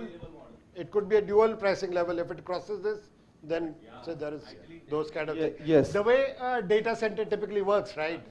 So like one is your say physical this thing, and bandwidth आप जितनी use करते हो उसके ऊपर होगा. They'll do something like that. I think over with that. Any last Any question? last question? Yeah, please. I have a couple of them. So, how do you control the the discussion in the forum? Suppose someone can go and post anything, right? Do you have any technology or any moderation in place? Yes. And second, suppose someone complain, how do you escalate back to the brand for that? Yes, moderation is very important in the community. If you've not done right, like community can go anywhere, everywhere, right? So we have internally built Enblick AI, where our AI solution automatically moderate all the content based on the communities. Plus, we also have this physical moderators where the admin can choose like these are my moderators, and they would be moderating my communities.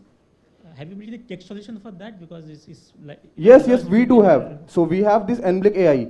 So basically that moderates every post, every discussion, every comments over all our communities. And one more thing, Are your platforms also integrated with other social media platforms, like maybe Facebook? Someone is saying something in WhatsApp, so can you integrate with them, or is it like a standalone platform, like a blog post or something? Right now, like we haven't integrated it yet, but we are working on this community operating system. Is it a good idea for you to integrate, or it doesn't make any sense? There is a good idea because the people host community on several platforms, right? I think we'll take it forward. You're interested. You're interested. Anyone who's not interested? You're not interested. Okay, good. But RTF is interested. Yeah. You interested or not? She's interested. Okay. Okay. So one not interested. A big round of applause for Abhishek and. Thank you, guys. So coming to the last one, we have SKIM. अपन अगर VC round कर रहे हैं, angel round कर रहे हैं और edtech नहीं है तो वैसा तो नहीं होता ना. So what if pandemic is gone and it's again coming back? I mean, you have COVID again, that's around the corner. I just had some. So we have SKIM over here. They have created something for STEM education for K-12 onward. So over to Mindful Tech Solutions. Yes, please, go ahead.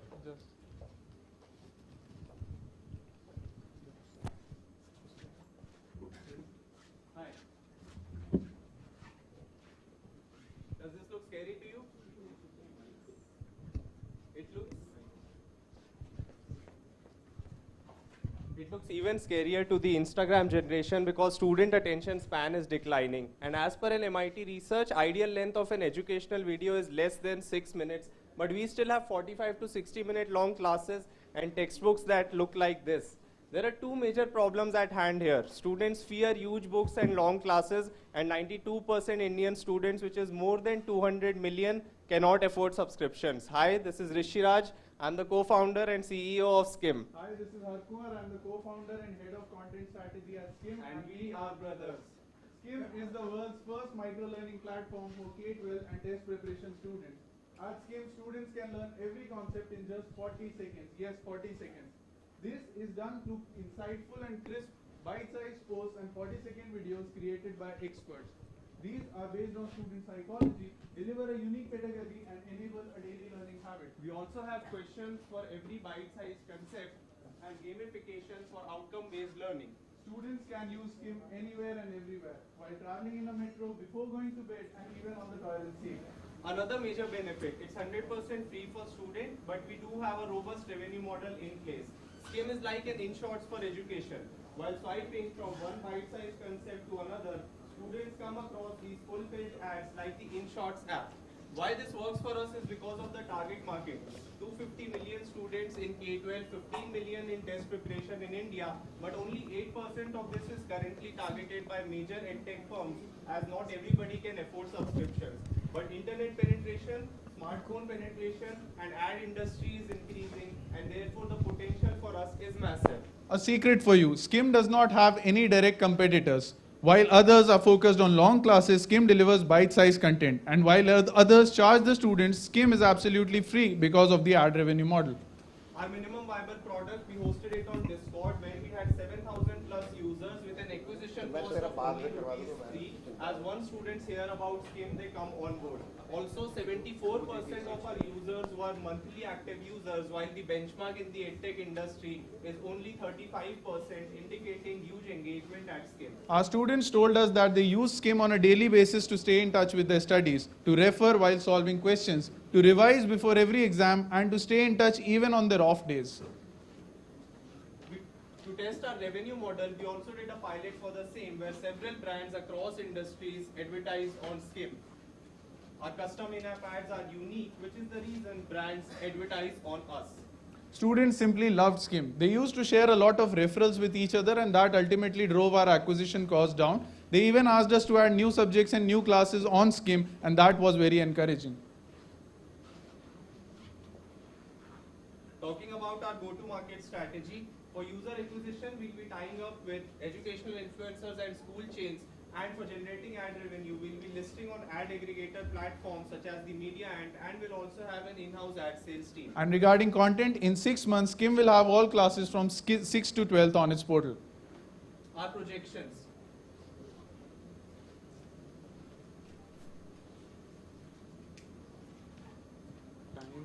Robust gross margins 97%. That's because we don't have any incremental cost on a per class or per user basis. This is ultimately how the model works. The offering is irresistible and it's free, so students join in bulk. This increases the number of users, which brings in the number of eyeballs, which increases the ad revenue, which is used by us to improve the offering and add new exams, and that brings in even more users. This is how the business loop continues. In the future, SKIM will leverage AI tools to drive adaptive learning, bring content in several languages, and go for global expansion. About the team, we are fully focused on making SKIM the biggest thing in education. Both of us co-founders have been full-time since day one. Rishi Raj is an MBA from NMIMS Mumbai and has been the associate head of business at an academy in the past. I am from MBA from XLRA Jamshedpur, BTech from NIT Bhopal. I've been a founder of a sports entertainment startup and a freelance CAT educator in the past. Recently, we have just raised rupees 30 lakh from AIC-RNTU, which comes under ACIC, which is a major educational body in India with 50 lakh plus students. So with this partnership, we have a lot of synergy to make a massive impact in the educational sector in India. And as part of our ongoing pre-seed round, we are looking to raise 1.5 crore rupees at 10% stake in SKIM, which would be used primarily for building a team and making a presence in India. So students need this. Bite-sized learning is gaining ground. We see that in other industries such as InShots, Blinkist, etc. But EdTech still has long classes. And if we search for the benefits of micro-learning, the list is huge. So we are on a mission to revolutionize education with bite-sized content and make it a household name, not only in India, but across the globe. Thank you. Finally, have a clap on an interesting one. EdTech, trying to go right now. I mean, as some people say, contrarian bets play out far better. When, and as Warren Buffett said, when everyone is greedy, be fearful. When everyone is fearful, be greedy. So right now, everyone is fearful of our EdTech. Maybe someone could be greedy around that. Anyone wants to be greedy over here? Very good presentation, guys. Thank you. Great. So, who creates the content? So the content creation is a lean process for us. It is created by subject matter experts. They work with us on a contractual basis. So they get a standard operating procedure. So the consistency is there, but the quality is also there because they are the experts. Then this goes through 4 to 6 rounds, editing, designing, etc. So finally what comes in front of the students has a consistent quality. Also this gives us the ownership of the content, the IP of the content, since they work with us on a project basis. And then the brand is owned by, the brand is SKIM for the content also. Also the fixed cost gets distributed across all the students. So we don't have a fixed a cost on a per user or a per class or a per hour basis, something like that. So how much do you pass back to these content creators? So for now, as I said, it's a quick and a cost efficient process. Before our first funding round, just with the two of us, with 20,000 rupees, 40,000 rupees, we were able to make 480 plus bite-sized concepts. Now, with this round and allocating 1.5 lakhs towards content, with this 1.5 lakh, we have around 2,000 bite-sized concepts, around 740-second videos, and 5 questions for every bite-sized concept. That is 2,000 into 5. 8, 9, 10, 10, math, science and social Full studies, syllabus. Full syllabus covered, CBSE in bite-sized format. Do you have any kind of SOP that you have shortlisted for your content creators to maintain the quality? Yes, we do have a standard set of procedures for all different types of contents, whether it is post, whether it is questions, whether it is videos. So we provide them right from word limit and specification bullet. So subject expertise is theirs, but the format is ours. And as I said, it goes through 4 further rounds. So by the end, everything is consistent. It is done to the last detail. So even if you talk about design, right from the margins to font size to where the comma has to be, everything is standardized.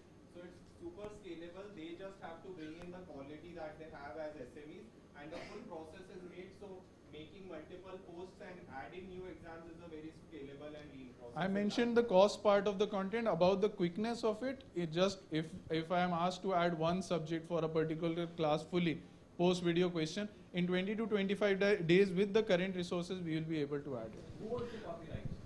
We It's own owned the by us. ownership.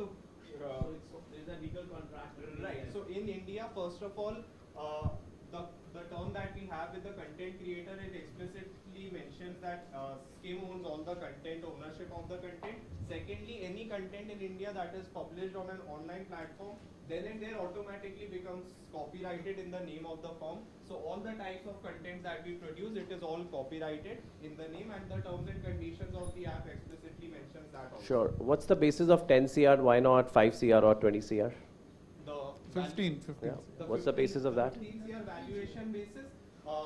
The valuation part of it is based on a lot of benchmarking. That is obviously. Just tell us only one critical point, which you think is the most critical point to defend this. So benchmarking is one thing that we have taken into consideration. We have taken a cut on that, obviously, because EdTech was. And you benchmark against what? Benchmarking against other similar countries who were into Similar EdTech. countries or companies or within India? Similar companies based on the pre-seed round that they had. And secondly, the ask is dependent on what we need the funds for. So as we mentioned, 70% primarily it has to go into. And you have diluted what, 10% by now? No. So we have diluted 3% till now for the round that we had. For the 30 lakh. Over and above that, there is a Convertible. So that converts on the second round that we are again expecting to be on an average 3%. So 6% would total go for the 30 lakh. Sure. Rest is with us. So are you virtually incubated or actually you're physically incubated there? No, so we are virtually incubated. We were into their physical incubation for two days, some major events. Okay. All their sessions. And you guys are based where? Beg your pardon? You are based in Chandigarh, No. Ludhiana, So right now we are Jalandhar? working from Jabalpur. Jabalpur, Madhya Pradesh, that is our hometown. So right now everybody that we are working with are remote, and we do not have the capex obviously for offices. So we are all from home. We are also working from home. Once we are in that position that we are having full-time people into the company, we plan to set up a base in a tier 1 city, because obviously All the people who are working currently across all the domains, they are working from all over India from their respective homes. Great, thank you. Thank you. Okay. Hi.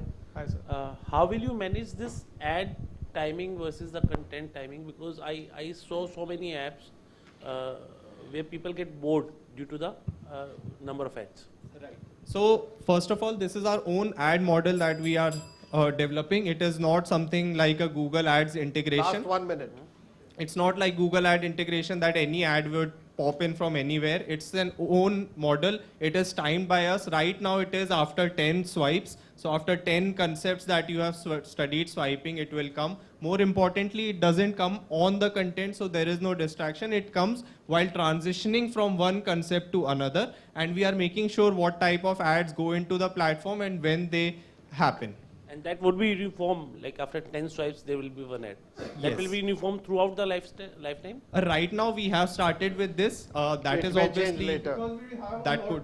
because we have a huge advertisement inventory. More at lunch. More at lunch. More at lunch. Okay. Okay, just one question. Yeah. So do you want, like you compared your product with InShorts, right? Yeah. So InShorts are basically not the main news media platform, right? It just, if someone wants to have a headline things, they go and visit InShorts. So how do you see your product being in the education sector? You want to be it as a mainstream product? Or it is just as a revision, okay, tomorrow is my exam, I want to revise some of the concepts. Just one line, no explanation. Yes. Just one line. Two types of students: masses who are not studying at all, this is the go-to product. Minority, which is already doing a lot of things, for them this is an add-on. But for a lot of masses who are not doing anything, this is the go-to product. Complements the existing schools and coaching institutes. And because of the fee model, we are not competing with anyone. We have seen what's happening in subscription. I was at Unacademy heading So the that business. at lunch, at lunch over now. Anyone who's interested to go deeper? We have one. What's your name? Rajesh Singh. Okay. Are you from XLR? Okay. You're from XLR. Oh, hello. Oh, okay. Hi. Ma'am? Thank you. You're Thank you. interested in it. So, अभी भी COVID है, EdTech भी जिंदाबाद है. Good, fantastic. That's the culmination of the pre-revenue round. Great. I'm like 3 cheers for all the contestants. Everyone is a winner over here. There are no losers. Okay. If you've got commitments, you've got people who are wanting to deep dive, you've got people who want to understand more, and maybe you will find a mentor or an advisor who can take you to the next level also. Okay. So great. I think lunchtime now. Is that correct? Yes, sir. Yeah, please. So sincere thanks to all the ventures for their pitches and Manish sir for hosting the same commendably. Huge gratitude to all the investors too for taking out their precious time from the busy schedules and coming to judge the pitches. The event would not have been possible without you. Now everyone is requested to proceed for the lunch at E2 cafeteria. Post lunch, we'll begin with the grand finale round for the revenue track. Thank you.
I would request all the investors to be seated in the first row.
We would now be beginning with the revenue track of Propel Pitchfest23.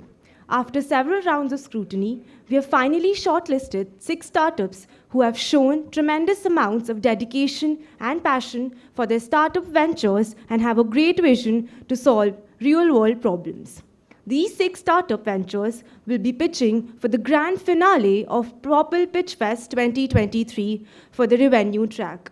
The names of the dignitaries who would be gracing the occasion as investors are Ms. Pooja Mehta, Ms. Nishita Chaudhary, Ms. L.V. Shastri, Mr. Puneet Madan, Mr. Kumar Saurabh, Mr. Amit Singla, Mr. Sanat Mondal, Ms. Anika, Mr. Rajesh Singla, Dr. Vishal Gandhi, and Ms. Vanshika Goel.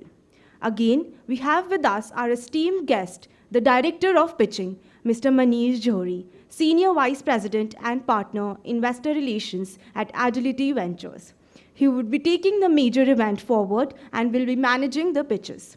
He shall also be setting the rules and regulations for the revenue track. We warmly welcome you, sir. Oh, I'm sorry. I'm back. I hope people are not too sleepy. Lunch was pretty good, and the dessert was even better. A vegan ice cream. This is a founder. So being in the startup for so long, I'm like, sometimes I think, am I one of the dinosaurs or just about to be extinct kind of thing? Because I've been in the ecosystem for 25 years. But yes, I'm like, pre-COVID, I'd met this lady, Sonal, who had started White Cub. And she continued with this thing. She was wanting to pitch at Lead Angels. It didn't go through, but she continued with the work. And yes, that's what entrepreneurship is all about, you know. I mean, you take everything and you continue on your path. Take the right advices, take the right paths, sometimes take the wrong ones, correct yourself, move on. Okay. So the session 2 of post-lunch session, as we have post-lunch, so we have post-revenue session. Many of us angel networks are more about, you know, do not take calls on pre-revenue startups. So this is for many of us angel networks. And of course, Jito takes pride in going as much as pre-revenue, as much as idea stage, or even post-revenue. So, well, yeah, I mean, they had some starters that were already supported in the previous one. Hopefully, they'll support quite a few in this one also. And we hope the same happens at Planify or India Angel Network or Real Time. Fluid also can very well look at it now. Okay, and you got VCATs.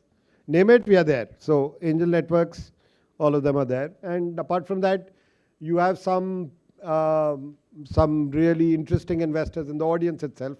So if they like it, maybe you could get checks from them also. So to start with, we've got something called bare necessities. Okay, we have Seher Mansoor. She's created your essential cares or personal care stuff. It could be soaps, it could be hand washes, it could be other things. The interesting innovation is that the refill packs do not have any water.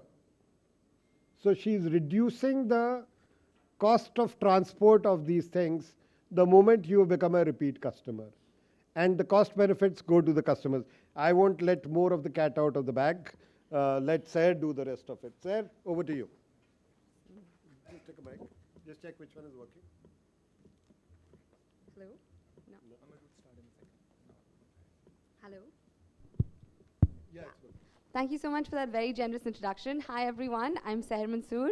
I'm here from all the way from Bangalore, and we're here to make zero waste living and sustainable living easy, accessible, and the norm and not the exception. Since I'm here from all the way from Bangalore, I didn't get to bring my amazing team, so I thought I'll put them immediately on the next slide. I am Seher. I went to the University of Cambridge. I studied environmental law and environmental economics. I worked at the World Health Organization in Geneva, and then I moved back to work in rural energy access projects in Bangalore. Our CMO went to, did his MBA in Canada, was the 4th member of a tech startup that went through a huge merger and acquisition. We have Apurva and Deepthi, who come from Amazon and HP and lead tech operations and sales, respectively. So we all know the problem. We're currently living in the largest global garbage crisis of our lifetime. There's never been more plastic on this planet than right here, right now, today. And every toothbrush that you and I have ever used is just sitting here somewhere on this planet, and it's going to outlive your great-great-great-great-grandkids. So the solution is bare necessities. We create high-quality products that are designed not to land up in our oceans and landfills. We use ingredients that you can recognize, you can pronounce, that are non-polluting to the groundwater, better for your health and better for the environment. And even better, we have a women-run manufacturing team and production team that handcrafts all of these products. None of them had a job prior to bare necessities. And all of your packaging is completely sustainable as well. Alongside, we've built a thriving community around low-impact living and zero-waste living, and I'll show you more about that. So we're giving you the whole truth, very, very transparent about all the ingredients that we use. We're PETA certified. Everything is cruelty-free. Our packaging is low-waste, compostable, recyclable, returnable. And our average price points of our sachets are just 150 rupees, and trying to make it even more accessible. So from the minute you wake up to the minute you sleep, we have all your necessities. A bamboo toothbrush, a shampoo bar, conditioner bar, how do you wash your dishes, how do you wash your clothes. So we're addressing products that have a huge addressable market, because considering all of us have to brush our teeth and shower. And we're just trying to make it easy and accessible. We also have some lifestyle products like this little tumbler that's completely collapsible and made from stainless steel, food grade steel. So this is something that we are very, very excited by. We've built 3 of these products already, and there are lots more in the pipeline. But if you talk to any D2C company, I'm sure you all know, they're all complaining about shipping costs. So this is really smart because it reduces your shipping costs. You're not shipping to pay water. You're not shipping for water to be shipped across the country. And it basically has no footprint because the sachet is completely compostable. And most products that you use, if you just think about the Tide detergent that you might buy, right? It's heavy, it's bulky, it comes in this 1 kg container, and it's just very, very illogical to ship water across the country. So we're pioneering this format, and this is how it works. You just add water to a dispenser that you might have at home, add the powdered ingredients, and then mix it up, and you're ready to go. So 1 week from when we launched, Godrej also launched their Reflect hand wash, but it does come in a multi-layered plastic. It comes in a little sachet that's not compostable, and it also have lots of synthetic ingredients and synthetic fragrances. On the other hand, you have Beko and Better Home, but again, they come in this bulky 1 kg heavy plastic containers that are quite illogical. So we are quite accessible on the price point side, and most importantly, we use clean ingredients. We have a refill format, and if you look at trends in the West, refill formats are literally the ones that are pioneering the market at the moment. So we're just being a front runner in this aspect. We've done an environmental analysis, but we've also done a cost analysis, and we're only 35 rupees extra to move to a more sustainable option, which is bare necessities. So alongside, we built a community around low-waste living, like I said, because we've created online courses around sustainability, and this is just a clever marketing leverage. This is something that we worked on over the pandemic because we had, we wanted to support our teams, but it's turned out to be a very, very good upsell and cross-sell to our products. So we are really fortunate to have a lot of organic press. I've never written to a journalist in my life asking to be covered, but we've been on cover of magazines, we've been on TV shows. We get 2 to 4 press mentions completely organically, and we have a verified Instagram account, and we have more than 90,000 followers on Instagram alone. So in terms of revenue, this year we clocked 2.25 in revenue, and we are looking to increase our marketing efficiency, increase some international partnerships. We're getting a lot of interest from America, Sweden, Germany for our waterless format, so looking to export that in a big way. And currently the revenue split up is 65% of our revenue comes from our website, and 70% of our revenue comes from our personal care range. I think we'll stop over here. Sure. Quickly to the slide, where is your ask? Sure. We're looking to raise 1 million, and it's going to be spent in this following way: 40, 30, 20, and 10. Product development, sales and marketing, human resources, and certifications. Yes. Any questions for the Save the Water project? I can call it that, right, sir? Yeah, sure. So, do you guys are also planning to get into the physical retail? Sorry? Physical retail. Yeah, so currently we retail at 50 different stores across the country. So they're not our own stores, but we partner up with cafes, etc., which is great because it has a nice touch and feel element as well. But currently, 65% of our revenue is coming from online, and 30% through these kind of stores and partners. And this 150 rupees of your sachet powder. Yes. What is the quantity that we get after adding 250 ml. 250 ml. And don't you think the consumer is more price sensitive? Most of the consumers. Yeah, definitely, and I think that's what we're working on. Since bare necessities has started, we've actually revised our prices twice. As soon as we hit some sort of scale, the first thing we do is try and reduce prices to make it more accessible for the Aam Aadmi. So I think we've had more than 50,000 customers, and the numbers are only growing, and the interest is only growing. So why the prices are so high when your shipping cost is low? because you It's are an not, economies of scale problem and solution, right? So as there is more demand for the product, you're able to reduce the price further even. So if you can take an example of financial year 2023, so Yeah. can you explain a little bit about, you mentioned that your gross margins are 75%. So in absolute term, what was your gross margins? And then what was your EBITDA? Yeah, sure. So right now, so our personal care and home care range has 75% margin, but our lifestyle range has about 55% margin. On an EBITDA level, on a monthly, we're burning about 6 to 8 lakhs per month. And largely that's something that we also spend on marketing. We had a huge upfront cost with our new products because there was some equipment, there was some licensing, etc. But we will be profitable in November again. So if you will be profitable in November, so where you will burn this 8 crore rupees? You mentioned that you are raising 1 million, so Yeah. where it will be utilized? Yeah, so R&D takes a lot of time, and scaling up our products. So when we But have... I understood that Yeah. products have already been settled now. We have 3 products, but we have lots more in the pipelines. I'm not in the liberty to share any more details on what's in the Sure. pipeline, I'm afraid. But don't you think that you should go deeper? Means that I am a D2C investor, but I believe that 3 CR revenue is not that number where you should work on new R&D. Rather than that, you should go deeper into the existing products itself. So yeah, sorry, I'm just trying to go to the ask slide. So you have it in there. So it's a little bit of R&D and then it's scaling up. So when we do have an interest, say from America, who's saying, you know, I want to white label your products and I want X amount, but there is there's some that needs to happen for us to scale to that level, right? So we have done a few in that regard already. We've actually partnered with someone who used to produce products for Himalaya. They asked for 1 rupee extra and Himalaya said no, so they are out of business and we needed someone to produce big 5,000 kg batches. So that partnership has been established since October, so that's very exciting. But basically some of those things in order to make sure we don't have any production capacity limitations, right? So it's product development and scale up efforts and R&D. I've just kind of bucketed together. The next is sales and marketing efforts, right? All of these offline stores that we talk about, etc., they all need margin, then incentive structures, we're working with distributors, all of that. So kind of bucketed that again together. And then 20% towards human resources and green jobs because we are creating a lot of livelihoods. We also hire people who used to be waste pickers into this kind of a job. The idea is to give them an opportunity to create livelihood opportunities for them. Yeah. Okay. So what, last question, so what can be the potential revenue of your company in case you will not get the funding, and what will be the potential ARR in March 2024 if you will get the funding? Sure. So I think we will be at a 3.5 to 4 run rate should we not get the funding.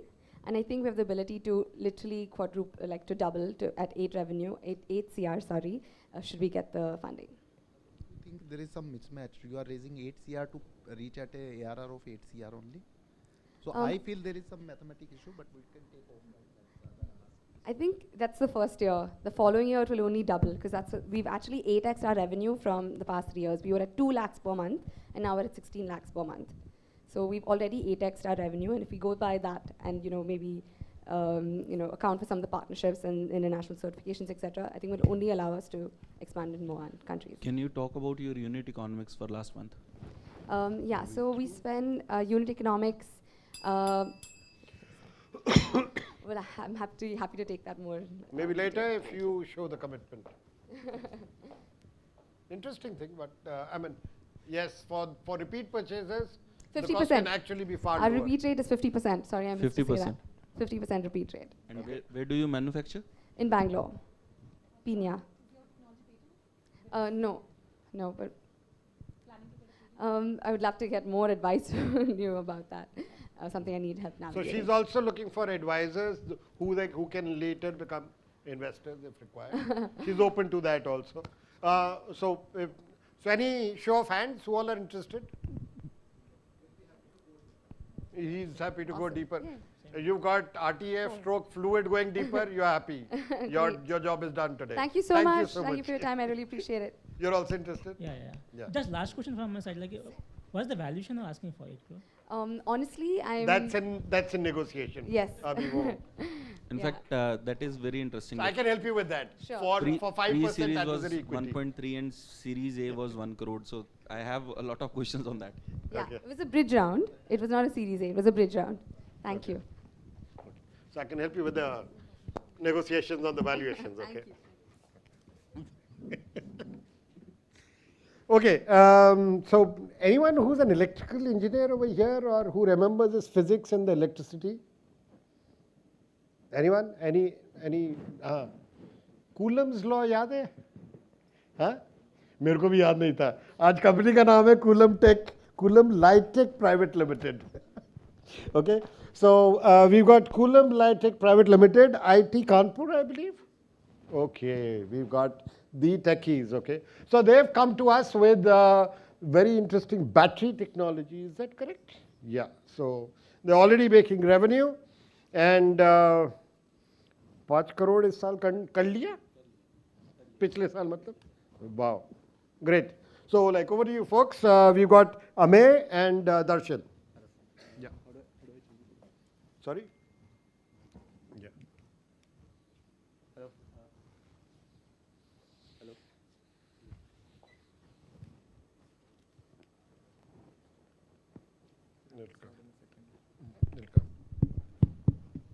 Hello. Hello everyone. Your time begins now. So I am Ameya and Darshil is here with me. So we are from Coulomb Light Tech.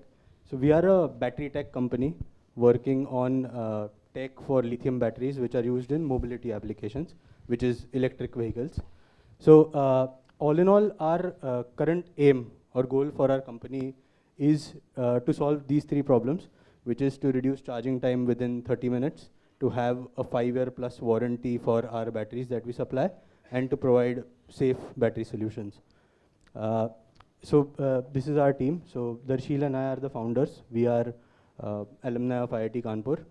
Our core team is sort of made of personnel from tech backgrounds and core engineering backgrounds across electrical, embedded systems, mechanical systems, etc.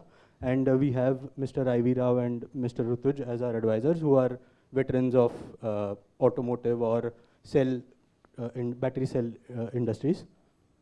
So first I will sort of walk you through the actual tech that we're developing. So we're working on various aspects of a battery from a hardware, software, and algorithm perspective. So the first is a BMS, which is the electronics which is used in a battery to manage it so as to keep it in a safe operating zone. So we've developed the hardware, software, various algorithms that are used within the battery to balance it, to help elongate life and range from scratch. This has been validated for over a year in actual field applications. The next is we've been working on active cooling systems where we can use liquid fluids to cool batteries that are used in fast charging or longer life applications, because heat is the most degrading factor in a battery. So we worked on various systems from a hardware perspective, from control algorithm perspective to tackle that problem, and also from the perspective of algorithms to charge batteries. So the next tech sort of aspect that we're working on is from a perspective of manufacturing and sales. So the idea always is to minimize SKUs. So our idea is of building batteries which are modular in nature so that we can use them across applications. So I will come to our target market later where this will be more clearer. But all in all, this will help in basically reducing SKUs for our manufacturing, reducing development time and costs for us and for our OEMs that we would like to sell to, and also reducing our sales cycle to them and their time to market. Apart from this, so this is from a perspective of user experience and serviceability after sales perspective, that we've developed mobile and desktop apps for servicing personnel and for end users to track battery performance, and also a cloud-based platform for us to gather data and to allow us to do data analytics on our assets in the field when necessary. So our current market that we're targeting and building products for is large size battery vehicles, which is basically commercial vehicles, L5 category, 3-wheelers, material handling equipment, electric tractors, and construction equipment industry. So our strategy to target these these segments is to approach to vehicle manufacturers. We are currently purely B2B and hope to stay so for some time at least. And the advantage that we have over competitors right now is, one is that we have completely in-house developed tech. We have complete control over cost and quality from that perspective. We have products which are validated in the field. The largest size battery we have validated is a 40 kilowatt hour battery, which is larger than a Tata Nexon battery. The other markets that we look to commercialize our products in are BMS and chargers. These are basically subsystems of our entire battery system, so we will look to commercialize these as well in the future. Our overall lifetime revenue till date is about 7 CR. Last year we did about 5 CR. In the coming year we project to do around 18 CR through growth of sales to our current clients and newer developments. From a unit economics perspective, we're doing about 50 lakhs in gross revenue currently. We have visibility to move to about 2 CR by the end of this year. Our gross margins currently are about 18%, which will go up to 25% based on volume procurement and process improvisation. Yes. So we're currently looking for 5 CR. Our ask is 5 CR, and to be used in 25 capex. crore pre or 25 post? Pre. Huh? Pre. Post. Hi. Yes. You're correct. 25 to be post. Okay, how many investors? Everyone, see. Majority wins. Yeah, sorry, but Yes. are you basically trying to solve? So we're trying to solve the problem of charging time and of life of the battery. So currently, broadly, the charging time for most such applications is somewhere between 3 to 5 hours. There are there are solutions abroad also, and some solutions in India from fairly younger companies which are, at the target of under 30 minutes that we're targeting. And in terms of warranty, the standard market warranty currently is around 3 years. So we're looking to go above or to 5 years, and probably lifetime of battery to 8 to 10 years. So, 8 to 10 years. yes, which is the warranty sort of given by large automotive companies. Okay, so definitely you need one feedback. You need to make it much more simpler for the audience to understand. It is too technical. Your first couple of slides should talk about the problem and what you are trying to address. Okay. Then all the details a person like me will be able to relate, even though I'm an engineer myself. Okay. Okay. Okay. Do you have any patents? So no, we don't have any patents. All the tech that we have developed is proprietary. Currently, we don't have like any patents, but everything that we're working on, we've developed from scratch, like from zero, and probably we will look for filing for patents. Have you ever applied for any patents? No. Do you have a patent attorney? No. A lawyer? No. Get one. Talk to me after this. Okay. Okay. But see, you have to make it as simple as possible. There's only one engineer over here. And if an engineer has a question, I'm sure others totally are, kya gaya ye body line bouncer. I mean, sorry, not trying to. A quick question from my Yes. end. This document says your revenue, lifetime revenue 7 crore and 5 crore revenue. Yes. And you said you're going only B2B. Yes. Which are the B2B clients that you're catering to, and Yes. who is the one who's giving you maximum revenue? So in this 7 crore lifetime revenue, we have majorly targeted off-road vehicle segment, which is golf cart, buggies, and machinery, which is used in industries. So we have about 5 B2B clients as of now, which have been with us for over a year, some over 2 years as well. Our biggest client is in the electric buggy segment. The golf cart buggies that segment. you're talking Yeah. about. Is that many or what? So how No, many not are there? many. How So many we have batteries? around 3. We have 3 clients in that segment. So these 3 clients have given you 7 crore revenue? So we have total of 5, but around 80% of that is from these 3 Which clients. 5 are those?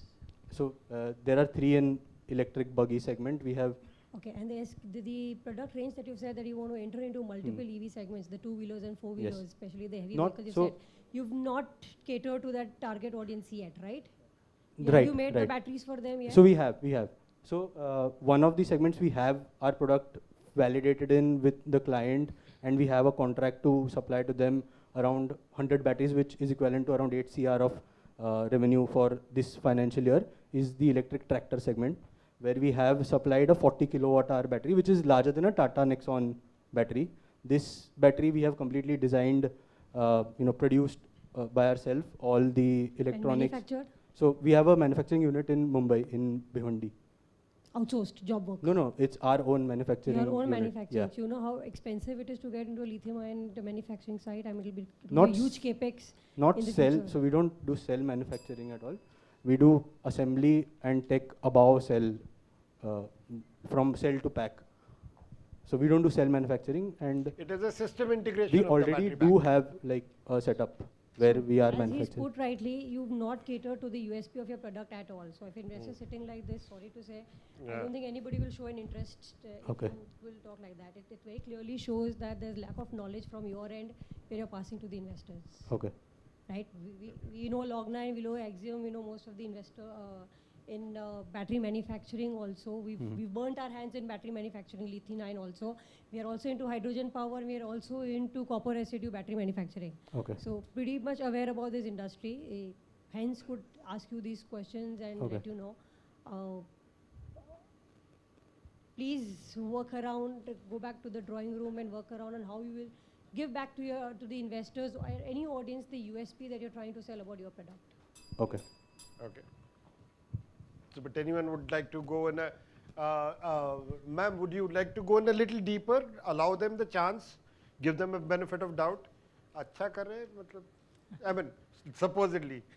No, even Institute तो देखो अच्छी है, बनता है, एक round तो बनता है. हाँ. हाँ.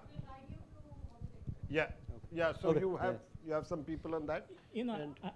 I do agree that you have not articulated your USP, your product. So I have a lot of questions. Just tell me one thing. You are selling a BMS. You are selling battery cell. What is that you are doing? You are changing the chemistry. Our product is the battery. We Battery have. means if So you this don't is sell battery. So you basically outsource those cells. You pack it together, right? We have some Yes. system So I integration. mean, it is And not you give just the software. as easy as assembly. There are like other engineering and development challenges. But all in all, we don't make cells. We get the cells from an outsourced source. But we have developed tech above that cells, which will allow it to have the features of fast charging and longer lives, which is not possible with a standard assembly process. So we have worked on BMS systems, we have worked on thermal systems within the battery, which we have sort of developed from scratch. One of the biggest challenge in India is that the temperature is different from the outside world. yes. So a lot of standard battery which comes in India, they kind of struggle. Yes. So have you been able to solve that problem for them, or is it? So that is why we are working on thermal cooling systems. It's hardcore. See, thermal management is the biggest, biggest thing challenge. to, to enhance the battery life, if I'm not mistaken. Yes. So my last question, whatever you have done on the hardware, is it patentable? Yes, there are sort of control algorithms, etc., that we have used. There are algorithms which we've used for charging batteries as well, which is very different from standard, standard charger algorithms. And who is your competitor in this space? Like, if you can name some of them. So Which Exponent directly- Energy is one very big, Uske sort of andar hai, one company that is doing really well in there this are space. Anyway, six so let's have competitors a, named let's over have a there. deeper call. Obviously, it's an interesting space Yes, for us. yes, We'd yes, like to know. sure. Okay. So thank you Okay. so much, Thank Amir. you. Hope you'll Thank take you. the inputs, Yes, make yes, the yes. thing better. Who all are interested? So just one. He's interested. She will help you out with whatever are the wrongs in your this thing. And this happens when you miss the master class for how to pitch to investors. Okay. Okay. You're interested to go a little deep dive. We need to understand more. Okay. He has a 30 crore MOU, but Yeah. he still is not able to तुम्हारे explain a lot of stuff. तुम्हारे numbers हमारे को interest दिखा रहे हैं, but तुमने जो दिखाया वो interest नहीं दिखा रहा है. वो थोड़ा सा उसमें we need to chaff out the thing. Okay. So good. I mean, you got 3 people who you can connect with for various other things. Deep dive. All the best for that. Okay. And here's my card.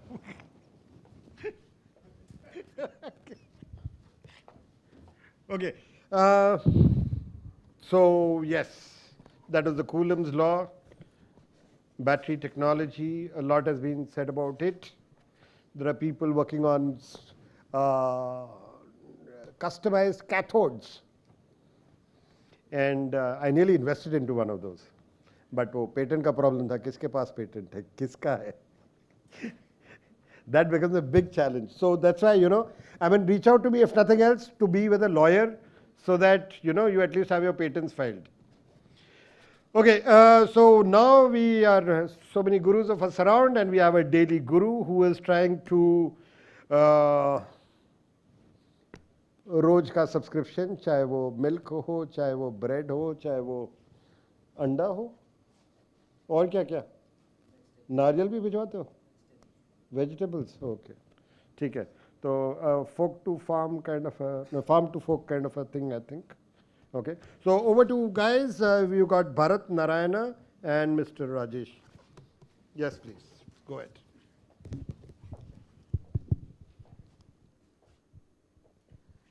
Hi everyone. Am I audible? This is Bharat, and he is Mr. Rajesh. We are the founding team from Daily Gurus. And what Daily Gurus? Daily Gurus is a farming, sourcing, and delivering company. We are providing high quality vegetables, fruits, and herbs on a consistent and affordable price to the customers. Now, Mr. Rajesh will walk you through the pitch. Yeah, hi. So the problem that we are working on is there's always a gap between the demand and supply of fresh fruits and vegetables in our country. About 30% of fruits and vegetables are spoiled and are unfit post-harvest. Extreme price fluctuations of fresh produce every day. Like the tomatoes is sold for ₹10 today, and after some 2 to 3 days it shoots up to 100 because of the high demand and the inconsistent supply. And also there are no fixed income for small and marginal farmers who have very small lands. And the other problem is the horekas and the business entities that deals in fresh produces are suffering a lot due to these fluctuations in the fresh produce, in the price fluctuations of fruits and vegetables due to the inconsistent supply. So what do we propose here?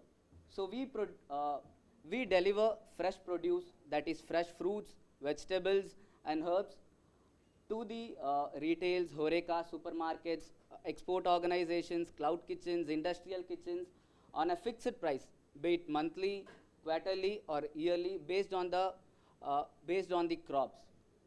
And we also lay off the middlemen and the mandis to maximize the profit both to the farmers and to our clients.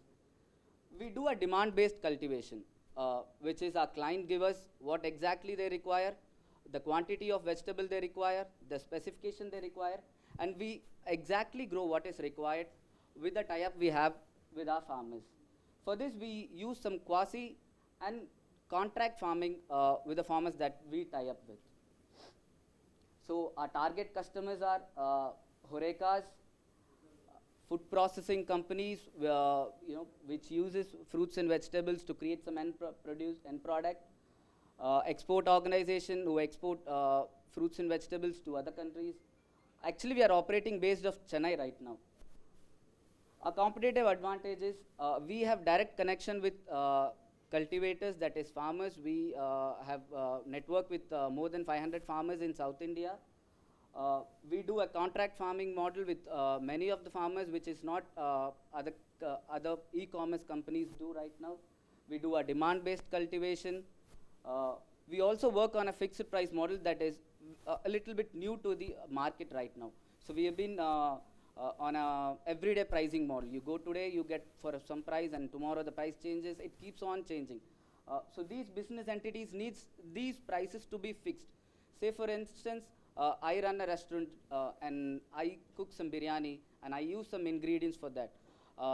And it costs around 100 rupees. So if tomorrow the price of onion shoots to 100 rupees or 50 rupees, the cost of end produce is again going to rise. So this is completely not what the business entities would like to do. So the market size of India, agri market size is $170 billion. And the agri market linkage, that is for fruits and vegetables, is $12 billion. That's what we are working We have successfully completed a proof of concept integrating farmers and Horecas. We currently have 65 plus business clients in Chennai to whom we are serving. The model is very simple because everything is done in pre-year. Actually, we work with our clients in pre-year. We get what they require. But our model is very simple. We have collection centers in agriculture belts like Hoskote, in Nilgiris and parts of Tamil Nadu, where our vehicle or executive goes directly to the farm, sources it, and the produce comes to Chennai. We pack it, sort it, and do whatever the clients require, and it's delivered on the same day to our clients.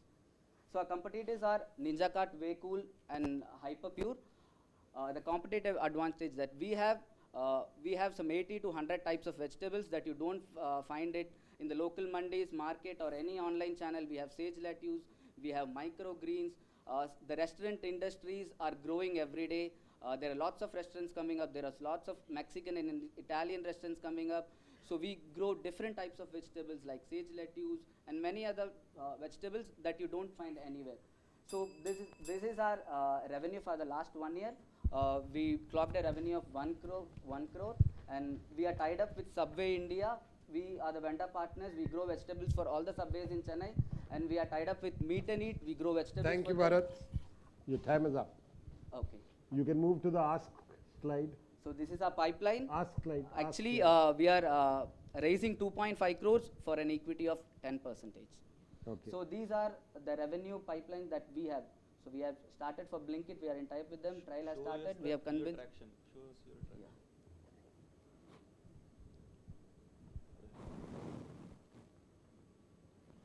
So last year you did 1 crore, right? Yes. Okay. We don't store any fruit or vegetable. Everything is delivered the same day. Since we get the orders in pre-year, it's not like they have to order a day. They give us the requirement in pre-year. Like this week, they need, on every Mondays, they need 100 kgs of iceberg lettuce, and we source it, we harvest only what's required, and we sell it every day. We don't store anything. We don't have any cold storages or anything. But there could be some cases where this demand and supply, orders versus supply mismatches, then how do you manage? Yes, actually, since we are bootstrapping, we don't have a big cold storage facilities. We use the government's cold storage facilities in Chennai to, store some kind of vegetables that is very costly, and maybe its demand start to shoot up. Again, your candid feedback. The things which you talked about have, there are a lot of other people who are doing the same. In fact, the last thing which you talked about, the USP which I felt at least, that there are certain things which you are only catering to. Yeah. So those were the things which you should have talked in the beginning itself. Even your numbers, I don't understand. Seeing these numbers, I really don't understand what is here. So again, I will have to understand first what you are trying to build. Then only I'll be able to at least ask questions. So.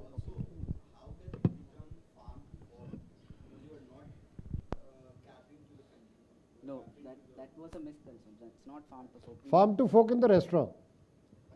Horeca industry, right? You lead by fork in the. So we deal with only business. Revenue is going up and down like a IPL range. So why is that? No, actually we are bootstrapping, and there is a payment cycle with these clients since it's B2B. So we had to, that was a tough decision, but we have to leave some. These are monthly numbers. So we have a monthly revenue of 10 lakhs on an average. We have a 25% of gross margin.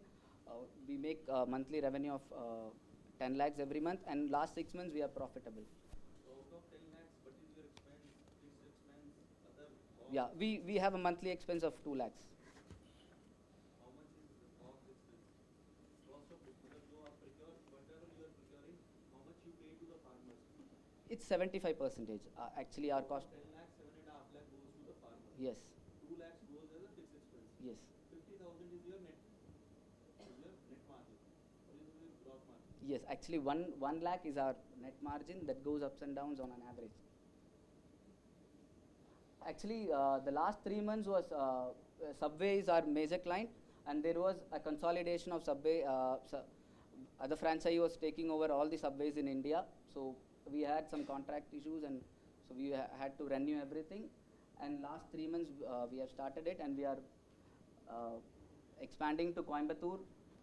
And we have also some largest exporter of baby corns and jalapenos tying up with us, who can fetch us a revenue of around 1 crore every month.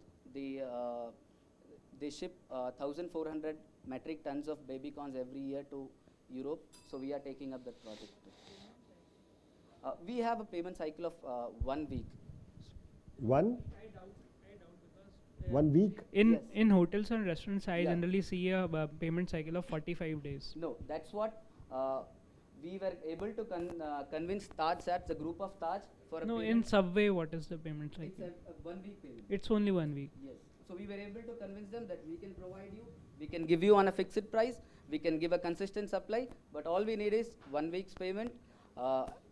And they were ready, and they are giving us payment, and we were able to convince Taj Group too, and we have started the delivery also to them. Speak in the mic, please, because it won't be recorded in the thing. See, fixed price, how do you manage the fixed price? By filling the tenders with these hotels, or what? On what basis you fix the prices?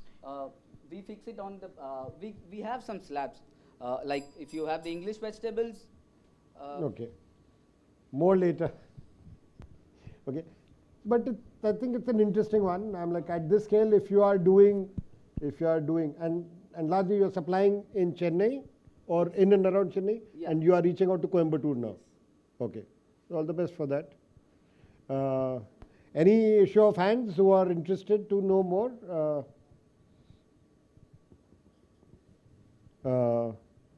We have him who's there. Nahi? Subscription. Horeca wo bhi. Chhoda. But you've got one, and I think he's also interested, right? You're interested. Your question is unanswered. You can show your interest. I'm not asking for commitment or not to write a check here. Okay.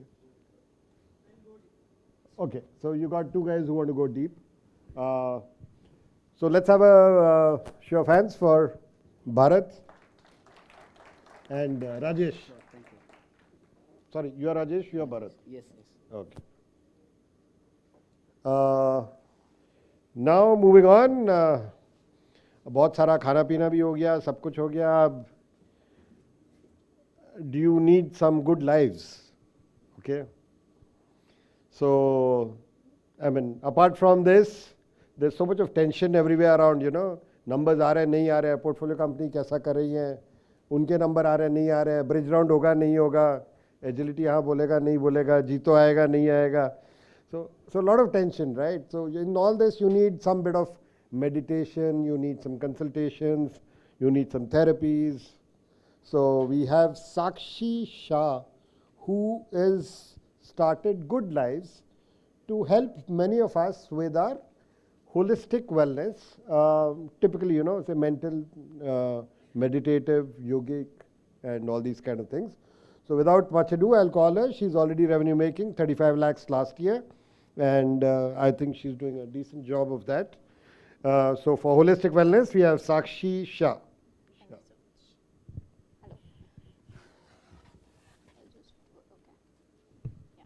Hello everyone. When was the last time you all felt sick or something and you rushed to the doctor? You know, we all go to the doctor and he runs some diagnostics, and then we get a prescription of list of what we should do and what we should not do. But why don't we do the same for mental health? When was the last time you measured your mental health? So Good Lives is a platform where you can measure, manage, and improve your mental well-being. It's a $4.9 billion market growing at a CAGR of roughly 20%. 1 in every 4 people are going through mental health problems, and that's just the statistics. Actually, it's the next pandemic that you can climb on the top of with Good Lives. So we have divided our target segment into various groups. One is definitely the working population, which is going through a severe burnout in India.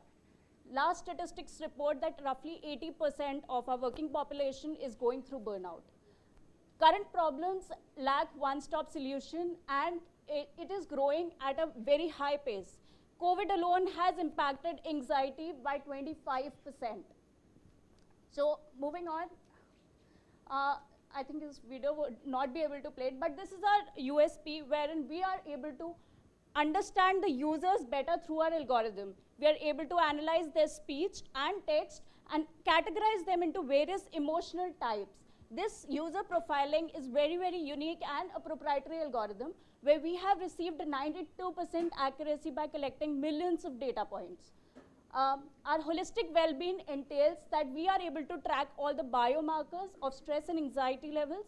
We are also able to track your physical activity levels and provide you with a personalized regimen. We are empowering the user by clinically proven and validated algorithms. We are collecting a lot of data which allows the users to which allows us to understand the users better and provide a solution that impacts their journey. For example, if you're not able to sleep better, the app has the capability to understand that what you need might be different from what other users need. And it can provide you a simple meditation exercise, DIY content, another activities like yoga, etc. to improve your lifestyle on a daily basis. So what we are essentially doing is our market is B2B2C.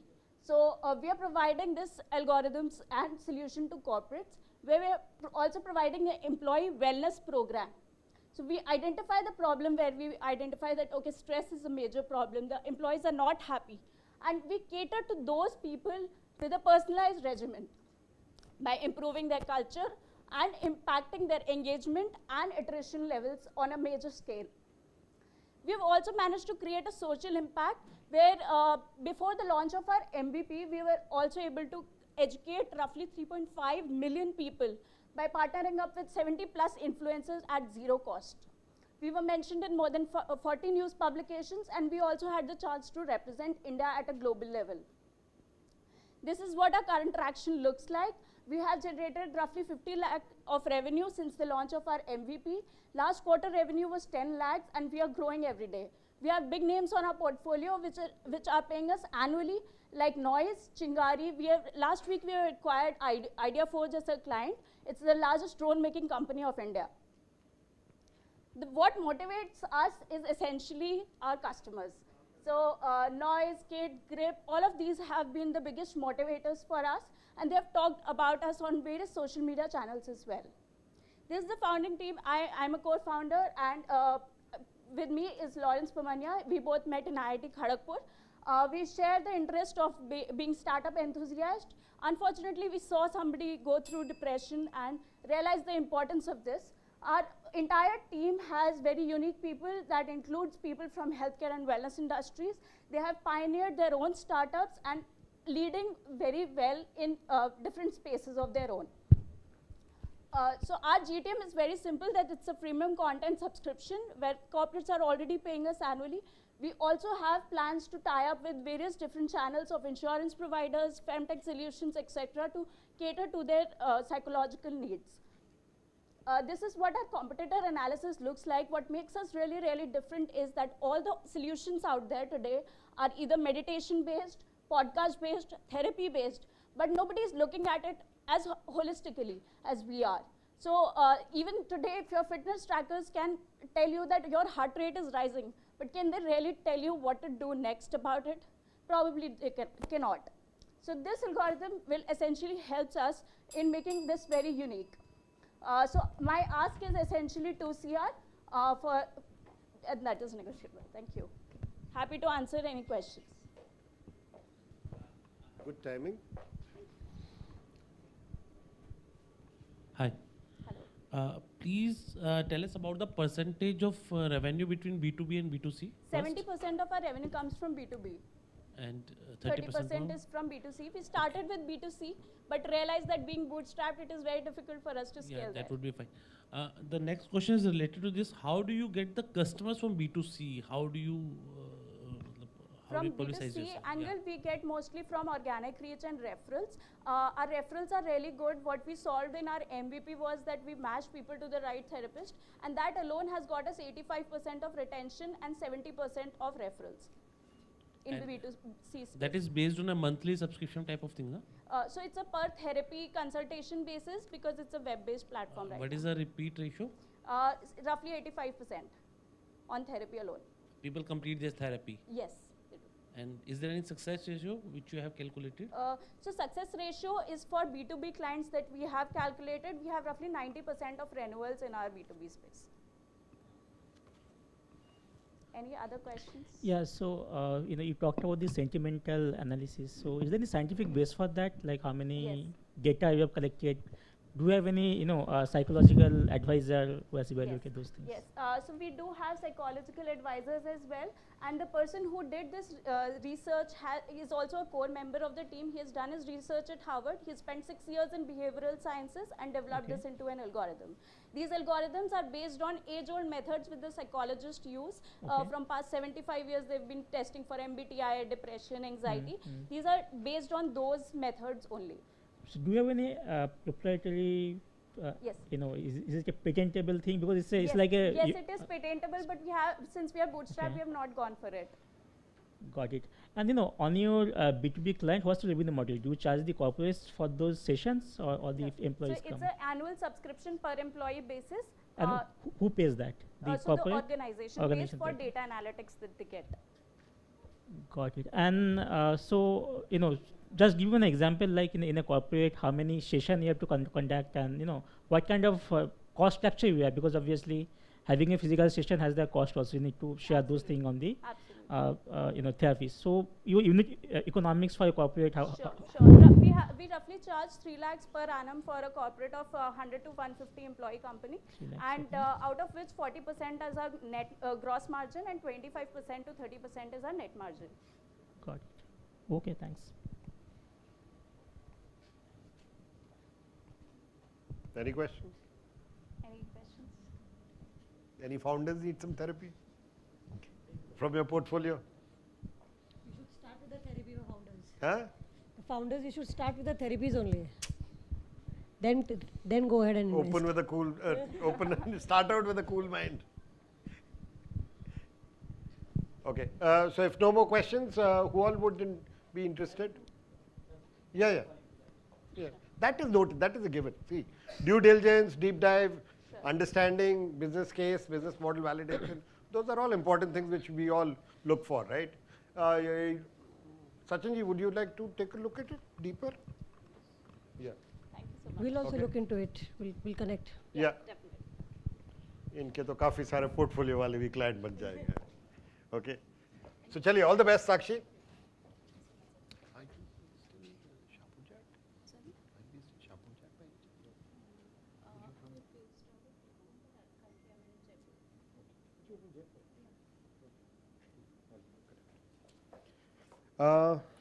Yes, so Avita sab ho gaya. I mean, now our minds are also cooler and everything.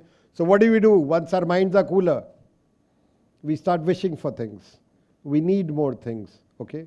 So one clear thing is when you go out shopping, half the time you don't know कि आपको चीज़ कहाँ मिलेगी, and especially pandemic के बाद अपन इतने बिगड़ गए हैं कि चीज़ कहाँ मिलेगी या तो अपने को आइडिया ही नहीं होगा, and instead of going for that task, what we do is Amazon, Google वगैरह इसके ऊपर अपन ढूंढने लगते हैं. So using this, and I mean, Kirana stores were doing a great job in the pandemic, but yet no one tried to, help them out with technology and all.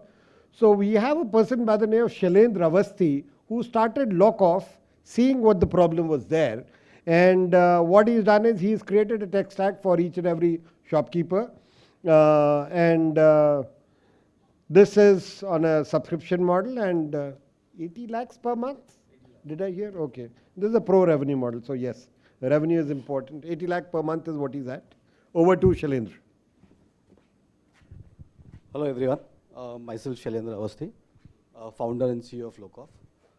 I'm a tech guy, so मुझे सिर्फ tech आता है, बाकी धंधा retailer पे छोड़ दिया हमने. So basically हम लोग क्या कर रहे हैं? We are giving a SaaS-based O2O model. O2O यहाँ पे है not offline to online, but online to offline. So during pandemic, what has happened? The customer base has moved to online, but these retailers don't want to sell online. They want to connect to the online customers, but they don't want to sell it. So that is through our technology. What we are doing is we're connecting online consumers to the offline consumers, offline retail businesses. Here currently,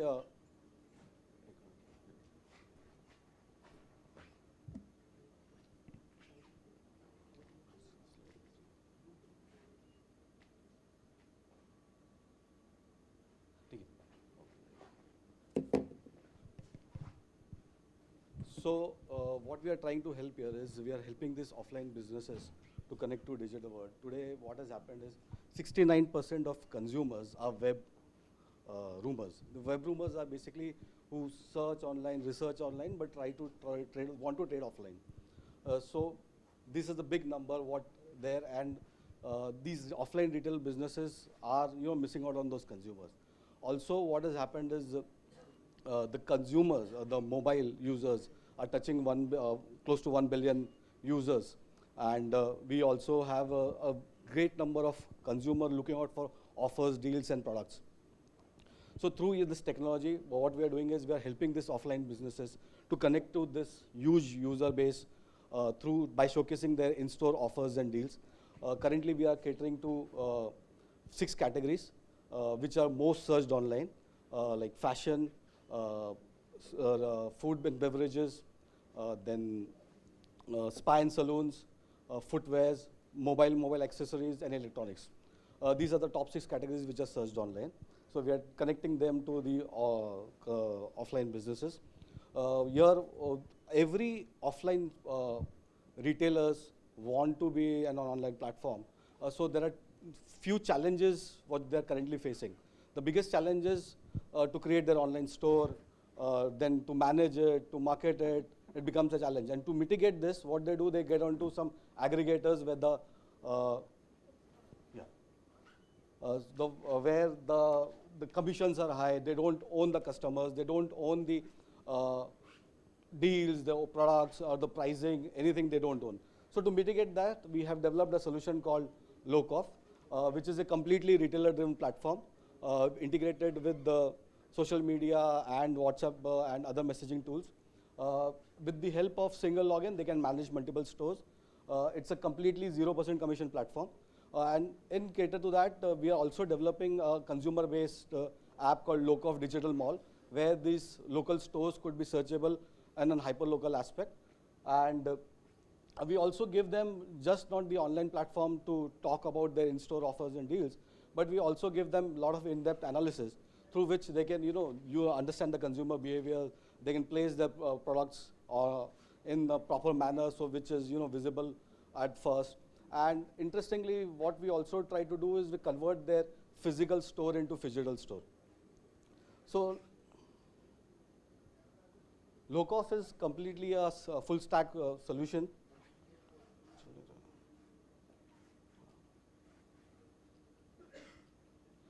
Complete full stack solution through which we give them CRM technology. Then it also helps them to market and promote their promoting tool. We can easily integrate with their existing POS or inventory management system. For restaurant business, we have delivery partner integration and payment collections. We give in-depth analysis. We give them the web links through which they can share their complete physical digital stores into their network. And we also give them QR codes which they could place across the stores and convert their physical store into digital store. Today, what has happened since we have moved into digital, and all of us are using the very powerful tool called search. But in physical presence, it becomes very difficult. With the help of a QR code, thousands of products displayed could be easily searched in the store, which becomes very difficult for a person standing across the counter to talk about, and for a consumer to ask about those 1,000 stores in the store. So that is what we are trying to do. You have half minute more, so I think go to the ask slide. So we have and what traction you've received. So we have 43,000 retailers on our platform, majorly in Mumbai, but we are spread across 15 cities. We have close to 350,000 consumer base. We have sold 7,200 subscription. It's a subscription-based model. Last month we did an MRR of 80 lakhs, and this month we are touching 90. Our revenue for FY23 was 3.8 crores. Currently we are in the subscription, but we are also trying to capitalize on the non-paid retailers by giving them in-app credits. Shailen, we'll stop here now. Sure. Just open the ask slide. Ask जो है आपकी. And we are, yes, yeah. questions. So we are raising around $2 million, out of which we have received a commitment of 300K USD. And most of this money would be used majorly in technology upgrades, then acquisition and marketing, 20 for operation, and 10% will keep reserves for rainy days. So valuation is something we can always discuss. Have you raised anything so far? Yeah, we have raised around 3.3 CR. How much you have diluted? We have done this in last year when the monthly MRR was 30 lakhs at 3 million value. Can you run me through your unit economics? Like last month 80 lakhs, how much is your burn? Yeah, so when we sell, I'll tell you how it works. So when we sell for the first, we are subscription model, it works on quarterly, half yearly and yearly. So till March we were focused on quarterly. Now we have started, since the trust has been there, we have started selling half yearly, we started pitching half yearly and yearly. So half yearly, quarterly is 5,000 plus GST. When we sell for the first time, it's 7,800 rupees cost to us. When the renewals happen, it is 4,500, and the second renewal happen, it's 2,500. We have a renewal ratio of around 56 to 60%. We have 3 channels through which we sell. One is our own sales team, one is typical IT model of resellers, and second is digital and referrals. So when there is a referral model, reseller model, the first time cost is on 5,000 rupees, we give 35% as commission, and on renewals we give 20%. Why we are giving on renewals also? Because they act as a relationship manager. They create a brand, and that is how they renew the products. So they are first level of escalation, what was there. So that reduces our overhead cost. And for digital or referral model, it's a one-time 20%, 25%. 5,000 is the annual subscription? No, quarterly subscription. Quarterly subscription. Yes. And what is the annual? Annual, we take it to 14,000 plus GST. Okay. Any competitors in this space? So we have, there's no direct competitor, but we have likes of Koutloot, then Dukan, Bikai, Magic Pens, and things like that. But they work in very different model altogether. So very closest is Bikai and Dukan. And how we are different from them is, the most interesting part is, there is no selling on a platform. So none of these retailers who run an offline store want to sell online, because they believe in cross-selling, connecting to people. So what we do, we create an interest, we connect them digitally or through the walk-ins at the store. So what happens is, why they are not interested in, because the moment you purchase online, the disconnect happens there. But when you interact with them, they have an opportunity to cross-sell. For example, I have this phone, which is 40,000 rupees example. So when I sell it, the margin is only 4 to 5%. But once I interact with them, this cross-sell with scratch guards, the pop-ups, the covers, where the margins are up to 80%. And then the average margin comes down to 35, 40%. And that is what they're interested in. None of these retailers want, but the options are very limited. So we, with a lot of interaction with retailers, I personally went to more than 600 stores when I started this idea, when the idea came into picture. And that is how we have developed the solution. How much do you burn? So we, on the burn side, we are burning around 10 to 12 lakh rupees monthly. So you're making 70 lakh rupees a month? 80 lakh rupees per month, and above that we burn this. So we add on to... 90 lakhs is your last month cost. we burned somewhere 95 lakh rupees. So we add on to areas, geographical, we reach out. Currently we are in Mumbai, we started with a small location, then when we got good response, we moved to other. Can you categorize this 95 lakh, where do you burn this money? Most of them is marketing, acquisition and tech. So there's a constant upgrade of tech, and that is, so what we have done is to become, at some point of time, we've identified 15 cities. There are 15 lakh retailers in those 15 cities. We say that 10 to 12% of these retailers would be on a platform. We cross-cut it there, and then we get into that profitable aspect of things. How many people do you have in tech, and how many people? So we have 8 in-house and 4 outsourced. And in sales, like 14. Out of those 15 cities, where are you present? Last. 15 cities, Mumbai is major, and we have identified cities in UP, Gujarat, where the language is not a barrier. So currently, it makes us easy to go and talk to people.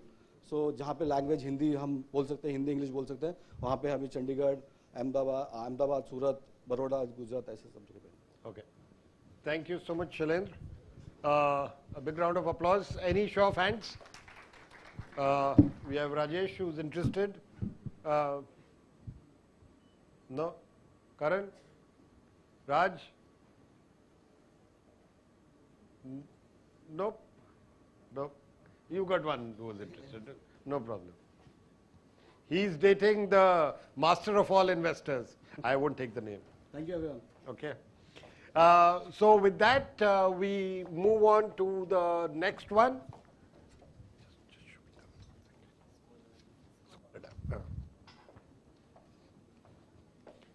So we have we had an EdTech in the pre-revenue one, and we will have an EdTech to finish it off, top it off in the final one. We have Scholar Lab.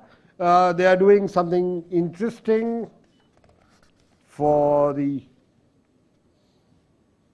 space. We have Balaji Venkataraman, who has done something interesting at Scholar Lab, making money.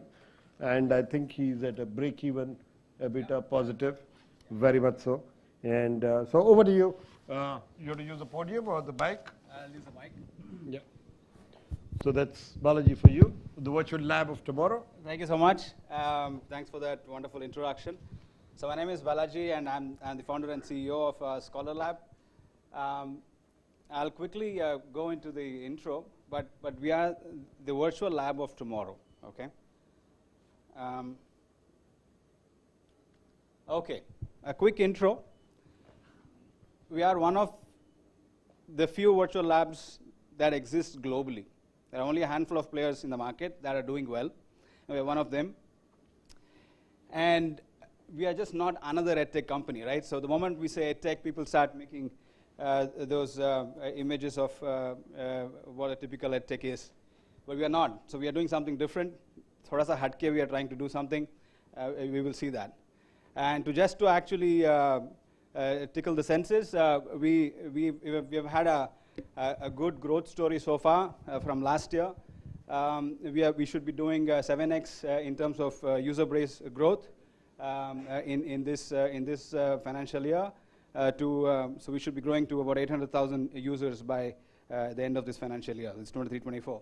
And from a revenue perspective, we should be growing. We are set to grow 10x to 15 crores this year.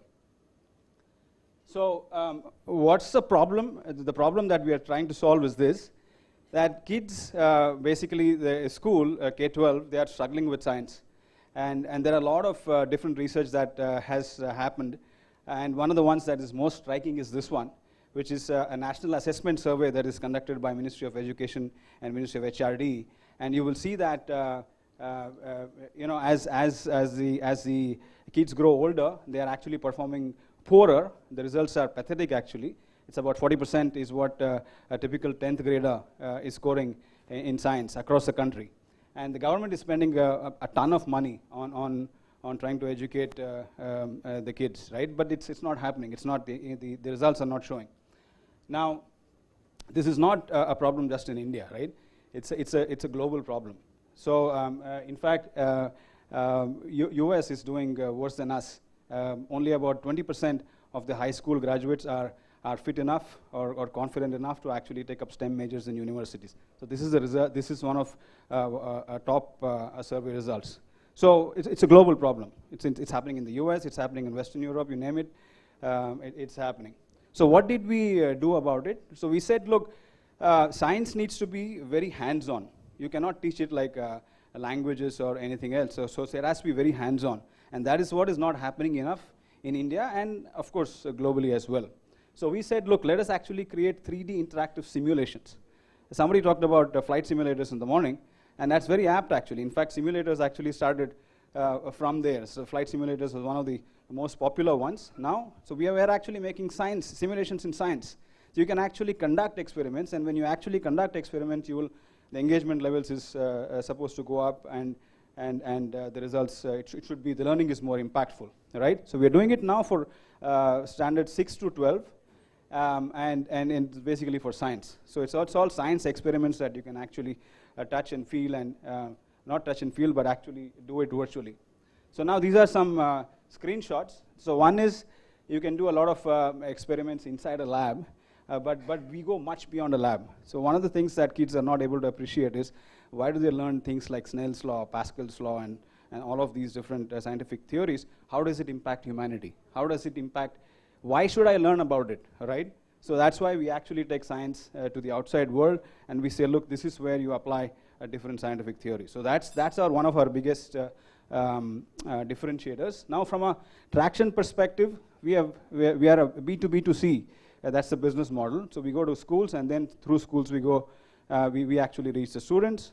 So last year, we deployed our product in more than 150 schools, touching more than 100,000 students and teachers. This year, through our fantastic strategic partnerships, we should be doing 800,000 users in this financial year. Contracts are signed. We are in the deployment phase. So this is the result of that. I'll skip it in the interest of time. But basically, signed contracts is what is actually getting us that fantastic growth this year, right? And we have a couple of more big deals in the pipeline. And if we actually conclude that, our results for this year should be looking even better. So this is what, from a funding perspective, we raised 145,000 US dollars last year through Jito. Now we are raising 300,000 to accelerate the deployment of signed contracts. And later, so we are calling this as a bridge round, and we want to be raising another 1.7 million by the end of the year to accelerate our product R&D as well. Thank you so much, Balaji. Yes, we already have an investor amongst us within the company. So anyone else who would like to get a little deeper? Yeah, so the last year we did revenues of 1.4 CR for 100,000 users. This year, because of the contracts that we signed earlier this year in January timeframe, December-January timeframe, we should be doing 10 times that. Okay.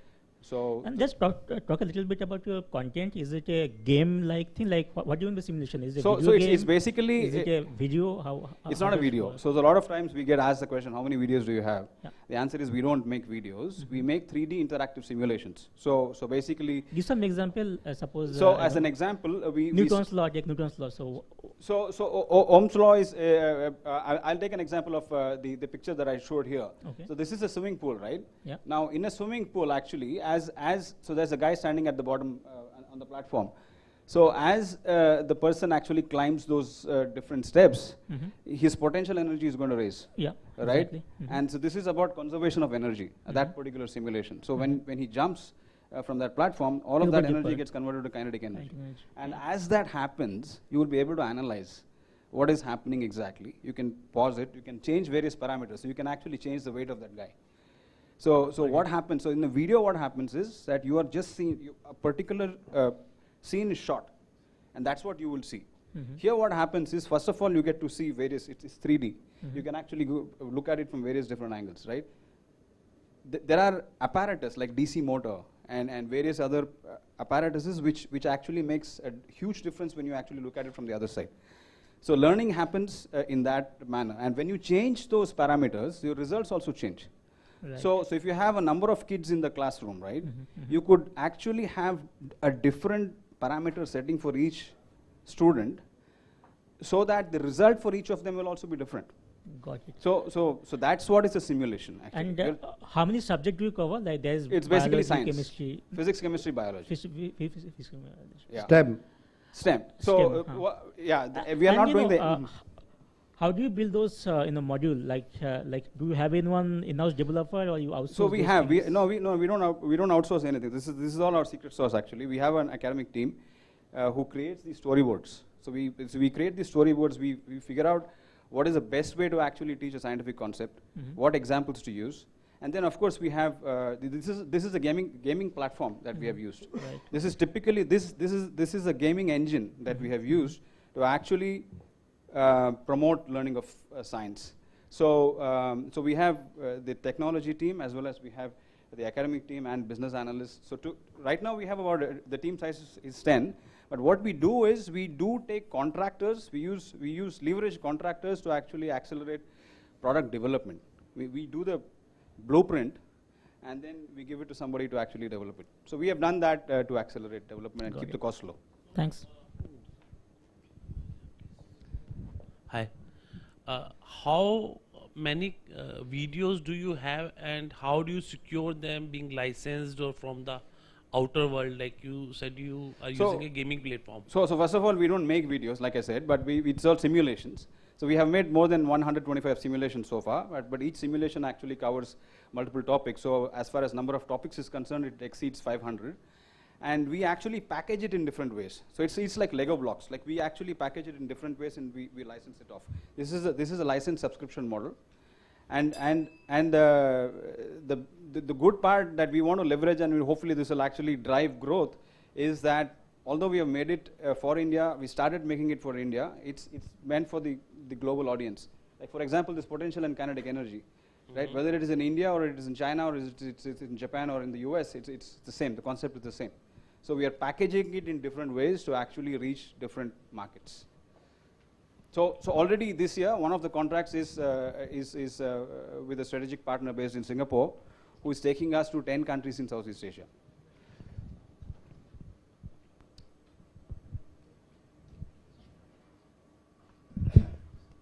So that's our ask, 300,000. We are calling it as a bridge round, as I said, and hopefully, as the revenue gets recognized through the year, we will raise. I mean, of course, that will help our valuations to go up, and hence we want to get. Thank you, Bal. Sorry, we're looking for the bridge round. We're looking at 70 crores valuation. 70, yeah. We can. See, that's look, we are also open to actually a CCPS with a floor and a ceiling.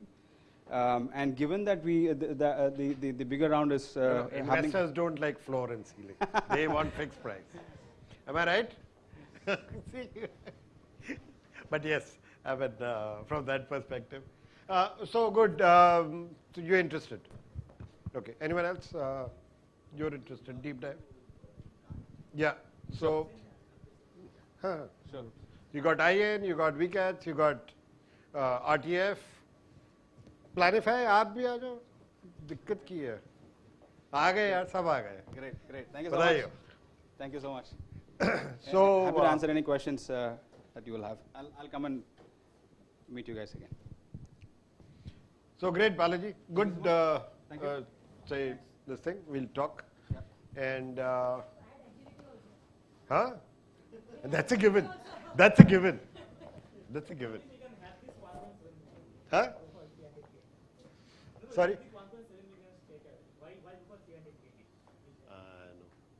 हाँ अपन सब मिल जाते हैं तो 1.7 सीधा हो जाता है. But then फिर valuation हम वो कर देंगे. We'll make the valuation $4 million. So we are fine for that.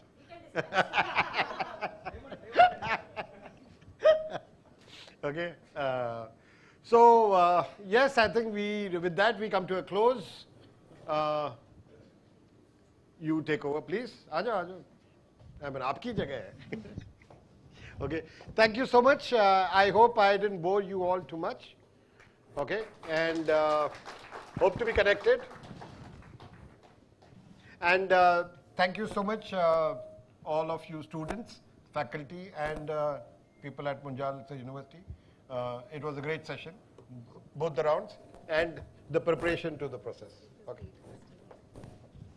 So today we are honored to have with us Ms. Swati Munjal, President BML Munjal University, and Professor Shyam Menon, Vice Chancellor BML Munjal University, joining us for the grand finale round of pitching a revenue track of Propel Pitchfest23.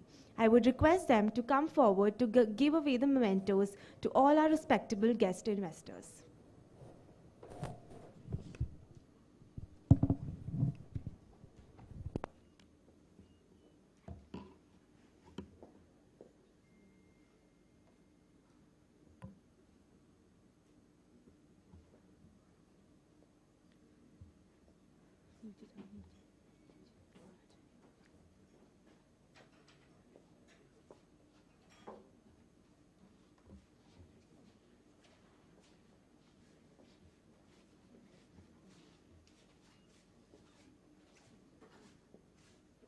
I would like all the investors to come forward to the stage.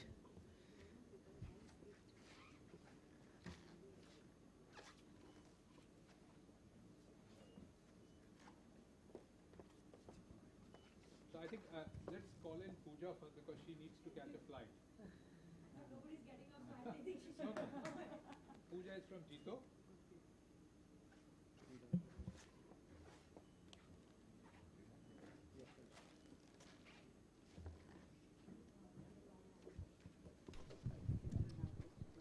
Thank you very much. इसके नाम का investors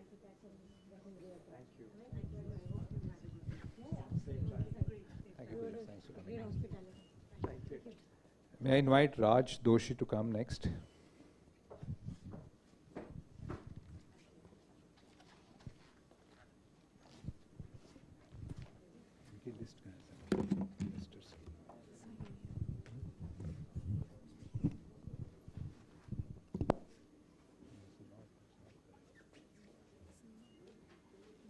नहीं correct नहीं है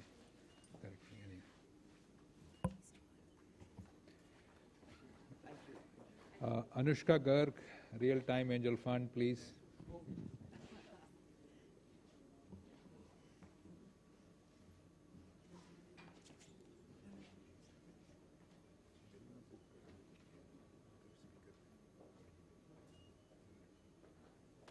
Can we give a round of applause, please? Take it, they want to take a picture, sure.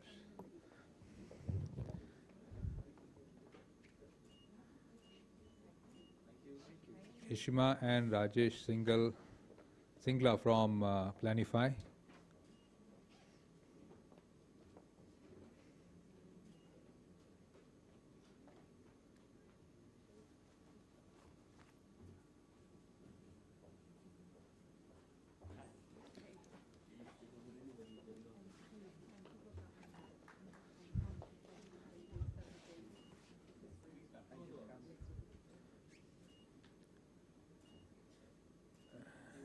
Puneet from Real Time Angel Fund, please.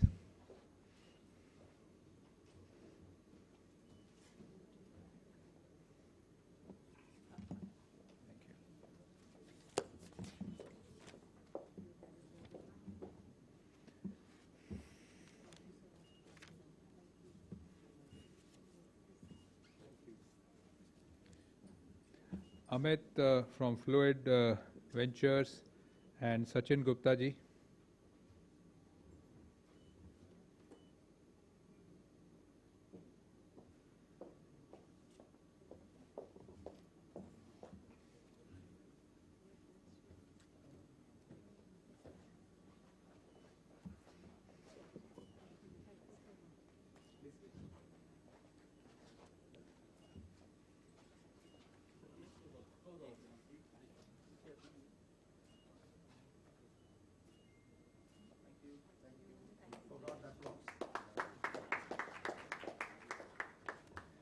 I'd like to invite Kumar Saurabh from Venture Catalyst.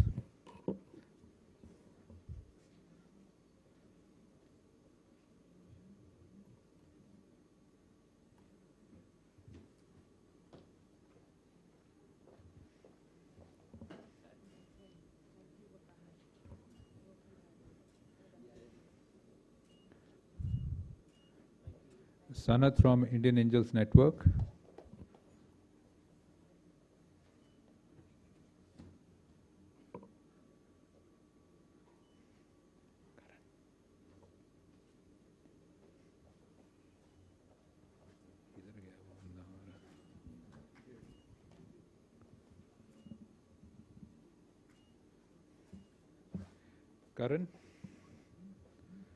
Karan from Fluid Ventures.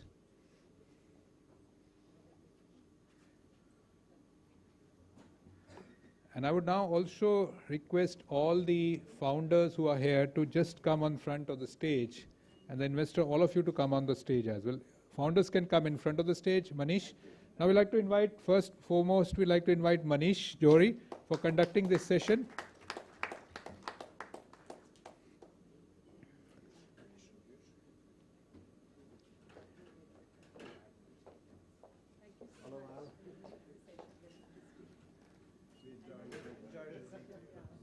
I would invite the investors, all the investors to come to the stage, and all the founders to please come and stand in front of the stage so we can take a common photograph.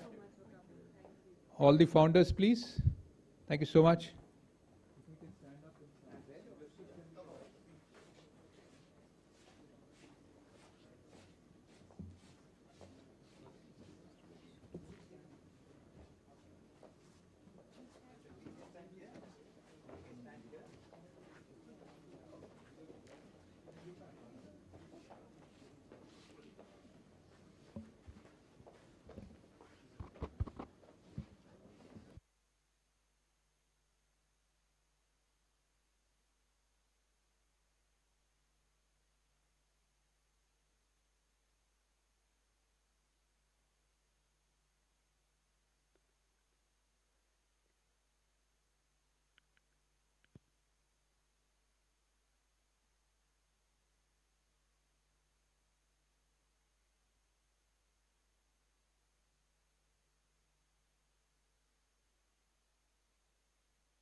So we start with the startup 20. 5 minute के बाद startup 20 शुरू करना है.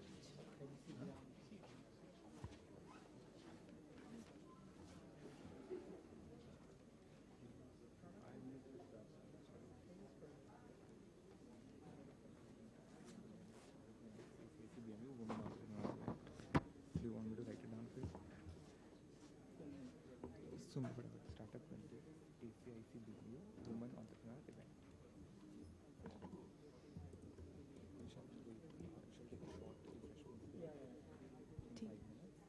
ये सब ना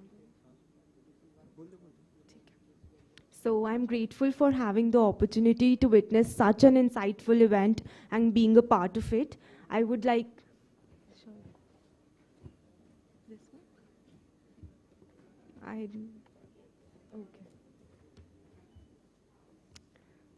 I'm grateful to all the investors who could make it here today and grace the occasion, without whom this wouldn't have been possible. Many thanks to Manish sir as well for being such a spectacular host and keeping everyone engaged, and lastly and most importantly, the audience. Once again, sincere thanks to all of you. We'll shortly be starting with Startup 20X ACIC-BMU Women Entrepreneurship event. Thank you.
Munjal, your host for this event. I welcome you all to the Startup 20X ACIC Women Entrepreneurs. Startup 20X is the first of its kind official engagement group initiated under the Indian presidency of the G20 2023. India's G20 presidency is an opportunity to demonstrate how the country's unique model of digital public infrastructure and startup ecosystem can be taken to the rest of the world. It is a platform for showcasing and explaining innovations and their impact that are backed by research. Today, here we have 4 successful women entrepreneurs, Ms. Ariba Khan, Ms. Reshmi De, Ms. Sonal, Ms. Shikha Ghai, who will be sharing their experience and encouraging aspiring students. Let us begin with Ms. Ariba Khan, the founder and CEO of Jumping Minds, India's largest mental health community. A graduate of IIT Roorkee and IIM Bangalore. Her passion for mental health led her to become the general manager at Param Care before founding Jumping Minds. I request Ariba Khan ma'am to join the stage.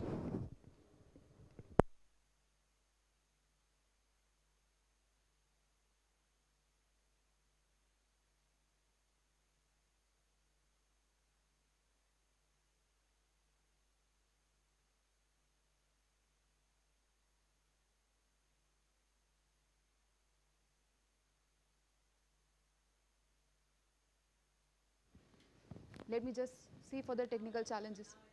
It is okay. So good afternoon, everyone. Thank you for having me here today to share my story with all of you. As an entrepreneur and a founder of a mental health startup, I've had my fair share of obstacles and challenges that I've had to overcome. And I'm happy to share my entrepreneurial journey with you guys, the challenges that we overcame and the lessons that we learned. Before we start, I would like to ask you all a question. Have you ever been in a situation where you felt stressed, anxious, or low? I'm sure all of us have felt these emotions at some point of time in our life. In fact, over 1 billion people are facing mental health challenges across the world. India is no different. And the COVID-19 pandemic made it, even worse. It was during the pandemic that me and my co-founder Piyush, who is here, decided to build a mental health platform that was different than the traditional ones. What we realized that although the demand for mental health services was rising, the traditional therapy model was not convenient, efficient, or affordable to everyone. So we decided with a dream to create a mental health and wellness platform that was not only effective and convenient, but also relatable and pocket-friendly to everyone. The only question we had in our mind that time, what would it look like? So let me just take a segue and tell you the story of how we came about the idea of Jumping Minds. So it was in 2021 itself, Piyush and I, my co-founder, we were both feeling ourselves depressed because of the ongoing pandemic and the situation around us. And we got on a call to discuss our plans for Jumping Minds. And after a 2-hour long call, we realized that what is it that can make anyone feel better during a tough time? And that was it. A phone call with a friend, right? A cup of coffee, a bowl of Maggie with a friend discussing your challenges always makes you feel better. And that's what we realized. Having a relatable, understanding, and non-judgmental friend with whom you can share a laugh and a cry is perhaps the best mental health solution that anyone can have. And this led to the development of Friends Therapy at Jumping Minds, which means that not only experts, but you can also find like-minded friends that you can talk about your challenges with and feel better. So this is Jumping Minds, an all-in-one affordable anonymous mental health platform where you can find experts, friends, as well as alternate therapies in a self-care toolkit as well. So coming back to my journey, I remember the day we decided to start Jumping Minds. It was a feeling of excitement mixed with fear and uncertainty. I had always wanted to be an entrepreneur, to make my own decisions, to be my own boss, and create a lifelong, meaningful impact in the industry. But the thought of leaving the security of the job was still a daunting task. Nevertheless, we decided to take the leap. We spent months researching and planning and finally launched Jumping Minds app. The first few months were tough. I won't lie to you. Honestly, there were times when we felt like, why are we doing this? We felt like giving up. But we always reminded ourselves of the reason why we started it in the first place, and we persisted. I would like to talk to you about the 3 primary challenges that we faced during our journey and how we overcame them. The first challenge that we faced was the stigma and lack of awareness associated to the mental health field in the entire country. Many people still feel hesitant to seek out support when they are feeling low, anxious, or depressed. So we decided to use the power of humor. We decided to create a brand identity that was relatable, that was inclusive, and that was humorous.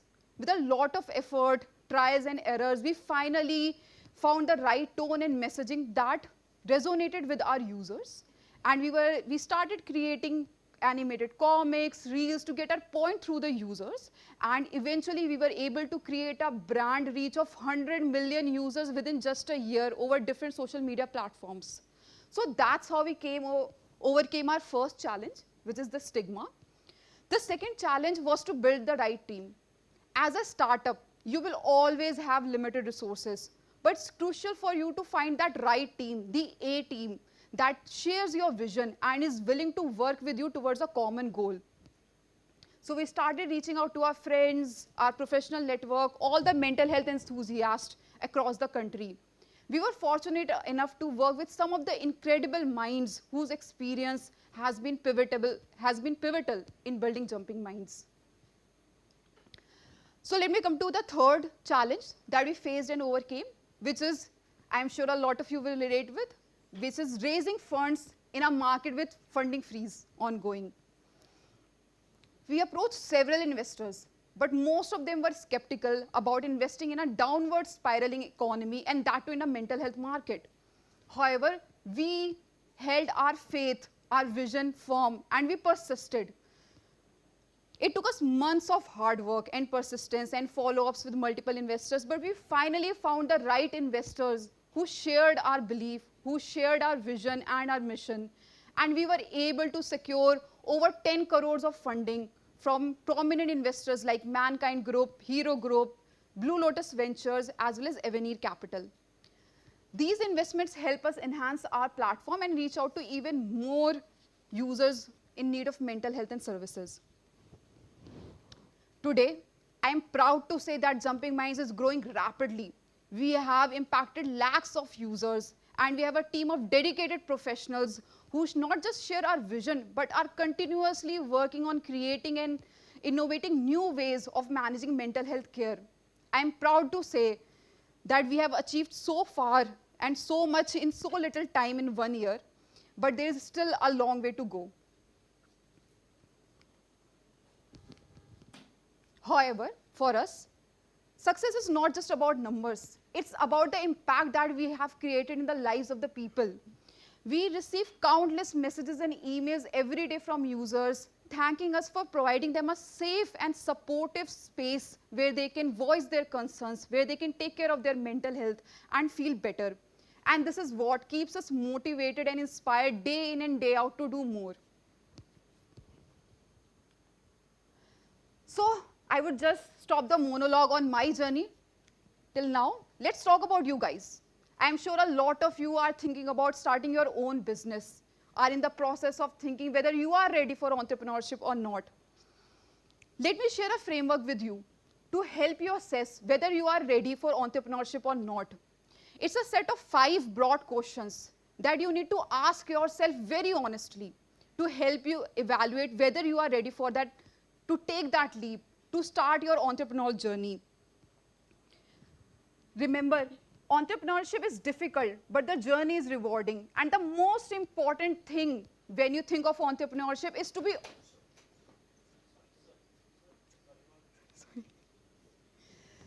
The most important thing in entrepreneurship is to be honest with yourself, honest about your strengths, and honest about your weaknesses, and honest about your motivations to start the business. The first question that you should ask yourself is, what is your motivation for starting the business? Are you passionate about a certain idea, or are you driven by the potential financial outcomes? Or are you just looking for more autonomy and control over your work? The second question that you should ask yourself, do you have a clear vision and mission for your business? Have you identified a target market and customer base? Have you thought about the unique value proposition of your product? Do you have a plan for scaling and growing your business?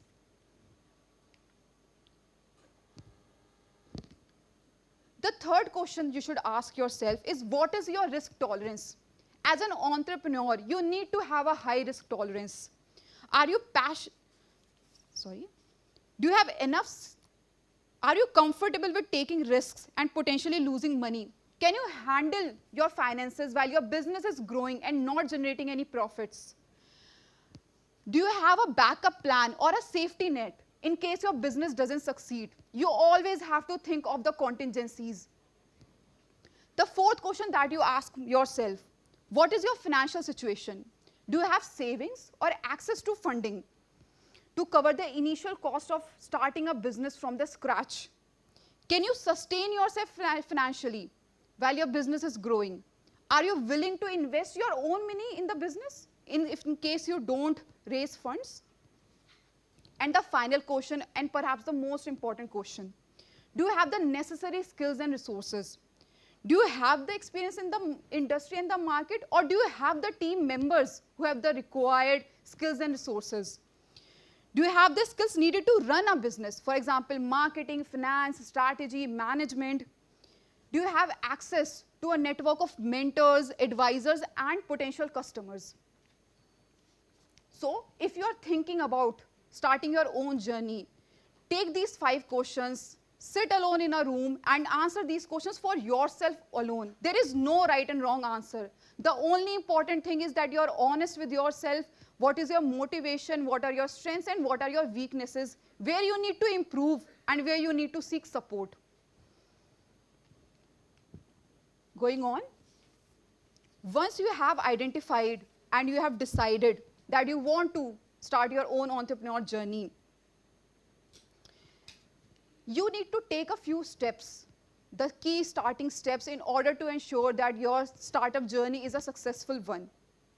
If you're passionate about your ideas, committed to your goals, and willing to work for them, there is no limit to what you can achieve. The first is in-depth market research. You need to conduct thorough market research.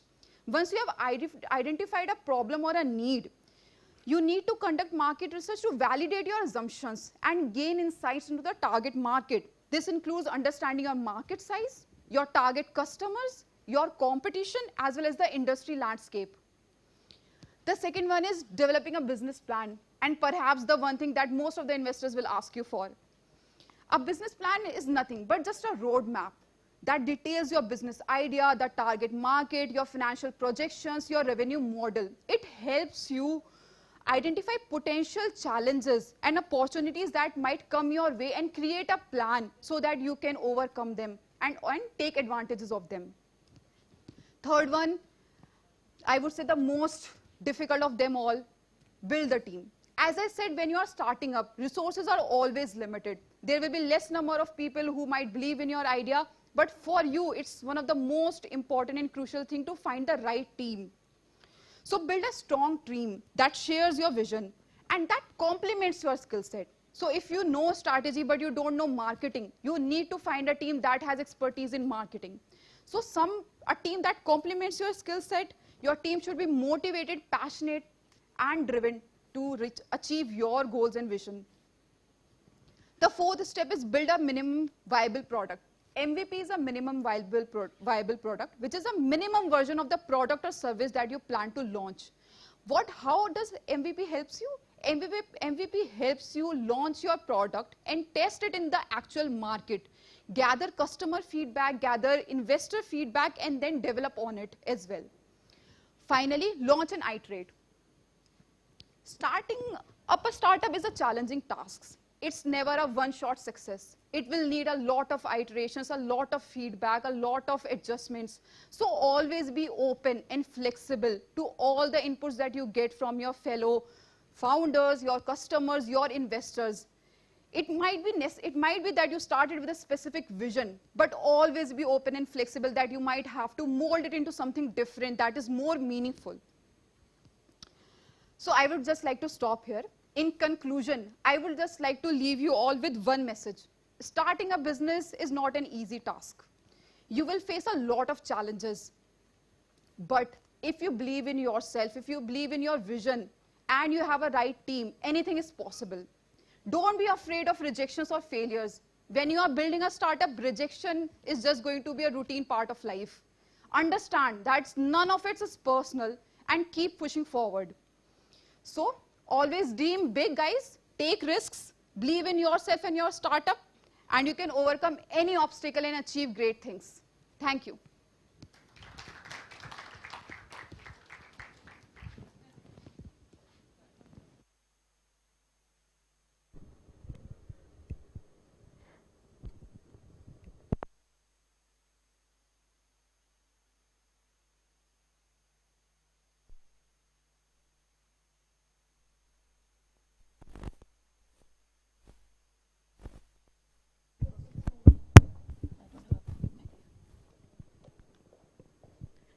Thank you, ma'am, for your inspiring word. Now, I would like to call Reshmi De, ma'am. She is a founder and director of Glass Sutra Private Limited, India's first public access glass art studio. Her journey from an economics and mathematics graduate to a skilled glass blower is inspiring. Reshmi ma'am's work has brought glass art to the masses, inspiring countless aspiring artists and putting India on the global map of glass art. I request ma'am to join the stage and address the audience.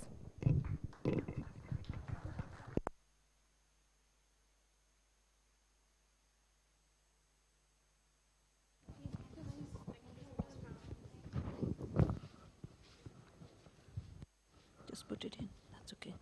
Just go. Yeah. Yeah. So long it doesn't follow. Okay? Is it working? Okay, to go and I hope it works. And which one you need to? You want to use this? Okay, next. This one and this one. Hi, I was just sorting out all this gear all around. You know, they are trying to wear me so that I can be a detonator to do something over here.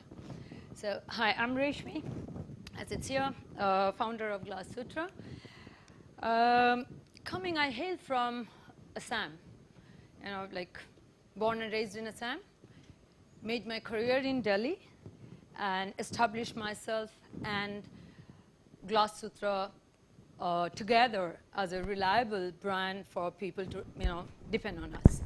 Glass Sutra, the name, it has got a meaning glass plus action. So glass plus sutra means glass plus action. So my journey into the Glass Sutra, where I'm supposed to be sharing my journey with you. And the journey started many years ago. It's almost 2 decades, over 2 decades, my journey in this field. The reason for me to start Glass Sutra was 2 primary reasons, actually. One, I felt the industry I'm from, which is glass industry, though India has got a sizable, you know, established glass industry in Firozabad, Mecca, glass, you know, in India, the glass industry in Firozabad, as well as has got a sizable domestic and international market for the work they produce. However, it lacks understanding the craft and art of this form. We fail to make, or we cannot make, product which has got high value, boast of, you know, fine craftsmanship, a lot of artistic value attached to it, and you know, beautiful craftsmanship actually goes into it. So we failed to do that, and because of that, we have also the second problem which comes to it is that people from our own country don't believe or don't appreciate most of the time whatever gets produced in India, and when they get to see in India, produced from India, they don't appreciate.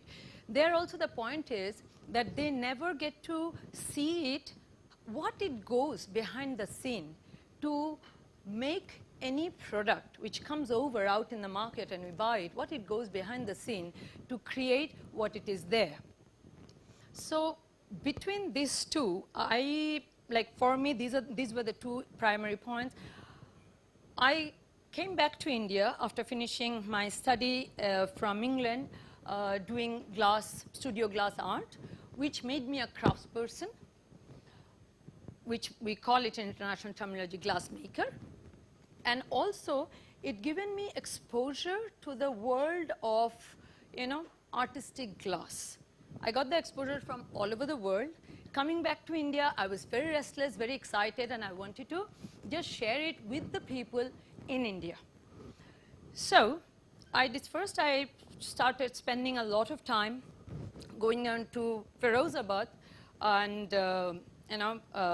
doing the research and understanding the market, understanding the industry itself, that where, in a way, what is my space in this industry and where I can make a difference out here. So because there are a whole lot of people, their industry, their exporters, a lot of them are doing it. Where do I stand? So now from there on, the next thing was that I started, researching, going down to Firozabad. I was working with the industry, working within the factories, in fact, with the craftsperson, sharing my knowledge, what I have learned, what I was exposed to, what I got an exposure out of my education internationally. I was sharing with them, and I was creating product or pieces of artwork, which they couldn't believe that it is possible to do it out of the industry, because industry means mass produced. You make number of pieces constantly for a mass market. My whole idea was to do is to that limited pieces, high-end value attached to it, lot of finesse in the craftsmanship, which will be for a handful or maybe a luxury segment in the country. So when I was working with them constantly, and they could, they used to think that, oh wow, is it possible to do it? And I said, yeah, it is possible. I'll show you how to do it. That way, when they were making their mass-produced product, I was doing my limited pieces out of that. And I was selling those also. In a way, they were learning something from me, and I was learning something from them as well. So going forward, it made me feel that what next I should do. What are of course, when I did that, that's an initial stage as an artist I was working, coming back from abroad, armed with all the education and exposure, then I thought I can rule the world in a way. So I started, thinking that, okay, this much I have done, this is I'm doing, but what next, how I can build this up? And that's when we decided to do Glass Sutra. Now in Glass Sutra, what we do is, one, we create only limited edition, fine craftsmanship of work out there for, it would be, you can say it's for a luxury market. At the same, and we do this with the existing craftsperson from the country. That's one, what I feel very proud of that. Second, which we wanted to build a space where we can,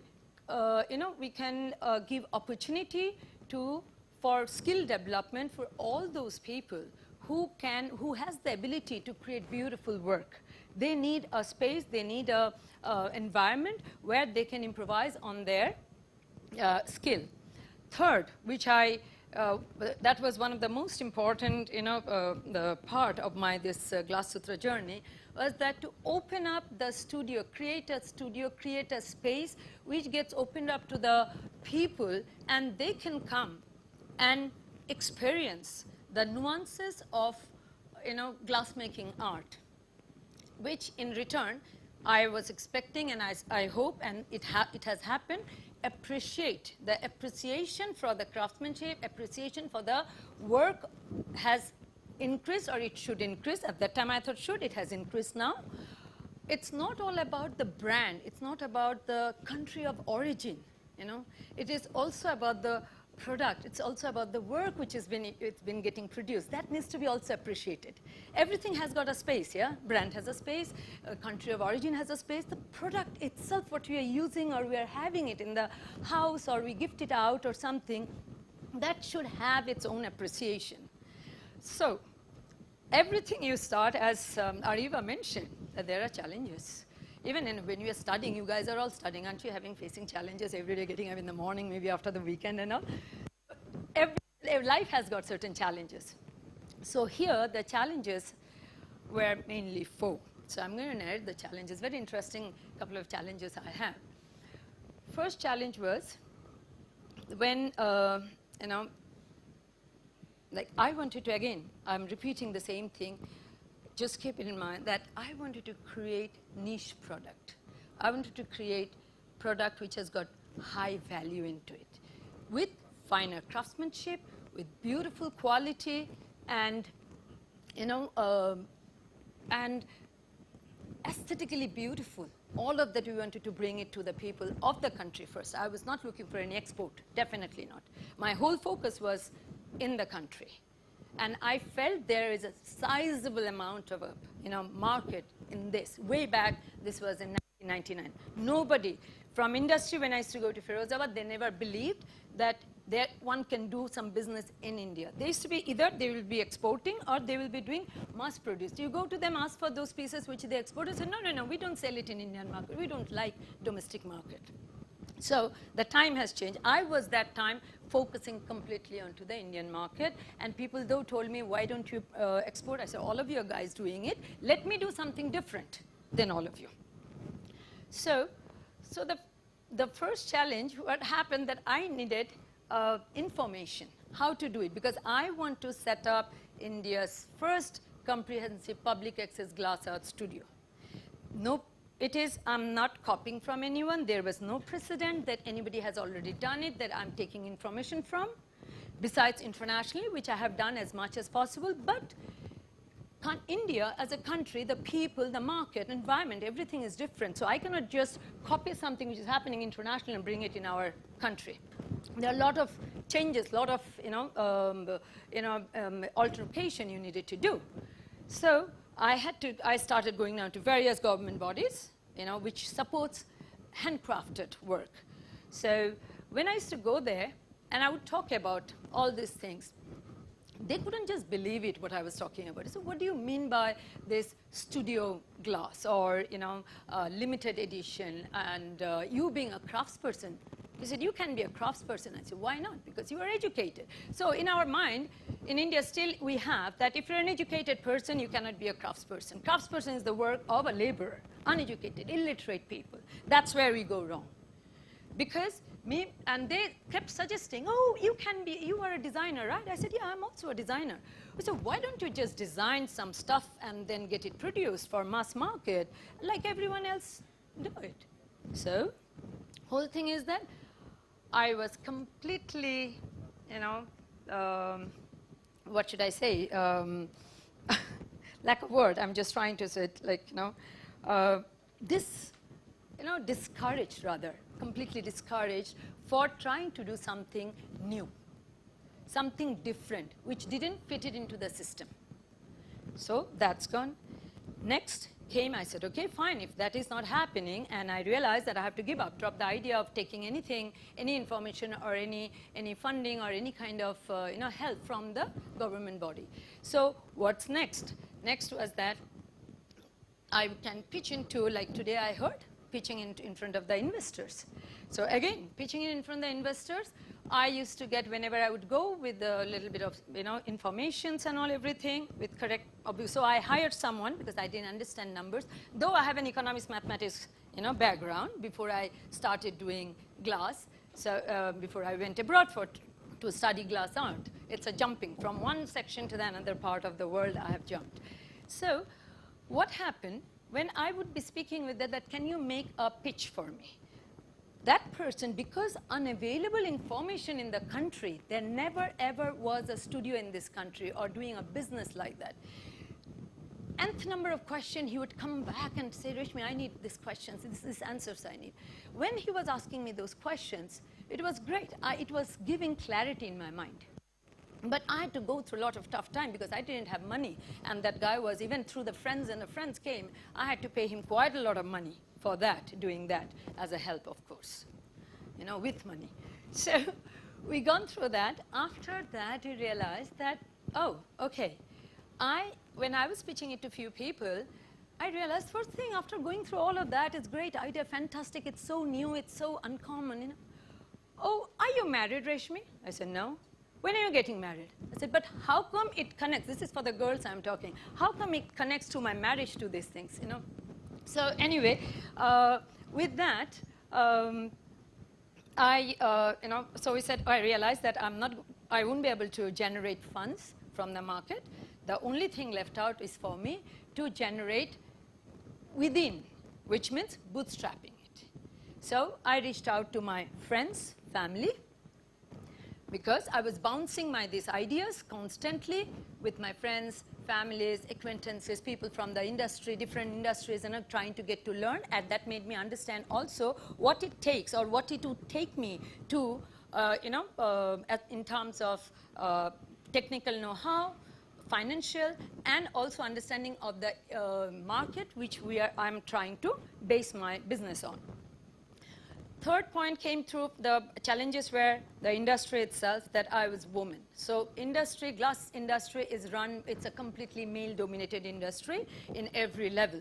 So for a woman who's a glassmaker herself, who understands the technicalities of it, it was difficult for me to be accepted and acknowledged by them. So it was a hard work for me even to generate information from the industry to create my studio. Last but not the least is the studio. Studio itself is like, it requires a certain equipment which you don't have it in India. So to create this studio glass, let me explain this studio glass is all about, where a space is there which has got smaller equipment, and you as a glassmaker, as a designer, as an owner of your own business, you go there, you make pieces along with your team. Limited, one-off, site-specific, like that kind of work. So these are the problems when I've gone through, faced all of that. The next thing was that how am I going to overcome it? I got to do it. I'm not going to give up. So there's one option I had for me to go back to England or to California to have my own time over there and do my work and just promote myself just as an artist, then give up this. So that was not for me. So I decided that how to resolve all these challenges which we have. So one by one we did that, first talking to the people around about my business to understand the whole thing which I've just mentioned. I started bouncing it with them. I got to understand what it requires to be done, then bounce back to the family and friends who trusted me, who saw me working right on the ground day in and day out. They trusted me. They said, okay, so I generated the fund from there. And third, got help from my international buddies from the glassmaking industry or studio glass industry to help me to set up the whole thing. So the challenges the challenges been faced and then got out of it slowly like this in 3-4 steps, of course, going back and forth with each and everything.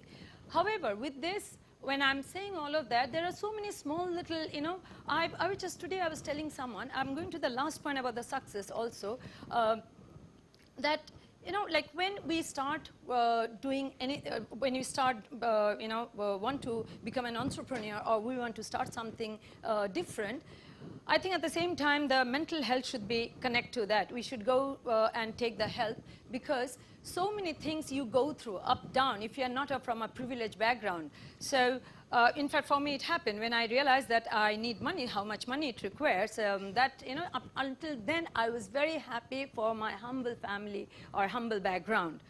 just in there, I thought, oh, I'm getting involved into a very expensive affair.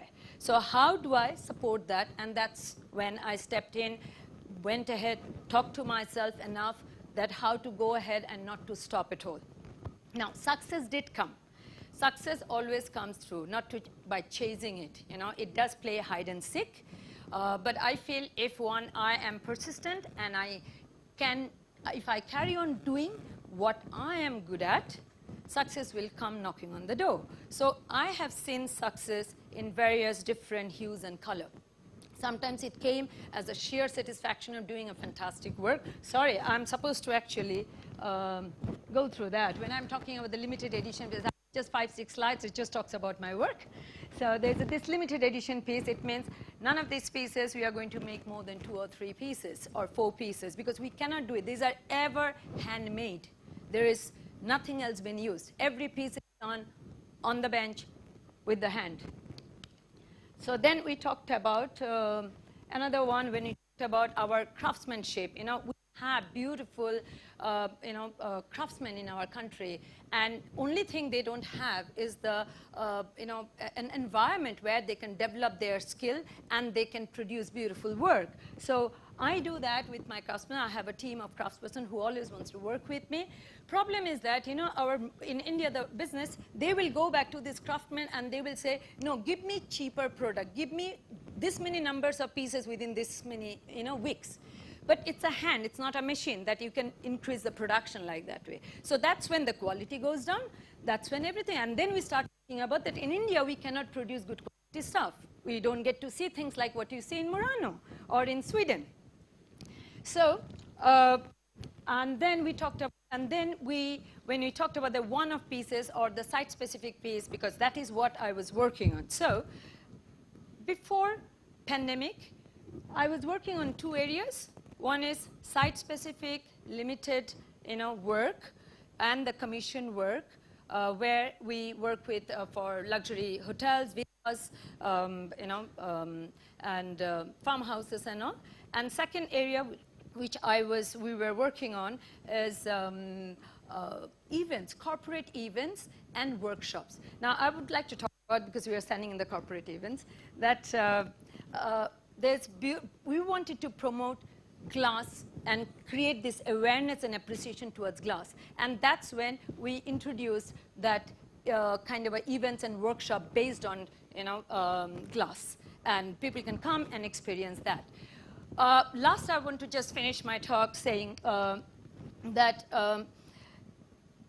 we started with these 2. Now, after pandemic, which made me realize that we should do something, we should diversify our business, because we got to do something, we got to keep moving. And that's when we started our retail. We are into airport retail business with our work, with the Glass Sutra. We are planning to do 6 to 7 stores across various airports, as well as, which I was very against initially, was the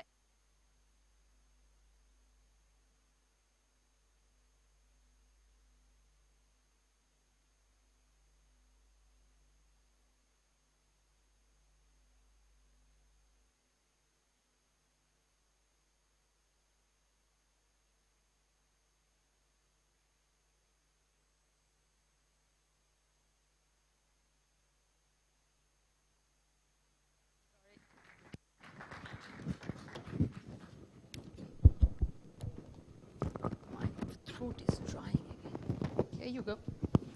Thank you, ma'am, for sharing your motivating journey. Now, our next speaker is Ms. Sonal, the Director of Compassionate Choices Private Limited and CEO of White Cup, who has been making waves in the world of vegan desserts. Ms. Sonal ma'am's achievements are a testament to her dedication and passion for creating a better world for all of us. I welcome ma'am to address the audience.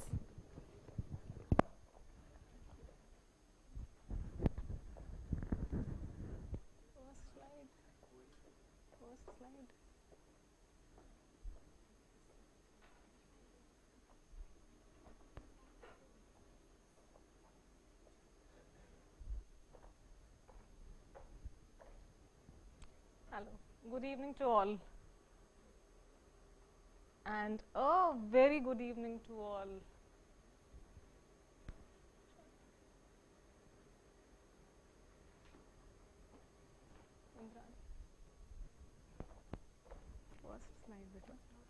It was working, Indrani. Don't do this. So that is me. I was all of 6 to 7 years of age, born in a family with 4 siblings. I was the youngest in there, and so I used to be given the mundane job of daily getting milk for our household. So my mother would give me the steel bucket with a handle, and then I would go open the back gate of our house, walk merely a few steps, and then enter the dairy. Now there regularly I observed 3 things. 1, the cows, buffaloes, and their young babies would never be unchained. We had a dog at our house, so I knew the importance for him to not to be remaining tied up with a chain throughout the day. I would also notice many of these cows and buffaloes doing a rather strange act. So they would, one of them would rather get up, stand on the floor while remaining tied up, then plonk down on the floor again, only to stand up the very next minute. So I could understand that essentially they were all genuinely bored and sad with being chained up throughout the day with zero freedom to roam about freely. Now the second observation was big and thick syringes of perhaps some drug used to be kept just outside the stalls. Vijay, the dairy owner, would often stab one or the other cow with it. Many years later, I discovered those were oxytocin injections, which are even banned by the government of India. Now third, regularly a truck would come to the dairy. So some men would get down from the truck, would enter the dairy, and would drag out the calves and would try to haul them up the dairy. These calves were male calves, born few days back and not being kept with their mums for most part of the day. I feel that somehow they knew who these men were. They were butchers. And so the whole dynamics was revolving around taking away the spent cows and buffaloes and the male calves with them. Then and another observation had been that none of the adults around in the dairy at that time, all the adult customers like me, but they were all adults, they would never look at me eye to eye during that time and would also consciously move away from the scene in the dairy when these butchers were visiting the dairy. Now fast forward to when I was in class 8. During one of the afternoon tele shows, I happened to watch a TV program on DD Metro during those days, wherein they showed the dairy system from the same perspective which I had developed as a child. So somehow I realized that whatever I had been feeling for the dairy as a child was indeed normal. And the seeds for White Cub got laid in my subconscious during that time itself, though it was much later that we were finally able to launch White Cub. So today, in this year, White Cub celebrates 10 years of its existence. During the pandemic, people around the world, including in India, became health conscious. So we at White Cub were also able to start giving out the non-ice cream products. Before that, before the pandemic, we were only doing ice creams made by vegan milks. So we would make the vegan milk as an ingredient in our factory, then blend them with fruits and sugars, and yes, voila, vegan ice cream was ready. Now the vegan staples had arrived finally in India thanks to the pandemic-induced health emergency around the world as in India, because of which we've been able to do out butter, curds, lassis, buttermilks, yogurts, you name it. Also, talking about who can be the end user of our products, the typical target customer, the TG, as we say in the startup language. So from the end user perspective, we have 3 kinds of people: the health conscious, the eco conscious, and the ethics conscious vegan and flexitarians. Talking about different categorization, so we have references coming from dermatologists, skin specialists, gastroenterologists, oncologists, and special educators as well. You may feel, why special educators? Well, neurodivergent kids are often observed to be responding better to a diet which is called CF-GF diet, that is casein-free and gluten-free. So, even within the first year of our operations in our ice cream parlor, we used to have kids having autism, ADHD, etc., coming to our parlor for their yummy treats in a safe haven of sorts. And the stomach issues settle down, the skin issues settle down when one quits dairy or reduces dairy in their diet. Also, animal protein is often found to be artificially of sorts, exaggerating the cell proliferation, because of which many new age oncologists are these days advising their complicated cases of patients to go on a zero dairy diet. As far as the B2B segment is concerned, a lot of retail stores and the HoReCa segment. HoReCa stands for hotel, restaurants, and catering. They're also our clients. Now, how do we link up vegan with the environment? Any guesses? So, well, no other food choices except for vegan have been shown to be having a remarkable impact on the environment through the medium of documentary films. Very famous ones, I'll say. So, Eating Our Way to Extinction, Cowspiracy, Before the Flood, etc. Some of them have featured the works of Leonardo DiCaprio, and many famous world producers have been associated with such films. So, they go on to show that how a vegan diet helps to ameliorate the climate crisis. So, cow's milk production typically causes as much as 3 times the greenhouse gases, 10 times the land usage, and up to 20 times the usage of fresh water than its vegan version. As far as the happy impact of white cub alone in the past 5 years, we must have saved over 72,000 kgs equivalent of carbon emissions, more than 202,000 square meters of land, and about 1.6 crores liters of water.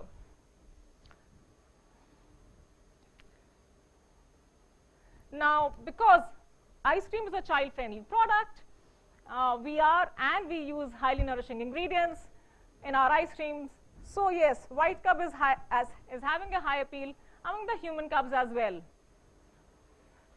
Social outreach, we often do social outreaches as well. Besides the cubs, the happy moments. Yes, so these are some of the happy moments, which makes me think about challenges.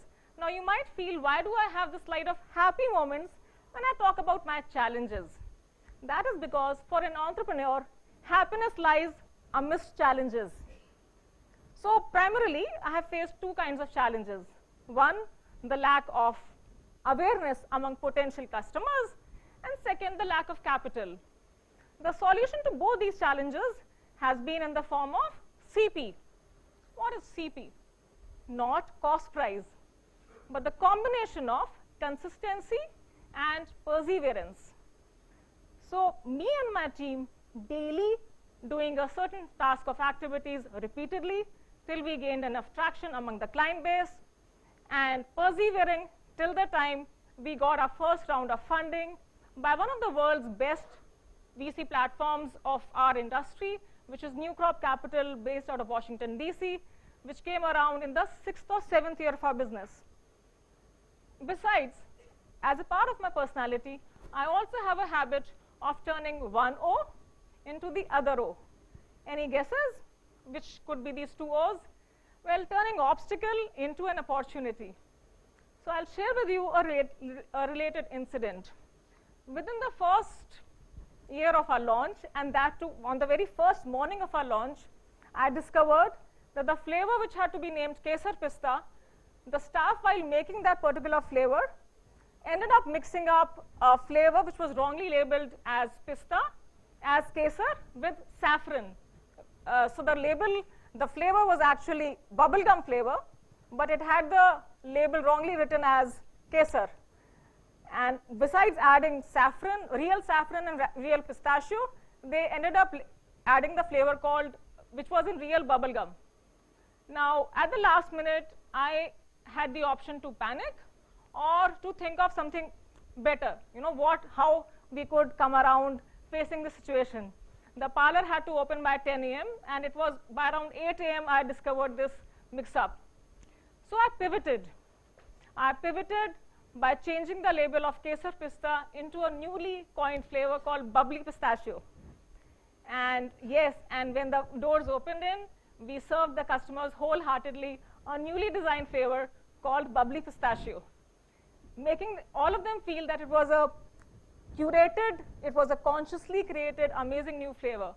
And lo and behold, it turned out to be a hit flavor as well.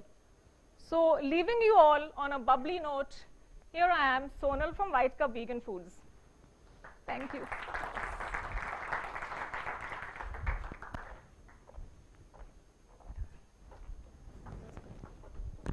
Thank you, ma'am, for your inspiring words. Lastly, we have Ms. Shikha Ghai, the co-founder of Quaze Solutions. Shikha Ghai, ma'am, has been revolutionizing the home decor and lighting industry.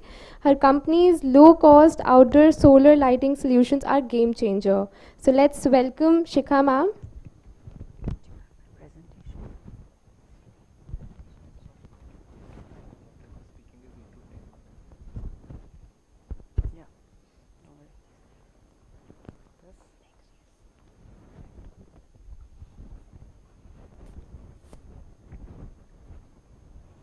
Hi, good evening, everyone. I just want to thank BML Munjal University for having me here, and Propel Pitchfest, which I think is a fantastic event and opportunity for students looking out to be future founders. Okay, so I'm here to walk you through my entrepreneurial journey, and maybe in the process I'll be able to inspire some of you aspiring budding entrepreneurs. I'm going to tell it like a story, and maybe some kind of learnings can come out of the challenges that I faced. Okay, so we have a portfolio of 3 brands at the moment, and we retail home decor and lighting products across India as a direct-to-customer brand. I'll cover some of the challenges we faced, and it'll just help you understand my journey and why and how we took this leap of faith. We started as a solar lighting brand almost 10 years ago with an aim to educate the market about solar technology. We felt like there was a huge demand gap in India, and because people did not have an idea, or there was little or no comfort adopting this technology because of the costs involved. So we tried to create and tried to bridge this gap and introduce small solar lights with solar panels attached on top, which a customer could buy for as low as 500 rupees. The response we got was tremendous, and we grew exponentially year on year for the next 2 years. This is when came in our first challenge. We got comfortable. It was not long before we realized that we had started stagnating and asked ourselves the following 2 questions. What is next, and why not? We needed to do more, so we decided to expand further and further into the home decor and lighting category. We had gained a fair amount of knowledge over the past 2 years while catering to the solar lighting market, and we focused on the Make in India initiative that the government of India was very aggressively pushing at the time. And we outsourced our designs to artisans and craftsmen who were a part of the mega cluster program of the Ministry of Textiles. So this is some of the range that we added to kind of expand and to expedite our rate of growth. Once we ended up doing this, we flourished even further, and for the next 4 years we were able to double our turnovers year on year every year. And mind you, this is all after starting completely bootstrapped. And then came our second challenge, which I think was a huge challenge for everyone sitting here right now, COVID. It was one of the biggest evils of our lives, and we fell flat on our faces. Business came to a complete standstill. We were not being paid salaries, but there were salaries to pay, there were bills to be paid, there were groceries to be bought, and so on and so forth. Although I feel that these are challenges that we face generally as part of adulting. But as an entrepreneur, I think you completely can control the reins of how you want to turn this around and how to make it a business opportunity. So we asked ourselves the same two questions. What's next and why not? So we used this information that people were sitting at home 24/7 and tried to use it for our advantage. We realized that subconsciously, because people were sitting at home all the time, it gave them the thoughts of trying to redecorate their houses.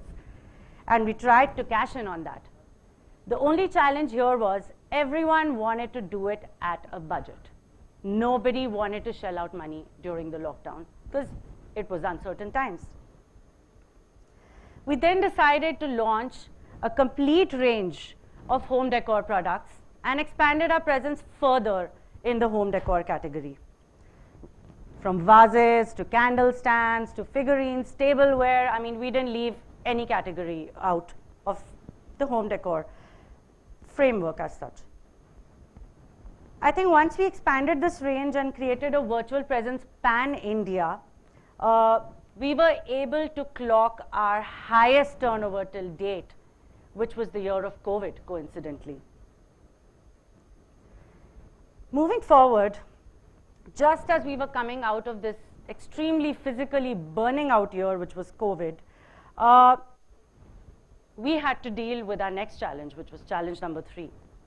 We had a partner exit, which is something we never saw coming, but yes, it did happen. It blew a huge dent into our finances. We had to struggle to stay afloat, but we asked ourselves the same two questions. What's next and why not? We decided to get into the festive market and tried to cater to all the festive needs of India, because India has Ganesh Chaturthi, Eid, Diwali, Christmas, you name it, and all festivals are celebrated in this country. So we tried to target the festive market and tried to test the market for candles and tea lights. We were doing a round of market testing by sourcing from wholesalers, and we were able to identify the major pain points of the customers with the existing product in the market. This is where it actually becomes really interesting. In the middle of this upwards and onwards, we were faced with our 4th challenge. One of our vendors declared bankruptcy. Now, what did this do to us?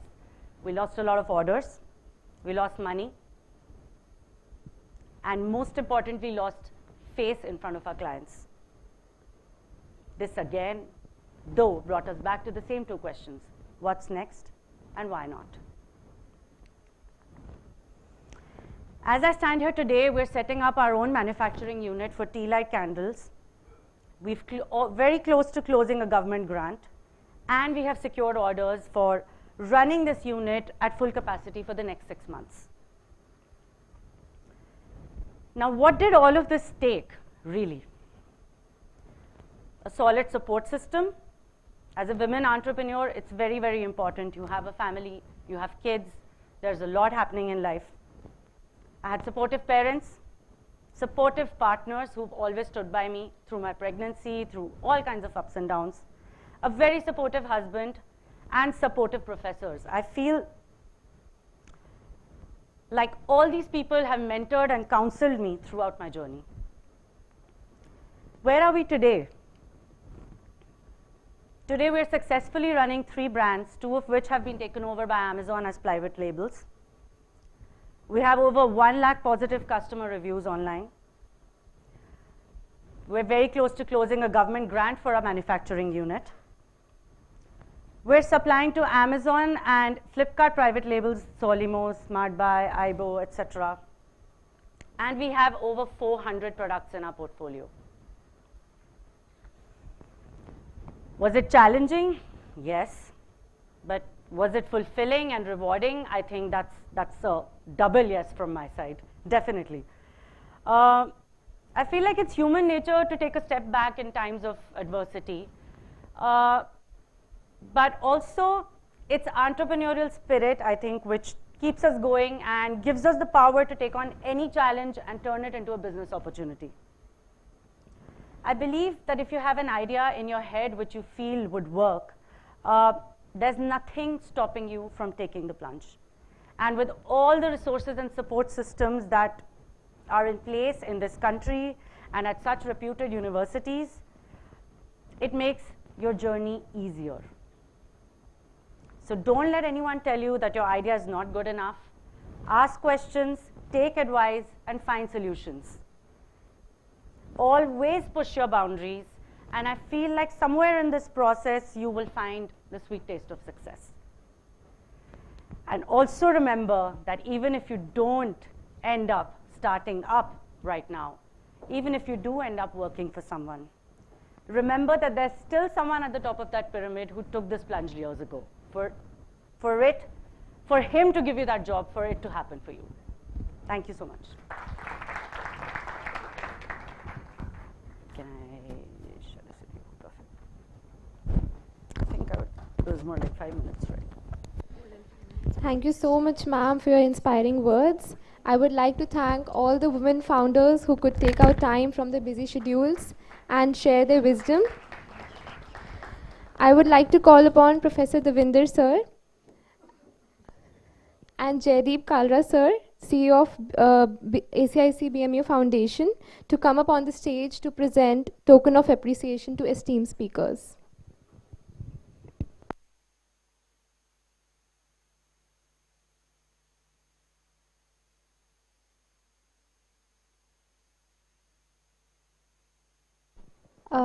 Ma'am, I request the speakers to come up on the stage.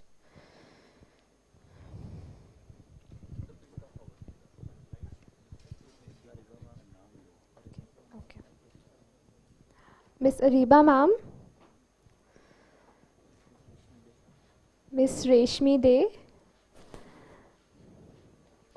Miss Sonal ma'am, Miss Shikha Gai,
I'd like to take this opportunity to introduce Mr. Jaideep S. Kalra.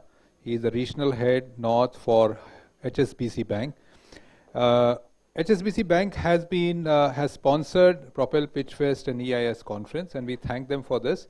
And this is for us not just the one event that we want to do with them, but we like to have a longer relationship. And I would now like to invite Jaideep to share his thoughts about entrepreneurship and what HSBC is doing.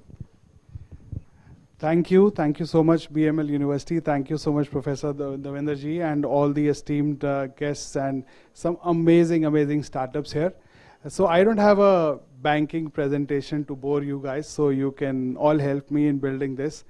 So I would say that, why startups, right? I mean, we are a fairly financial institution. Startups is one segment, but why are we doing a lot of work with startups? The single, I think, answer for that is that startups have built countries. If you look at US, you look at Israel, you look at some of the larger economies, they've all been built on the strength of startups. And we see that happen in India. Though it's fairly at a nascent stage right now, but clearly startups are building a huge story, and we really want to support that ecosystem. Because I think this is a big economic opportunity for a country like India. Now, obviously it's easier said than done. Startup is also a lot of toil, like we heard all these stories here. So we equally believe that it's very important to get this whole startup story right. Startups are also associated with a very high failure rate. In the West, maybe that's fine, but we have a student community here. We would love for them to learn, but not necessarily learn from mistakes. So I think how we're really looking to build this whole startup story and assist this story as HSBC is, we want to enable this ecosystem coming together. When you are in early stage, you really have to focus on meeting, discussing, sharing your ideas, and connecting with the ecosystem. So this is just one of those opportunities that we like to co-create along with partners like BML University. Now, one thing which I would like to share, and I think that could probably be more useful for a lot of the student community here, how have we really seen this startup kind of community emerge? I've heard of a very interesting term. It may sound cliched, but as a banker, I can be a little boring. I've heard this term called stage-by-stage investing, okay? And that's really from a financial standpoint, because what really happens is when people need to invest, people need to give you money for your startup or for your business, they need to see things happen. And profitability would come much later, okay? So in the whole stage-to-stage investing, the first and the most important investment we've seen people do is invest in themselves. When we talk of founder fit, we see that how much has the founder invested in himself or herself? Have you invested in your professional qualification? Have you really invested in building your own skills, whether it's softer skills or business skills? And that often is ignored, and I would always believe that founder fit is the most important thing for anyone to really get the initial impetus in the funding.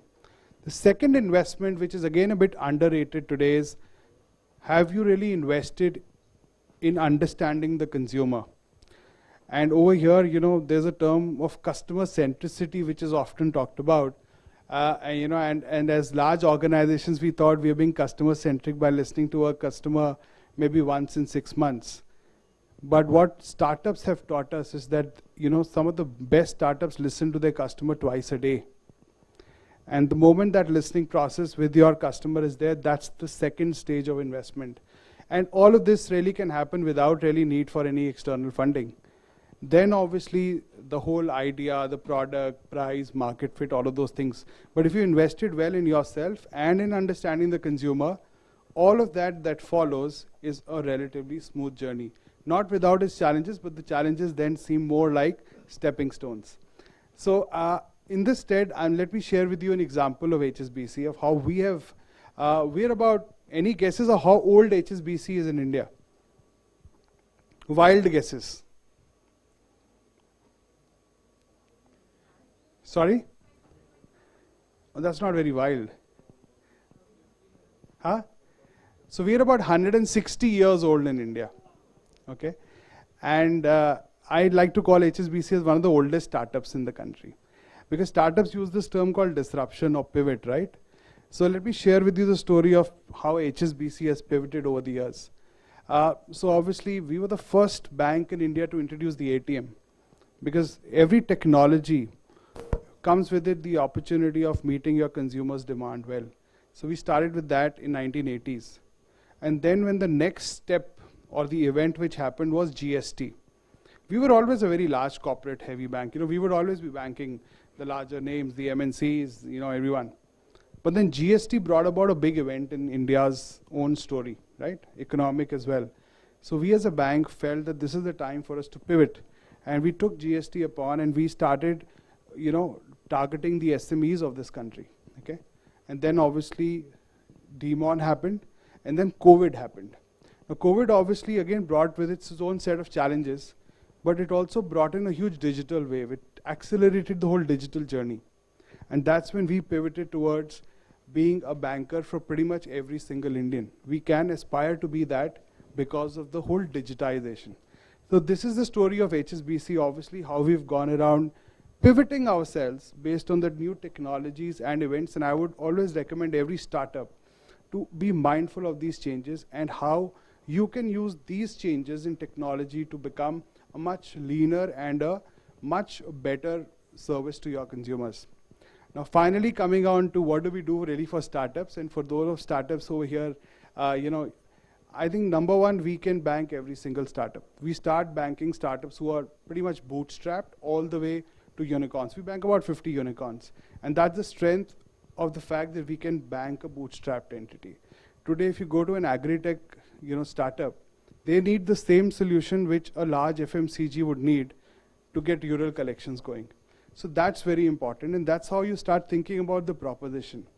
The second thing we felt is that, again, this is more of, obviously HSBC story, but I hope you're able to see the linkages of how a startup can really go about targeting a large segment without really being there in every nook and corner of the country. The second thing we saw is that we cannot be as nimble as startups when it comes to technology. We have partnered with over 20 solution providers. What we did is we saw, okay, fine, if a Zoho or a great HR can do a great job at addressing the need of a startup, whether it's for accounting or for their HR needs, we've tied up with them so that we build together a commercial proposition for our startups, but also a digitally enabled proposition so that a startup can give the same experience to its employee as maybe a large corporate would do. A startup, when you're raising funds, just don't think of it as your own business. You are publicly accountable. When you take money from family or friends, you are the most accountable organization, even more than a listed company, right? So you have to build in those systems. The third piece which we've tried to build is, and I would recommend all startups to really take note of that, is compliance. You have to be compliant.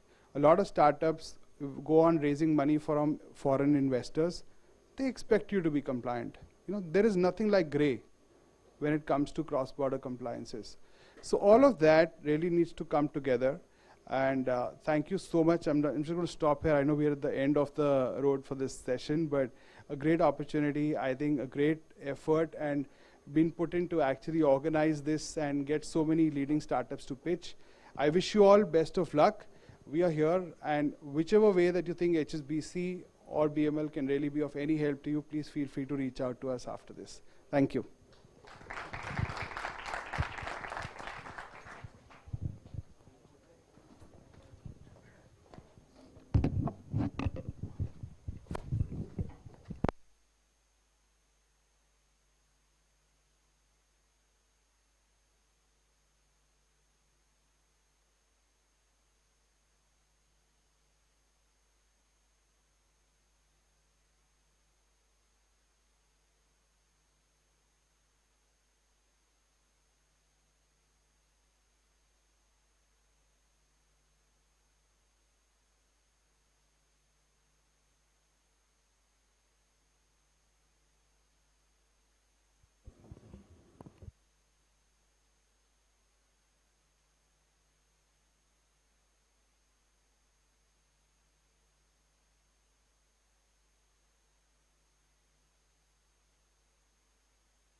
Good evening.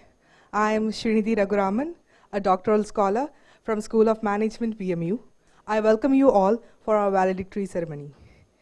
As we all are progressing towards the end of our event, I first and foremost want to thank you all for taking time off your busy schedule and for being here to support us and making this event a grand success. Now, to give us a synopsis on the EIS International Inaugural Conference, we have our conference chair, Dr. Deepak Pandit, the chair professor of Innovation and Entrepreneurship of BMU, to give a few words.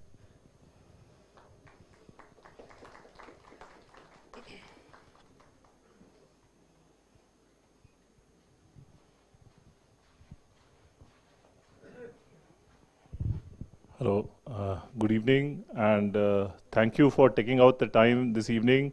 Some of you have been, in fact, most of you have been here for the last 2 days. And I'll make it short and simple. We've had excellent interactions, deliberations, and some insightful thoughts. We had 57 papers which were received. We had 37 presentations, 7 of them from overseas, Spain, UK, Uzbekistan. I'm counting. We had participants here from all over the country, Bombay, Bangalore, Hyderabad, Vijayawada, of course, Delhi NCR. And we are eagerly looking forward for the Best Paper Awards, which Dr. Prabal Sen has so graciously, adjudged, and my co-chair, Dr. Sangeeta, she has worked so hard to make this happen. And we had the fortune of having one of the eldest PhD in the country, Dr. Venkateshan, who finished his PhD at the age of 74. And I'm told, sir, he has requested you if he can do his second PhD from BML Munjal. So you can take it under consideration, right? And with the School of Liberal Studies, I'm sure that would be his area of interest. So we've been able to get some bonds. We've had speakers from all the institutions. We had 2 panel discussions.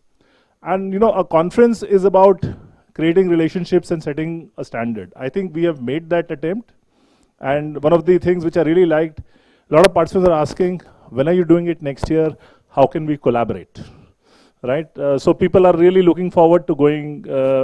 So what it lends us is, it lends us a voice in this emerging ecosystem.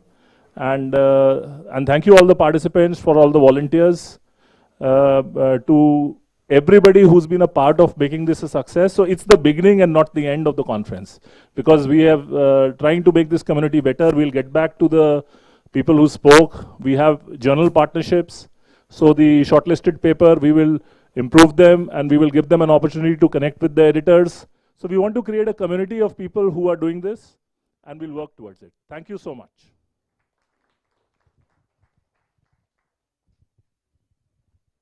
Thank you, sir. We have with us here Professor Davinder Singh, an associate professor at BMU, a practitioner consultant, a researcher, a faculty for innovation, and the head at Propel BMU, to give us a synopsis on Propel Pitchfest23. Thank you, Srinidhi, and I just happen to head incubation as well. Thank you so much. Good evening, everybody. It's been 2 days of a lot of work, a lot of excitement, a lot of, I would say, running around and learning as well for all of us. First and foremost, thank you everybody for taking time out and being with us for two days. Some of you have spent more time in Propel Pitchfest, some of you have spent more time in the conference. I'll just very quickly kind of talk about Propel Pitchfest. When we started, this year we actually pivoted. Till last year, which was the 3rd edition of Propel Pitchfest, we were giving out prizes to the winners at the end. We would give out 50,000, 30,000 rupees. And of course, we got good set of startups chasing that prize. This year we pivoted and we decided we won't give any prize. But we would create a funding opportunity, an opportunity for the startups to meet up with investors and gain funding and mentorship for future.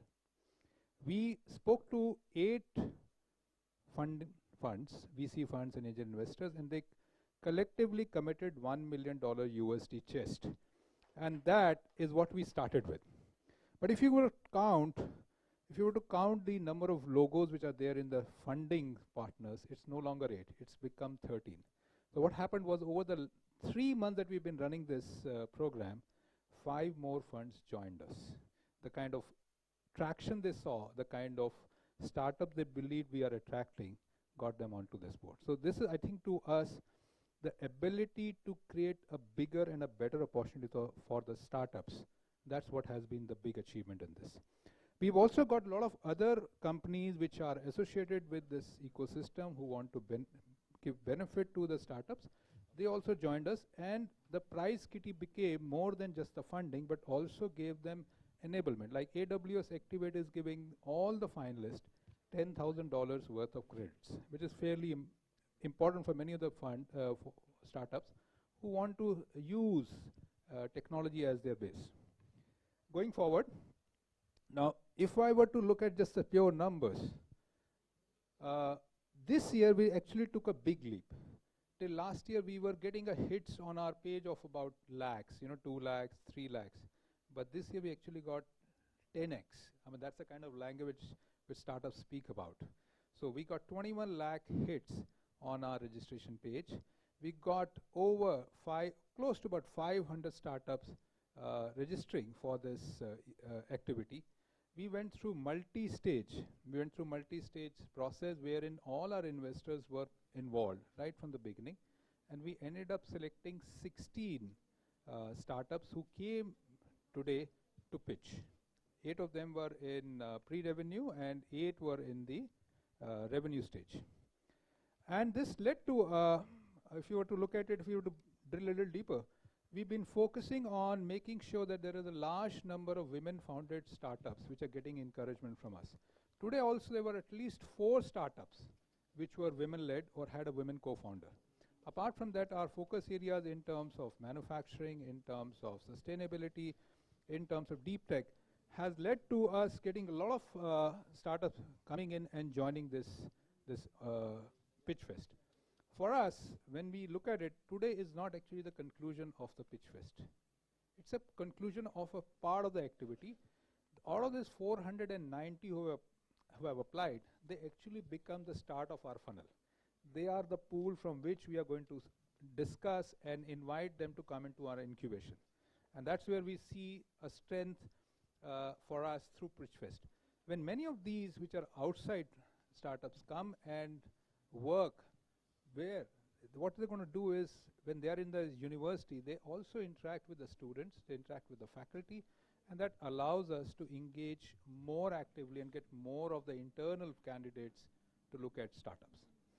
I would like to thank all our partners, starting with HSBC for supporting us through their partnership, sponsorship. We had 13 investor partners, we had several ecosystem partners, plus certain participating partners which you will notice are incubators. So we are no longer competing with other incubators, we are now starting to collaborate with them and do joint activities, including joint cohorts. And that's the one thing that we're going to move forward.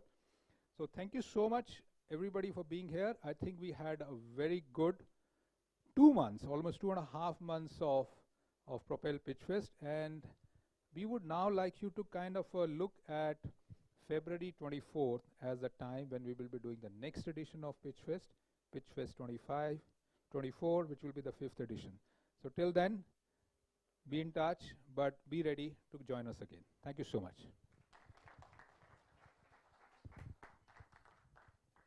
Thank you, sir. I now cordially invite the person who had wholeheartedly backed us up, has always been a person we could rely on, the Dean of School of Management, Professor Dr. Jaskiran.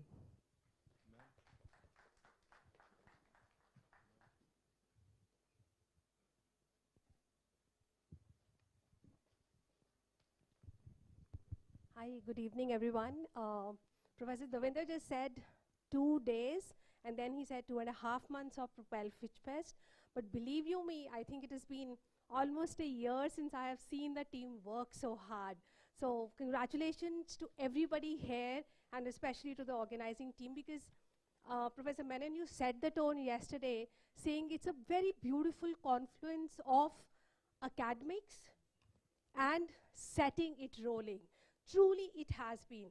So when I was requested to speak, I thought I'll just zoom out a little bit, right, to see what does these 2 days mean for the School of Management, and more importantly, for the university.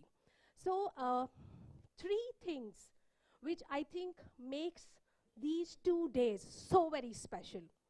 The first one is, at the university, we all believe in practical learning. Experiential learning is something that we harp around every time. And I think everybody sitting here would agree that there's no better way for the students to experience business, even if that means being partners in the journey of startups. But what exciting it is when they are a part of the startups. So when my students come up to say, ma'am, I need an official duty attendance because I'm setting up a project, they have my blessings, because I think that's the best way to learn. So entrepreneurial mindset leads directly into an experiential learning experience for us. That's the first one. The second one, we all know Brij Mohan Lal Munjal ji had this passion. And I think as a university in the educational ecosystem, to occupy that space means it's such a beautiful natural alignment for the Munjal University to occupy that space of being the entrepreneurial university. So I think these 2 days essentially have been endorsement of the philosophy that has been so closely held by the founders. And last, and the most important thing that at least is very close to my heart, is education without an impact is meaningless. Being able to contribute and make a difference to the society, and how beautiful it is for the women to take up opportunities and make a difference, not just to self, but to their families, to their community, and to everybody around, right? So to the team organizing these 2 days, it has been absolutely commendable job done, because this is a reinforcement of all that we always believed in. Thank you so much, and congratulations to the team.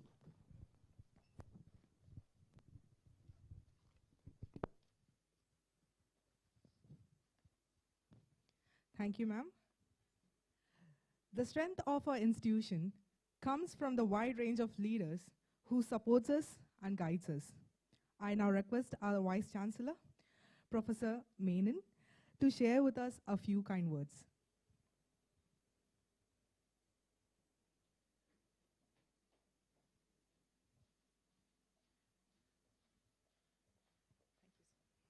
Thank you, Srinidhi.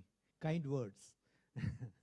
I have words of appreciation, words of gratitude for the most enthusiastic and energetic preparation for this great event in the past 2 days. For me, it was a personally a learning experience.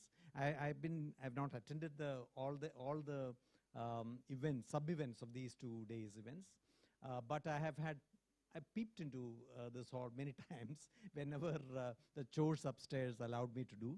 And every time I can tell you that it was a learning experience. I'm attending a pitch fest for the first time. So I didn't even know what it is all about till I actually participated in and found the excitement that is behind it. And I also am, as a student of the notion of higher education, I really feel university, as a concept of university, has really transformed irrecognizably over the years. I mean, the history of universities in India is of a very modest kind of a set of objectives. We are basically institutions that were meant to create clerks, to serve the colonial government. And from that to this, where I think we now, universities are meant to create people who would support the economy and lead the whole process of growth of our society and our nation, is something which is really remarkable. So I'm happy that BMU is a vanguard in this respect. There are a few others I know. IIT Madras is one, and several others. But I'm sure that we will soon be reaching those places. And this is a very, very good foundation that we have laid already. So far as the EEIS conference is concerned, entrepreneurship is an area where it's like an uncharted territory. So conceptually, to capture it, like I'm talking about in a military language, I've been influenced by Colonel Bawa, my colleague, and so I've been like we are to the new frontiers when they are brought into the domain of known, how do you put it, discerned knowledge, that the first step is actually to conceptualize them and theorize them. And the steps towards that would be congruences like what you just completed, the 2 days conference. And I'm sure that this is going to be one of the major institutions within the university. Every year, this is going to people will be looking forward to it, and we'll soon be able to develop a whole body of scholarship in this area. And I'm sure Deepak is looking forward to it. And this will be accompanied by strengthening the strand of entrepreneurship in all our programs, and also creating separate programs for entrepreneurship for those who have been qualified as engineers and lawyers and so on and so forth. And I'm at the moment a midwife birthing, helping the birthing of a school of liberal studies, and I would soon look forward to students of literature and students of philosophy getting into entrepreneurship. That will be really, really interesting thing to watch. As far as the Pitch Fest is concerned, I found that it's remarkable that the university is actually making this new enthusiasm from young people with new ideas, and make them meet people who have the generosity and also the sense to support those ideas. And where else can this be but universities? And it is actually showing that the anatomy of university as a phenomenon is changing. Its boundaries are becoming porous, and people are now realizing that the ideas can flow into the university as much as it can flow out. So we have come down from the ivory towers we were built into and have become earthly. I think that's an extremely healthy progress for the whole institution called university. And I'm so happy that I have the ringside view and also the opportunity to participate in it and support and backstop this great series of events. I congratulate the teams, Devinders and Deepaks, who have really worked so hard to make this, and Sridhar too, to make this a success. Thank you.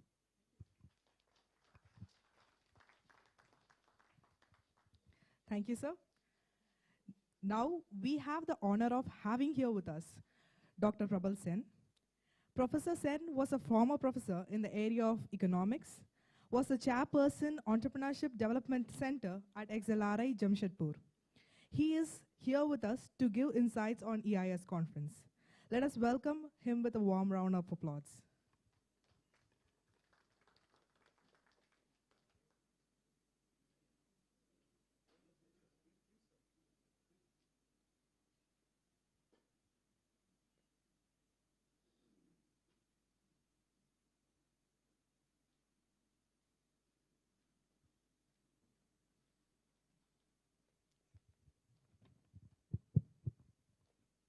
Good evening, ladies and gentlemen. I feel very proud to be associated with this university. I had been on the board of studies of the School of Management for the last 4 or 5 years. And I have found that this was a great opportunity for me to learn. At the age of 71, I think there is a great knowledge deficit, and much of this deficit was bridged because of my association with this great university. Why I describe this university as a great one? Because this university tries not only to achieve academic excellence, which all universities do, which all centers of education do, this university also tries to achieve societal responsiveness, and it wants to instill among the students the societal responsiveness.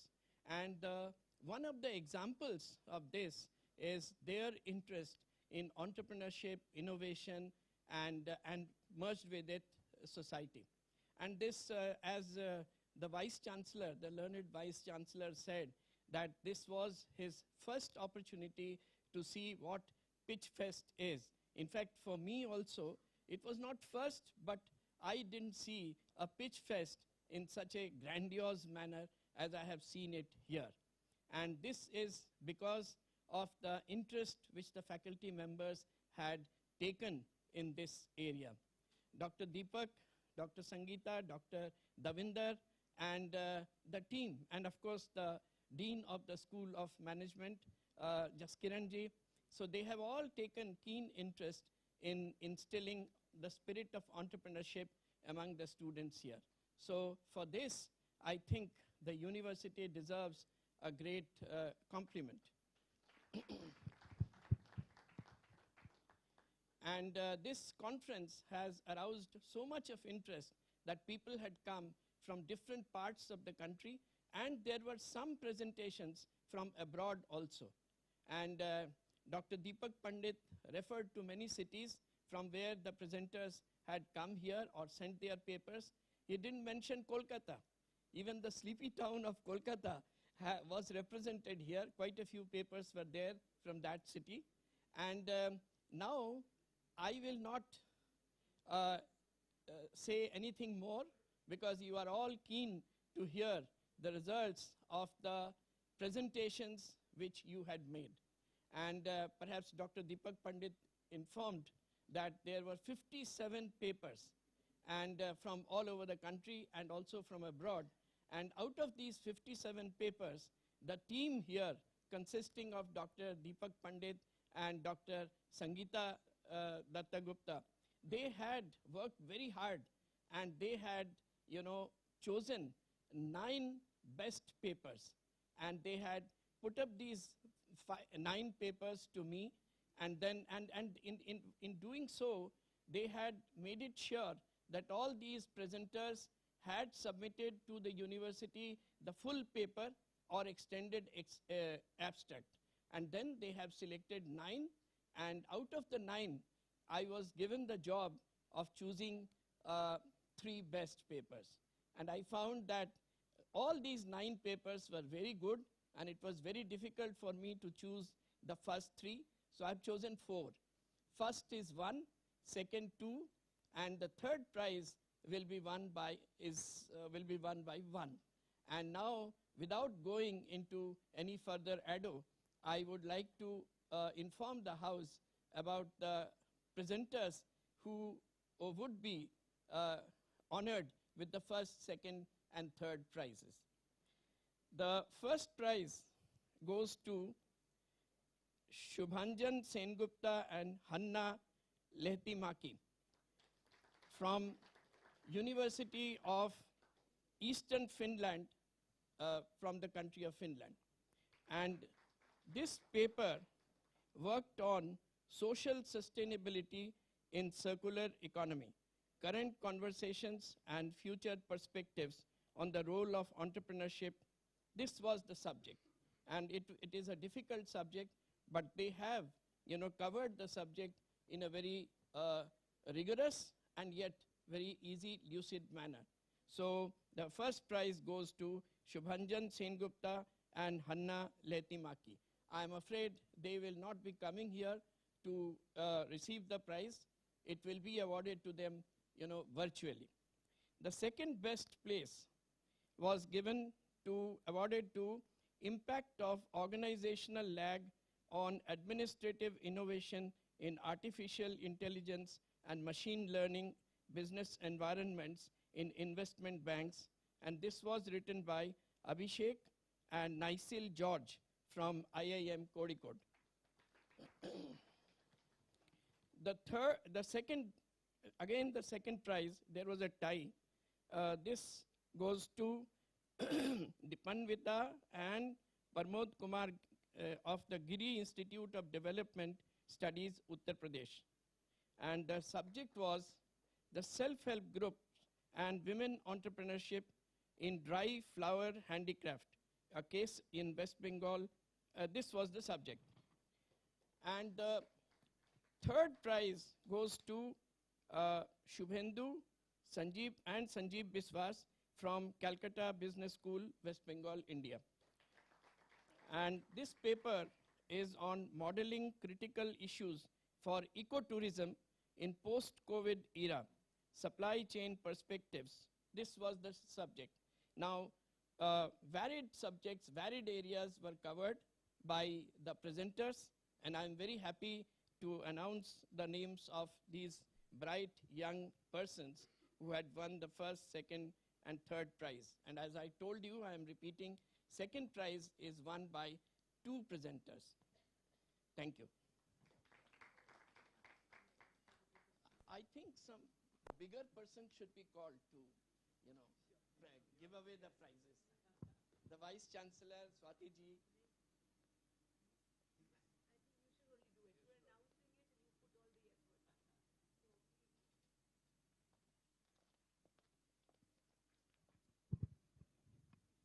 They would have felt honored. Vice Chancellors are. You should do it.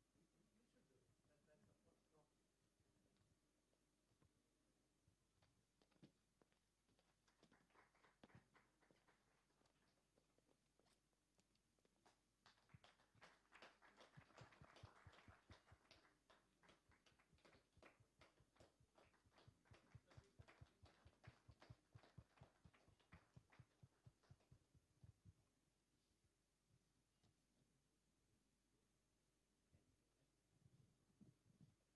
And the second writer is Shubhendu Majumdar. I am collecting on his behalf. Receive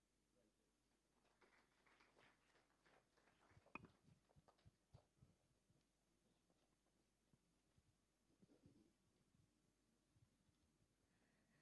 Thank you, sir. I now request Dr. Anadi Pandey, a professor of strategic management, IIM Lucknow, and faculty in charge at IIML Enterprise Incubation Center, to give us the keynote talk.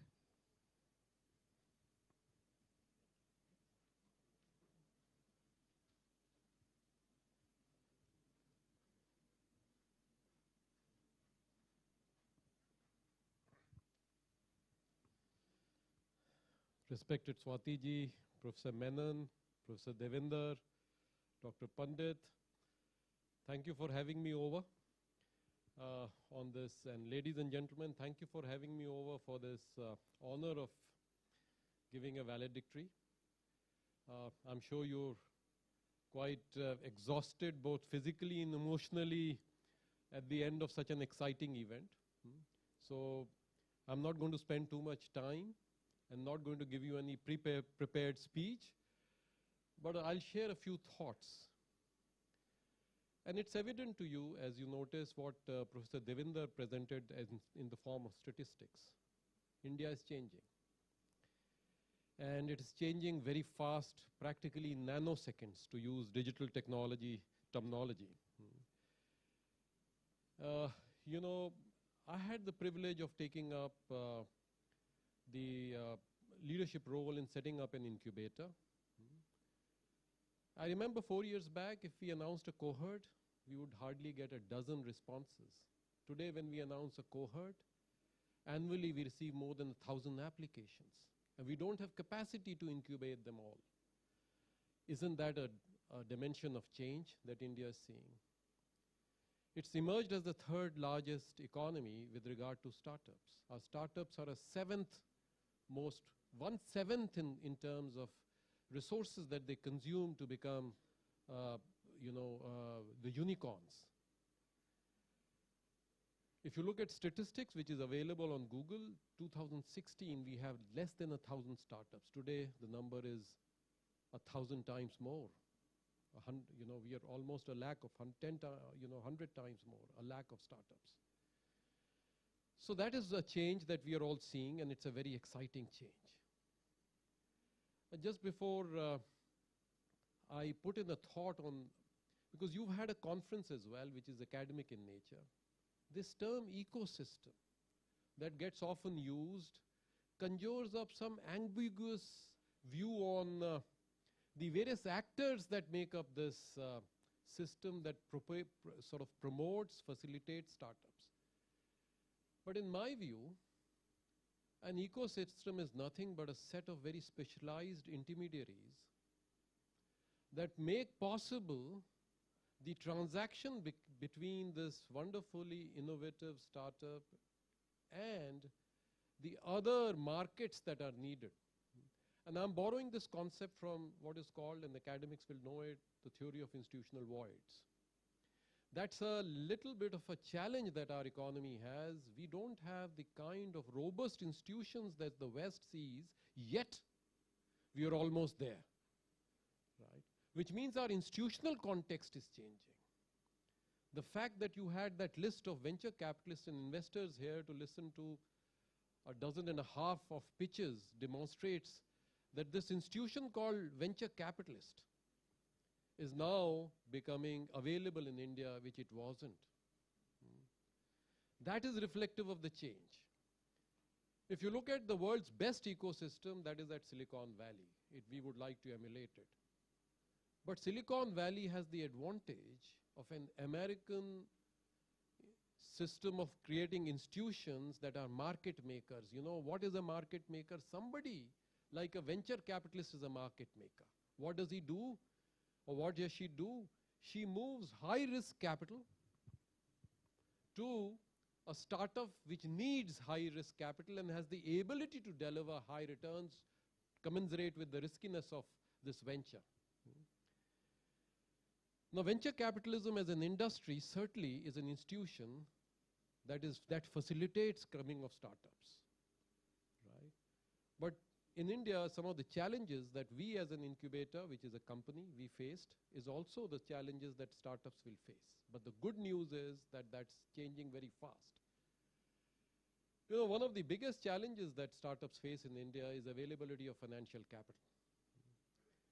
And they are left often with no choice but to dilute their equity in pursuit of capital that they desperately need to pursue the growth.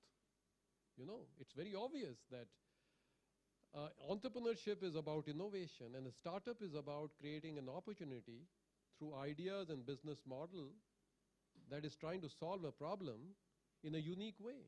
And that uniqueness and that potential to create phenomenal value is what gives it growth. But growth is also about losses, right? Because you have to acquire resources today.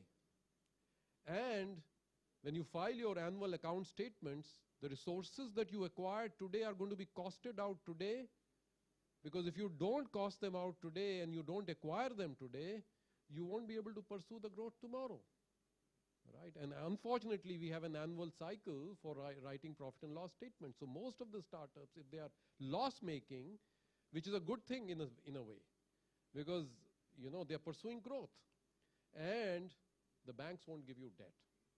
Why? Because the banks have not evolved enough. To measure your risks, they need your mortgage, and they have to be true to their shareholders as well, right?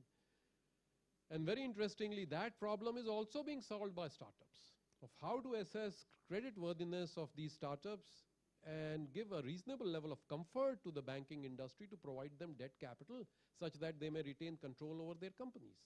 Isn't that a big deal? It is, right? But one of the failures of venture capitalism, and I'm not here to denounce anything, but it's a food for thought for academics as well, to look at this issue. And the good news is that entrepreneurship and innovation as an academic discipline is nascent. There are more journals of high quality and less supplies. So the probability of success in this area of research is huge, right? And so one of the failures that I see of venture capitalism in India, which I experience, and you know, and so don't be disheartened, those who have pitched and who are building startups, is that it doesn't have that level of sophistication to design options-based approach to deliver financial capital, which will allow accumulation of information and greater success. You know, there's something called in strategic management as options theory. And venture capitalists are the ideal people. But my own experience is, yes, we are growing, we are developing sophistication, but we are not there. So financial capital becomes one of the major deterrents to success and performance of startups, but thankfully it's changing. The second major failure which I notice is our ability to acquire people resources. Yeah? And that's a big challenge, because the entrepreneur who has got brilliant ideas is very committed to pursuing the ideas, may be a very poor professional manager. And that's the third problem. His ability or her ability to acquire human resources in pursuit of growth becomes a challenge. And the third one is when the growth comes knocking on your doors and you as startups have to give up control, be ready to do it. The entrepreneurial mode, which is a high growth stage, must change to professional mode. Let the managers have the delegation and decision rights to pursue and to perform, rather than you as an entrepreneur not letting it go. That is the third biggest reason for failures as acknowledged by academic research. You see? So therefore, both from the perspective of reality of startups' challenges to the reality of the conceptual sort of validation of what constitutes the challenges for startups, the practice and academics are harmonized. And so I don't want to stand too much between your free time and but before I close, I must compliment Professor Menon to say what he did. He talked about the change that's happening in the universities. You know, instead of creating clerks today, we have the capability to create entrepreneurs, right? And this is where management thought and knowledge is put to effective use.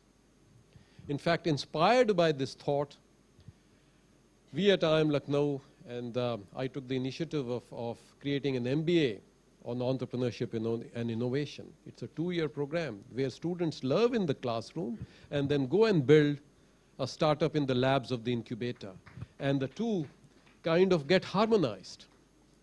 Reminds me of one of my favorite subjects, which is Indian philosophy. And in Ishavas Upanishad, which worthy chairman Brij Mohanji was very fond of, I don't know whether Swati knows it, but he would often hear the last sutra, the 18th mantra of the Ishavas Upanishad. But from the same Upanishad, the sage says, Andham tamah pravishanti ye avidyam upaste. Into the world of darkness enter those who are men of action. Tate bhu ivte tamo ya uvidyayam rata. Into a greater world of blinding darkness enter those who are men of thought. So that's the world of practice, corporate executive. And that's the world of academics, deepening thoughts and conceptual knowledge. And how shall the twain meet? The sage says, Vidyam cha vidyam nastad vedo bhayam sa.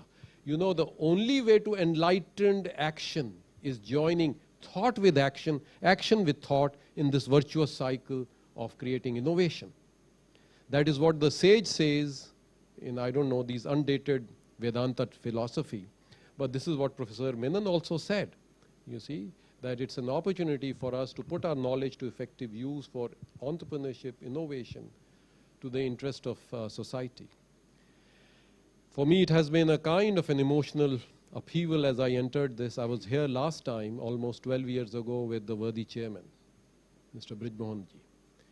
These buildings didn't exist. There was a little hospital here which was doing a little bit of work. But it's so sort of inspiring to see these massive edifices come in and a wonderful university take shape.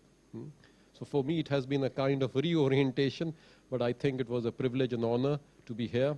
Thank you for having me over and here to something that I said. Thank you and God bless.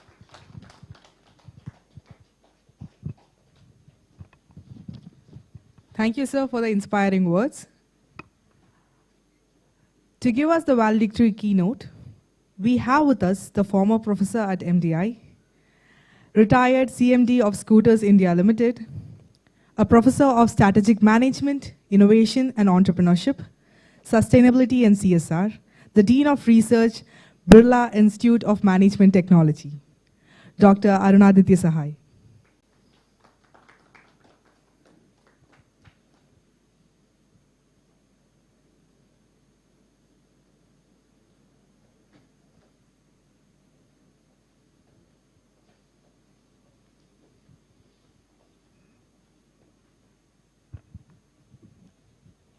Good evening to all. Swati ji, Professor Menon, my faculty colleagues, dear students, many startups. I don't know whether some of venture capitalists are still here. After the two talks from Professor Menon and my dear old colleague Anadi, nothing is left to speak. But I just wanted to share a bit of my experience. I spent 40 years in corporate world and now about 20 years in academic world. And what Professor Menon said, diffusion, the boundaries have become porous. And one day probably it will become boundaryless. I had some 2-3 experimentation that we were talking. I don't have that much time to get into that detail. But in corporate world in India earlier, we were more into brick and mortar industry, and from corporate world, whether it was Tata's, Birla, or public sector through ancillaries, we created plenty of entrepreneurs, where the two things that very much was wanting, the funding, you could give them also working capital in terms of materials, and they would give you back. You could give them, talk to them about quality, standards, help them, and that's how the beginning of our industrialization post-independence era began. But then suddenly scenario started changing. And I was sharing this story with Professor Menon, that I once went, at that time I was with MDI, I went to invite Dr. Kalam for giving an inaugural speech in a conference. So before he answered anything, he said, "What do you teach, Professor?" I said, "Innovation and technology management." "Oh, that's my subject. I don't know whether I can come in your conference or not. My babus will decide whether I will come or not. But if you invite me to address your students, to talk to them about technology management or innovation management, I will be very happy to come." And he did.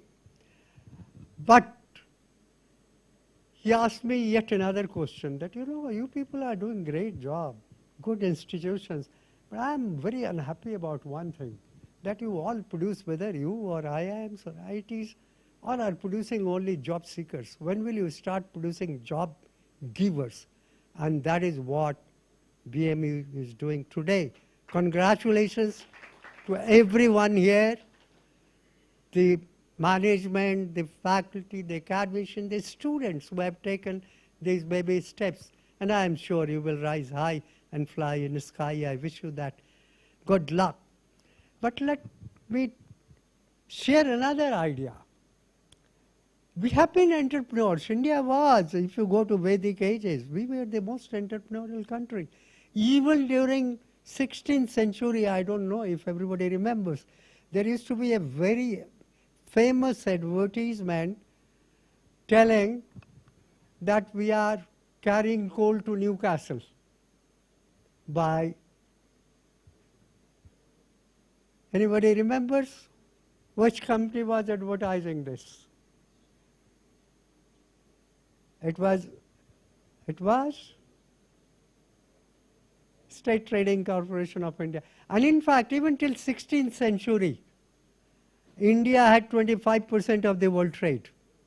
We were a very entrepreneurial country. It was the British colonialism where, rightly said by Professor Menon, University produced only clerks. If you go to our old universities, Takshila, Nalanda, they also produced not only the business leaders, the academic leaders, the thought leaders, the sages, but also entrepreneurial spirit. And how admissions was taking place there? The most intelligent student will be the gatekeeper. And you have to defeat him in debate, then only you will get in admission into the university. But that's gone by time. Let's talk of today. Today we want, at individual level entrepreneurship. If I tell the first level of social organization is the family, your village, your district. So individually one has to be entrepreneurial, family has to be entrepreneurial, your school has to be entrepreneurial, your university has to be entrepreneurial, your district, your state government, your government of India has to be entrepreneurial. At least I am quite optimistic the way steps are being taken, the way policies are changing, both at the government level, at the university level, at the institution level, university level. I am seeing ray of hope, and as it was said that we have reached to number 5, the day is not very far when we will be number 4 and number 3. After number 3 there will be real challenge. Up to number 3 I see in near future. If you look at till now we had something like $967 billion of foreign direct investment in India. Out of that, hardly in 60 years, we got hardly less than 100 billion, first in 60 years of independence. The next 10 years, we had almost 60%. And within next 1 year, we got the rest. So this is the rate of inflow. During COVID, India was the highest FDI attractor. So this all shows that even the country level, we are getting entrepreneurial. Universities need to be, university needs to support the country. And obviously the students, the society. And I'm excited about your topic. Entrepreneurship, innovation and society. It's great that you have added society into it. Till now, most of the places I would say innovation and entrepreneurship to create wealth, the economic good. I don't know how many of you have come across. Now it is out of print. There were 7 or 8 editions. I wrote a book on entrepreneurship and new venture creation. And there, I had made one sentence which is quoted very often. Entrepreneurship without innovation has no root. And innovation without entrepreneurship has no fruit. So innovation for innovation's sake you shouldn't do. You should really bring it to market. You should commercialize. Then only you can extract value. And this society adding to, after all, even the government, even the nation, which is greater? It is the society. Society creates governments. Society creates university. We all are part of. So integrating these two into society has been a great initiative. And thereby I saw the papers as well as pitching. I was not there. But of late I am seeing a lot of social business profile and social business being pitched. And many venture capitalists supporting that. So this is a new dimension, and social business doesn't mean that you don't make money. It's not that you only provide service. But social business, and I don't know, I am not trying to say economic value is lesser or social value is lesser, which is higher, which is lower. What is required is creation of value. And understand that we all exist in a social system. And any business that we do, it is with the permission, it is the society that gives you license. And we talk of corporate, I mean, I have been both corporate entrepreneur as well as individual entrepreneur. I had left job, I deputation 2-3 years. We created an enterprise. It was brick and mortar enterprise. But my partner wanted it to shift to Dubai, and then I handed it over to there. Of course, it is prospering. But what was said by Janit that you should not stick on to, and when right people come, probably you should be ready to hand it over also.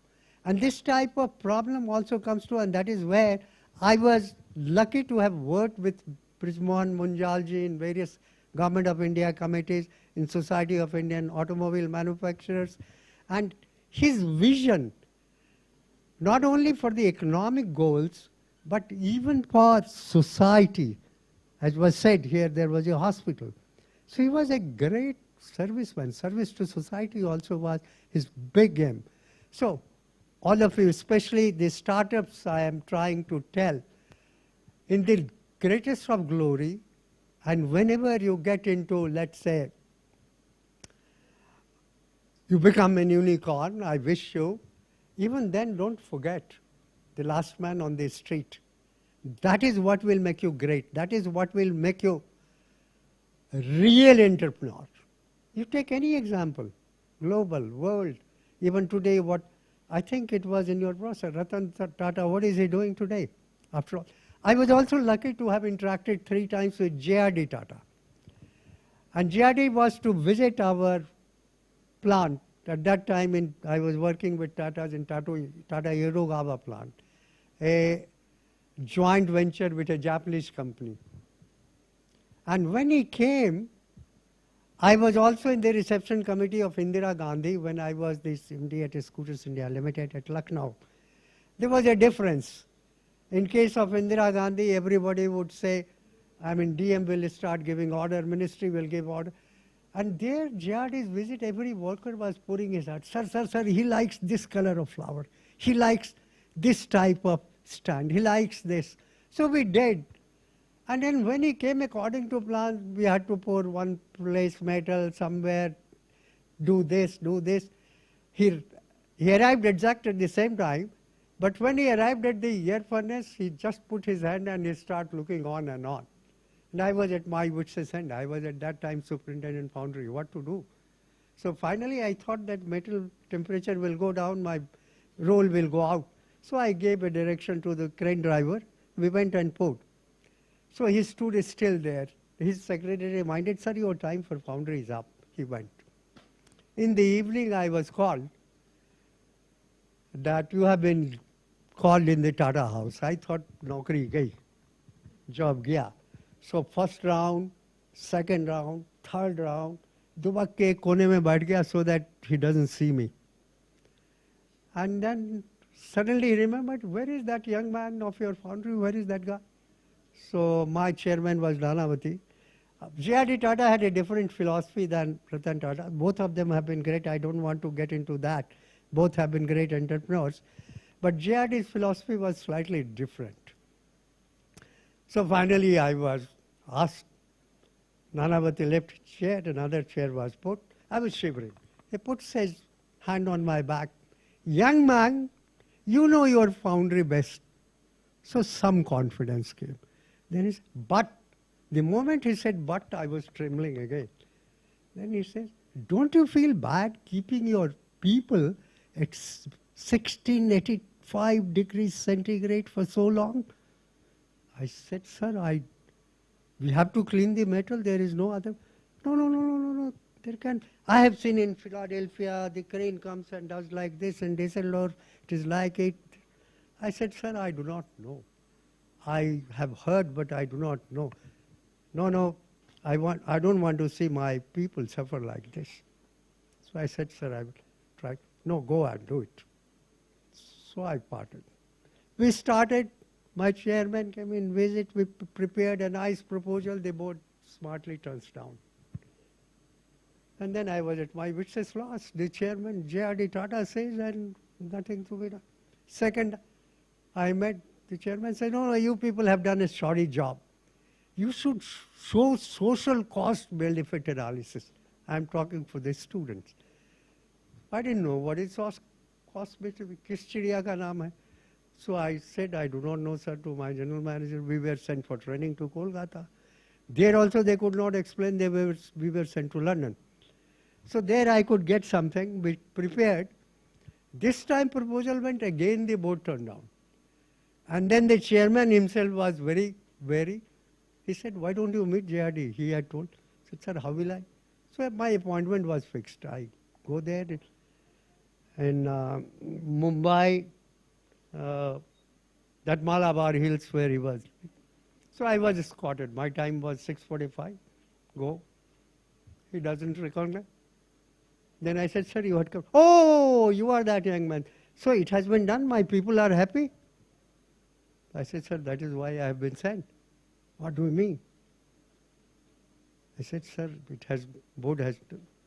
Then he was again very pensive. His usual style used to be despot.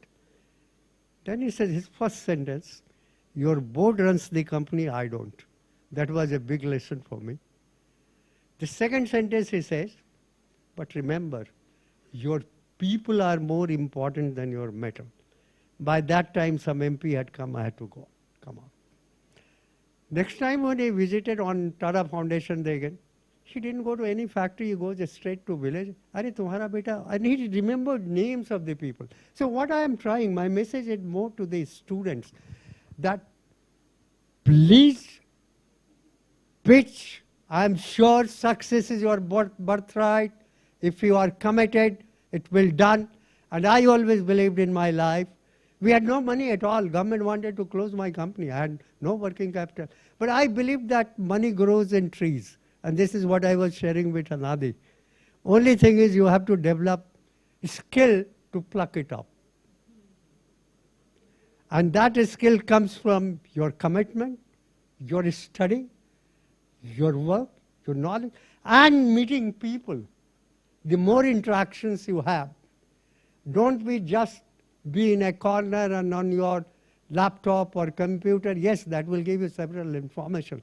But on the ground, when you put your feet on the earth, then you know the reality. Then your project is more viable. Then venture capitalists will follow you. You don't have to go to venture capitalists. And I don't want to prolong because I'm probably the last man and then the vote of thanks. And we have already overshot. I will share some other time more and more, but I would say everyone, in every one of you, there are seeds of entrepreneurship. Let it grow. And I'm sure you will succeed. And we are there, and you have got very capable faculty who have organized this. Congratulations to them, all the students who have participated, who have pitched. And I don't know, I had created incubation center in MDI. Unfortunately, we created a few entrepreneurs, but after my departure, they took a stand that management schools there we can't do until and unless. Whereas in WIMTech, in management school, we were the first to get, along with ISV, Atal Incubation Center, and we have got many international exchange of incubators.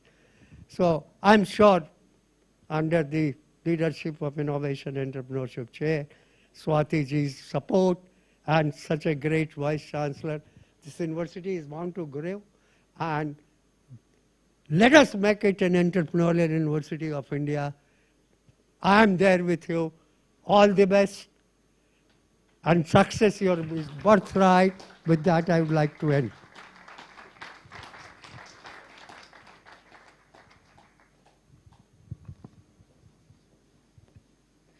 Thank you, sir. Support, encouragement, and liberty from the leaders has always been abundant at BMU. And it's an absolute pleasure of mine to invite Ms. Swati Munjal to share a few words.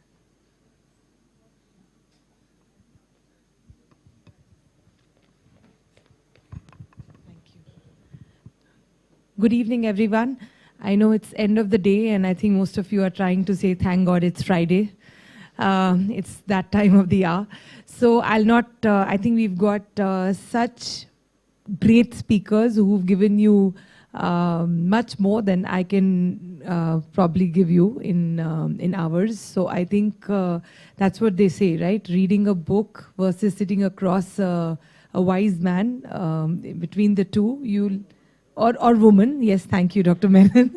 So you should choose the latter because you'll get a lot out of that. So I just want to say that, and I'm just 1 second, I'm going to say that our vision, when 2 years back we were working on the vision document, was to set up an entrepreneurial university, and one of the most entrepreneurial universities. And I think this event is a testament of that, what we are trying to do. And when Deepak and Devinder were setting up this fest and the conference, I asked them, what is it that you want to achieve out of this? Tell me what's your goal.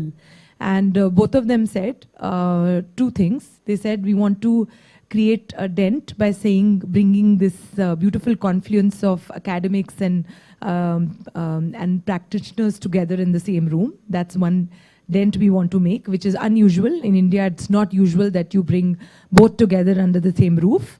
And the second thing they said was that we want to amplify. We want to really amplify the whole event in terms of what we've done in the last 2 years, and we want to get more startups and more people into this whole event. So I think with that, I would say they both have achieved it. So kudos and congratulations to you. I'm sure when you go back, you will have certain learnings which will become opportunities for next year, which we will incorporate in the event. And I think students should also give their inputs. I think all of you have worked for last, are these all volunteers sitting? So let's give yourselves a round of applause. Great job done. Excellent. Fantastic. And even more so sitting 7 in the evening, starting your days early in the morning since yesterday morning. So keep it up. And thank you very much. Thank you, Dr. Sahai, Dr. Pandey. I think both of you had one thing common in you. I'm sure many things common, but one thing was Dr. BML Munjal, Dada Papa as he was called. Both of you talked about him today, and what best place to talk about him than his own university. So thank you so much for remembering him and for bringing out what you both have learned from him. I thank you for that. And all the others, I think, Srini, volunteers, I'm sure I always miss out names. So please apologize if I forget any names, but I want to just say thank you to everyone who's been part of this conference. And thank you to you, sir, for being so meticulous in your thoroughness in your evaluation of the research papers. I think it was wonderful to see how much detail you had kind of gone into to do that research. So thank you, and wish you all the best for your next conference. And with that, have a good evening ahead. Ma'am, I would also request you to give away the mementos for our guests. Dr. Anadi Pandey. Yes, sir. So please announce. Yes, sir.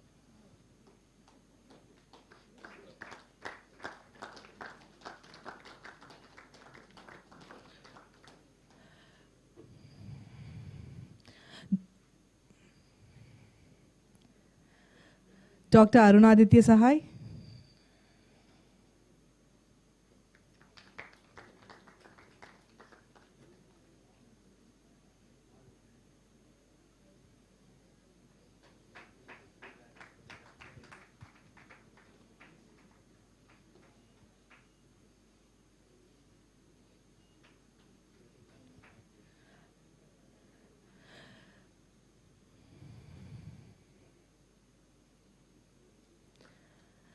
Dr. Prabal Sen.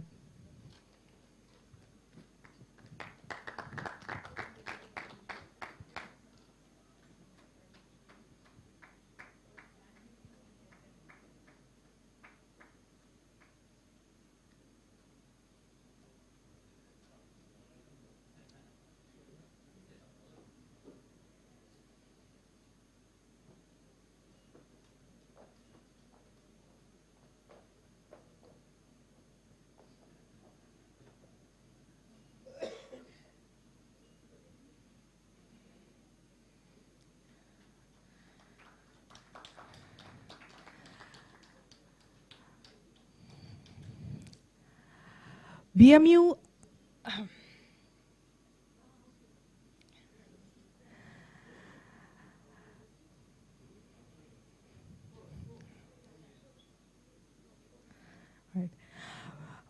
BMU has flourished the beautiful, colorful tree it is today with the constant support of our Chancellor. I now invite our volunteers to play the virtual message we have received from our Chancellor, Mr. Sunil Khan Munjal.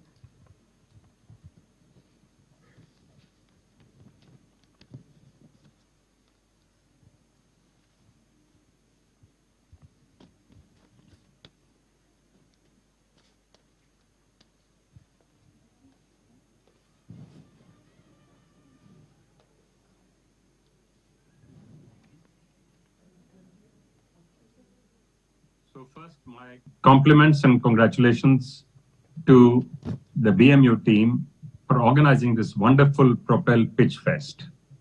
To the Vice Chancellor, to the President, to Deans of each of the schools, and to Deepak and Devinder.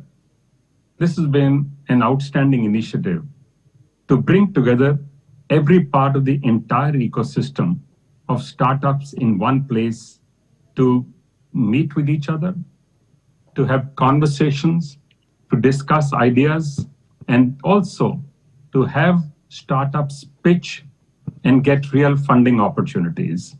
I also want to thank all of the outside entities which have chosen to come in. Our partners, of course. This is a unique opportunity for partnerships, and this is a partnership with the Atal Innovation, as you're all aware. And this is something which the country sorely needs today. Innovation is not new. Enterprise is not new. But for India today, there is a crying need for us to quickly accelerate and build up our capability and capacity. If I look back, just the ability to make a car cheaper and available to a consumer was a big innovation. It was something that changed people's lives. If I look at India itself, if I look at our own companies, the introduction by then Hero Honda of a 4-stroke engine two-wheeler transformed the industry in India for people's transportation. Today, 55% of homes in India own and use a two-wheeler. So the very idea of supporting, promoting, and instigating innovation is part of building an entrepreneurial ecosystem. And BMU wants to be front and center for supporting, building, promoting, and operating the entire ecosystem for entrepreneurship, which is why I believe this conference that many of you have attended is a unique opportunity to bring together ideas, people, innovation, and social change. At the end of the day, it is social change. It is the result of these startups when they bring a product or a service that meets a felt need or creates a new need. That is the real innovation that we are looking for. We want this to work on both ends. We want this to work where many of India's poor are unable to access public service, even quality education, healthcare, transportation. And on the other hand, we want India to be working at the top end in the world, which we are today. If you look at our ability to launch satellites from multiple countries, it is unique. Not just in terms of technology, but in terms of economics and how we are able to do it at a price unlike any other country in the world, and equally, if not more efficiently. And I think that is what we are looking for from these millions of new ideas that the young and the not so young have in India. We have both as a university, as a group, as a family, been keen on supporting the entire entrepreneurial ecosystem because we have been big beneficiaries of this ourselves. In our family, the transformation took place in only one generation. When my father and his brothers started Hero Cycles, there was no facilitation in this country. Through very adverse circumstances, they built a business which became a global leader and then went on to build one more and then one more and then one more, multiple businesses that became global leaders in transportation, in manufacturing and engineering. And along the way, we also went out and started dabbling in the area of services. And then finally, in innovation, entrepreneurship, and the startup ecosystem. Today, Hero Enterprise is an active player in the area of startups. We have helped support the entire ecosystem, as also funds which got in both at the VC level, at the private equity level, and also at the angel funding level, because each of them is a necessary stage, is a necessary step to support ideas from the very early stage, from the pre-revenue stage, to those which are steady state companies and need growth capital. The most important part, I think, of the entire ecosystem becoming successful is, on the one hand, policy framework, which the government of India is putting in place. And I have to compliment the Prime Minister himself for leading this from the front. While some may say it's a government's job, but the reality is most governments do not do this. And India has taken a position where it has built the second largest ecosystem, or the third largest. There are, on some counts, they say it's the second or third, but it is amongst the premier startup ecosystems in the world. The second thing, I think, is social acceptance of people not only looking for jobs, but taking the risk, taking the plunge, following their passion, and then saying, I'm going to do this. Even if they fail, getting up, brushing themselves and going again, because failure is part of the cost of entrepreneurship. And I have to say that for us as a nation, this is an important change that we have to make in our own cultural understanding. For too long, any failure in India was looked down upon, whereas in the most dynamic startup ecosystems, failure is not just accepted, it's actually celebrated.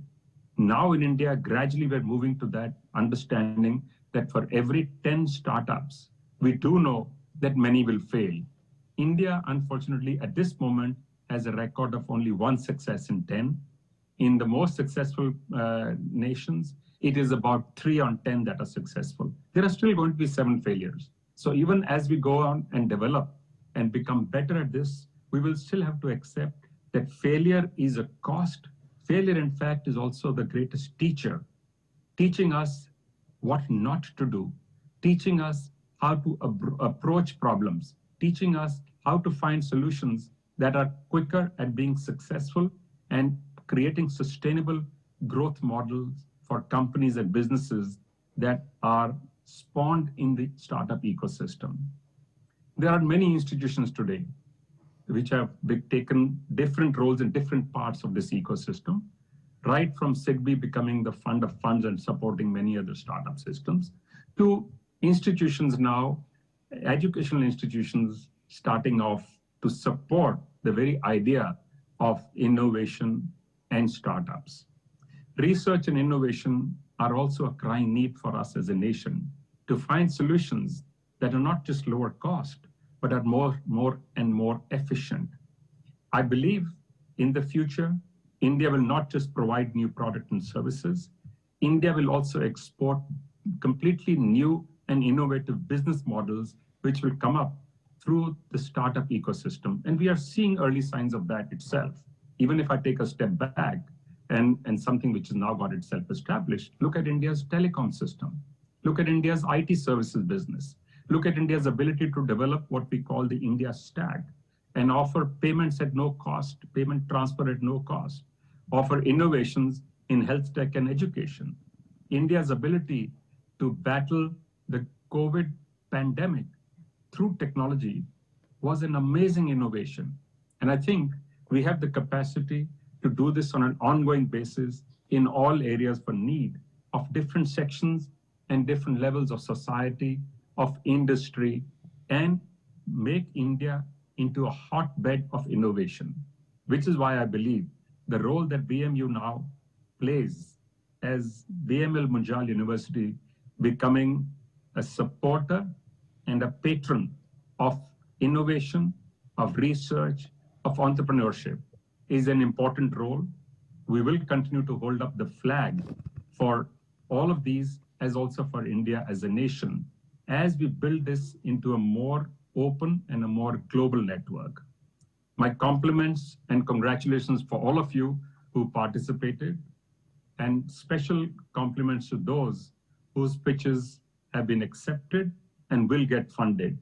And a big thank you to each and every part of the ecosystem that came in and participated here, all the way from social enterprises to those looking for pure profit. Each of them has a role and each of them is welcome. And we would like this not just to be the end of this 2-day session, but the beginning of a long-term relationship with each and every one of you to come back to us for new ideas, for growing this in any and every manner possible.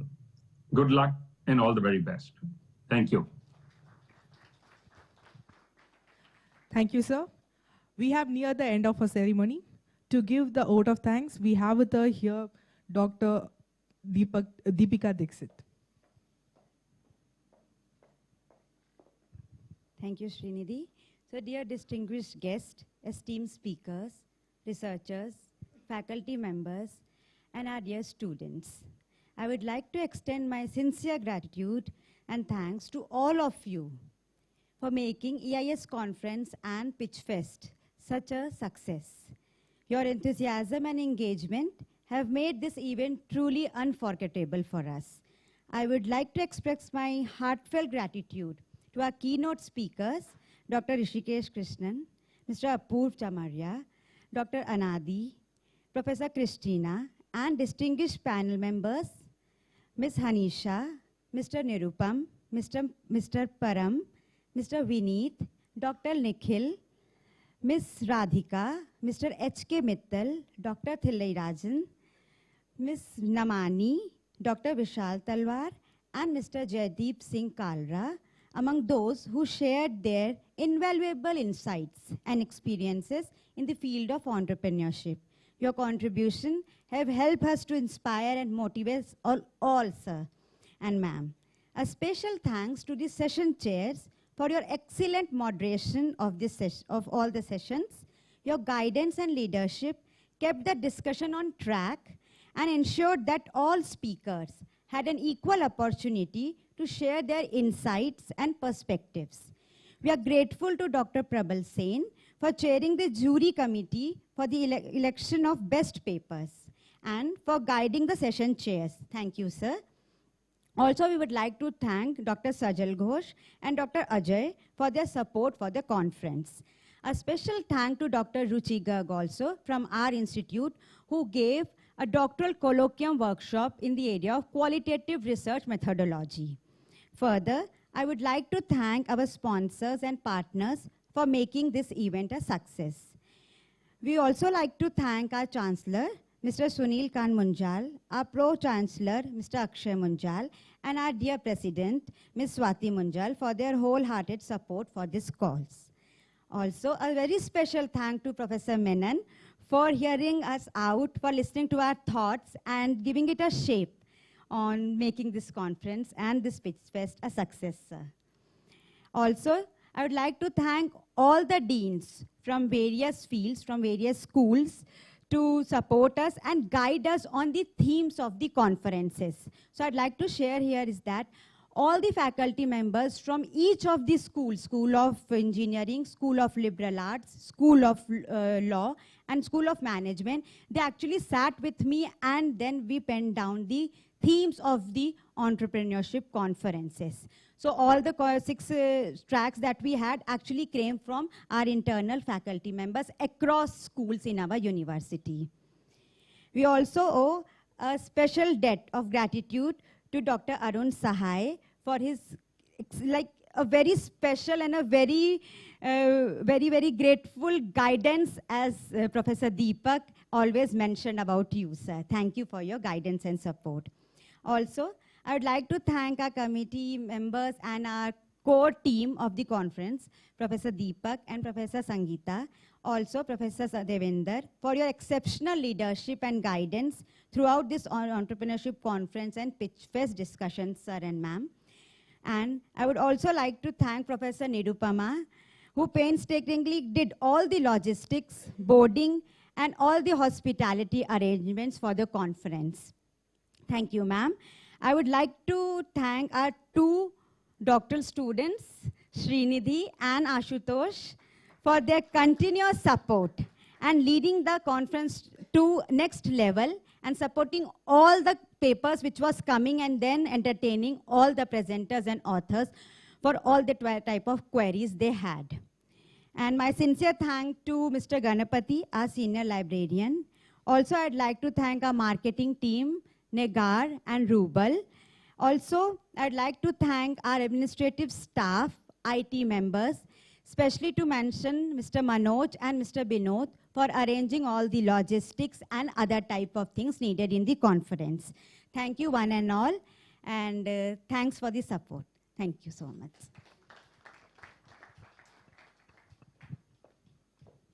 Thank you, ma'am.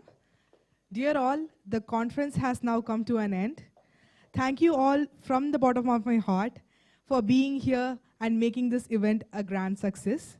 I thank again one and all for being here for the conference and the Pitch Fest. Thank you, thank you, thank you.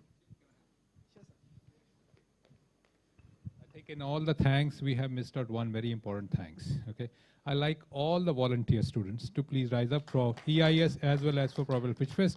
And if you can just come on this stage, all of you, including those who are at the back right now, please. And can I request we stand and we give them a picture opportunity.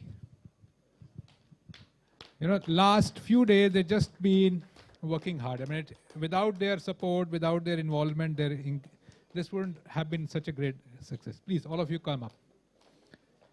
And in this, it's not just the students which are here. There are quite a lot of students. The MBA students have been working while they were still here on Propel Pitchfest. All of you come in front so we can take a picture with you. Professor Menon. Anadiji. I'll also like to thank one person who has not been included so far is Swati Srivastav. Swati has been working very hard, connecting us with a lot of people. Please, Swati, join us. Rubal, Srinidhi, Professor Nirupama, Professor Deepika. Tell the traveler to wait. Manoj, please come.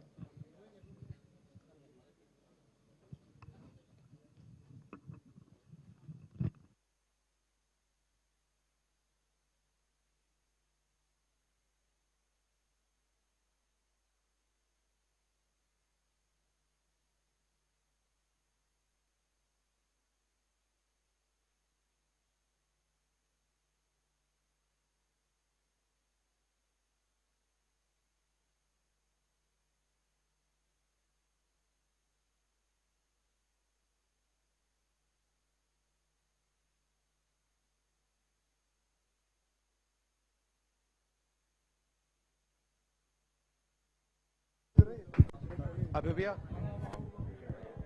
now Mr. Abhivya will speak some vote of thanks for Mr. Thank you. Vote of thanks for Mr. Abhivya Aluwalia.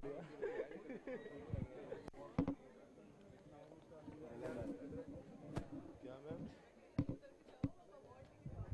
Congratulations, you guys always rock. Always. Congratulations on a good job. Ma'am, also Mr. Abhivya Aluwalia will address us towards. Now Mr. Abhay Aluwal.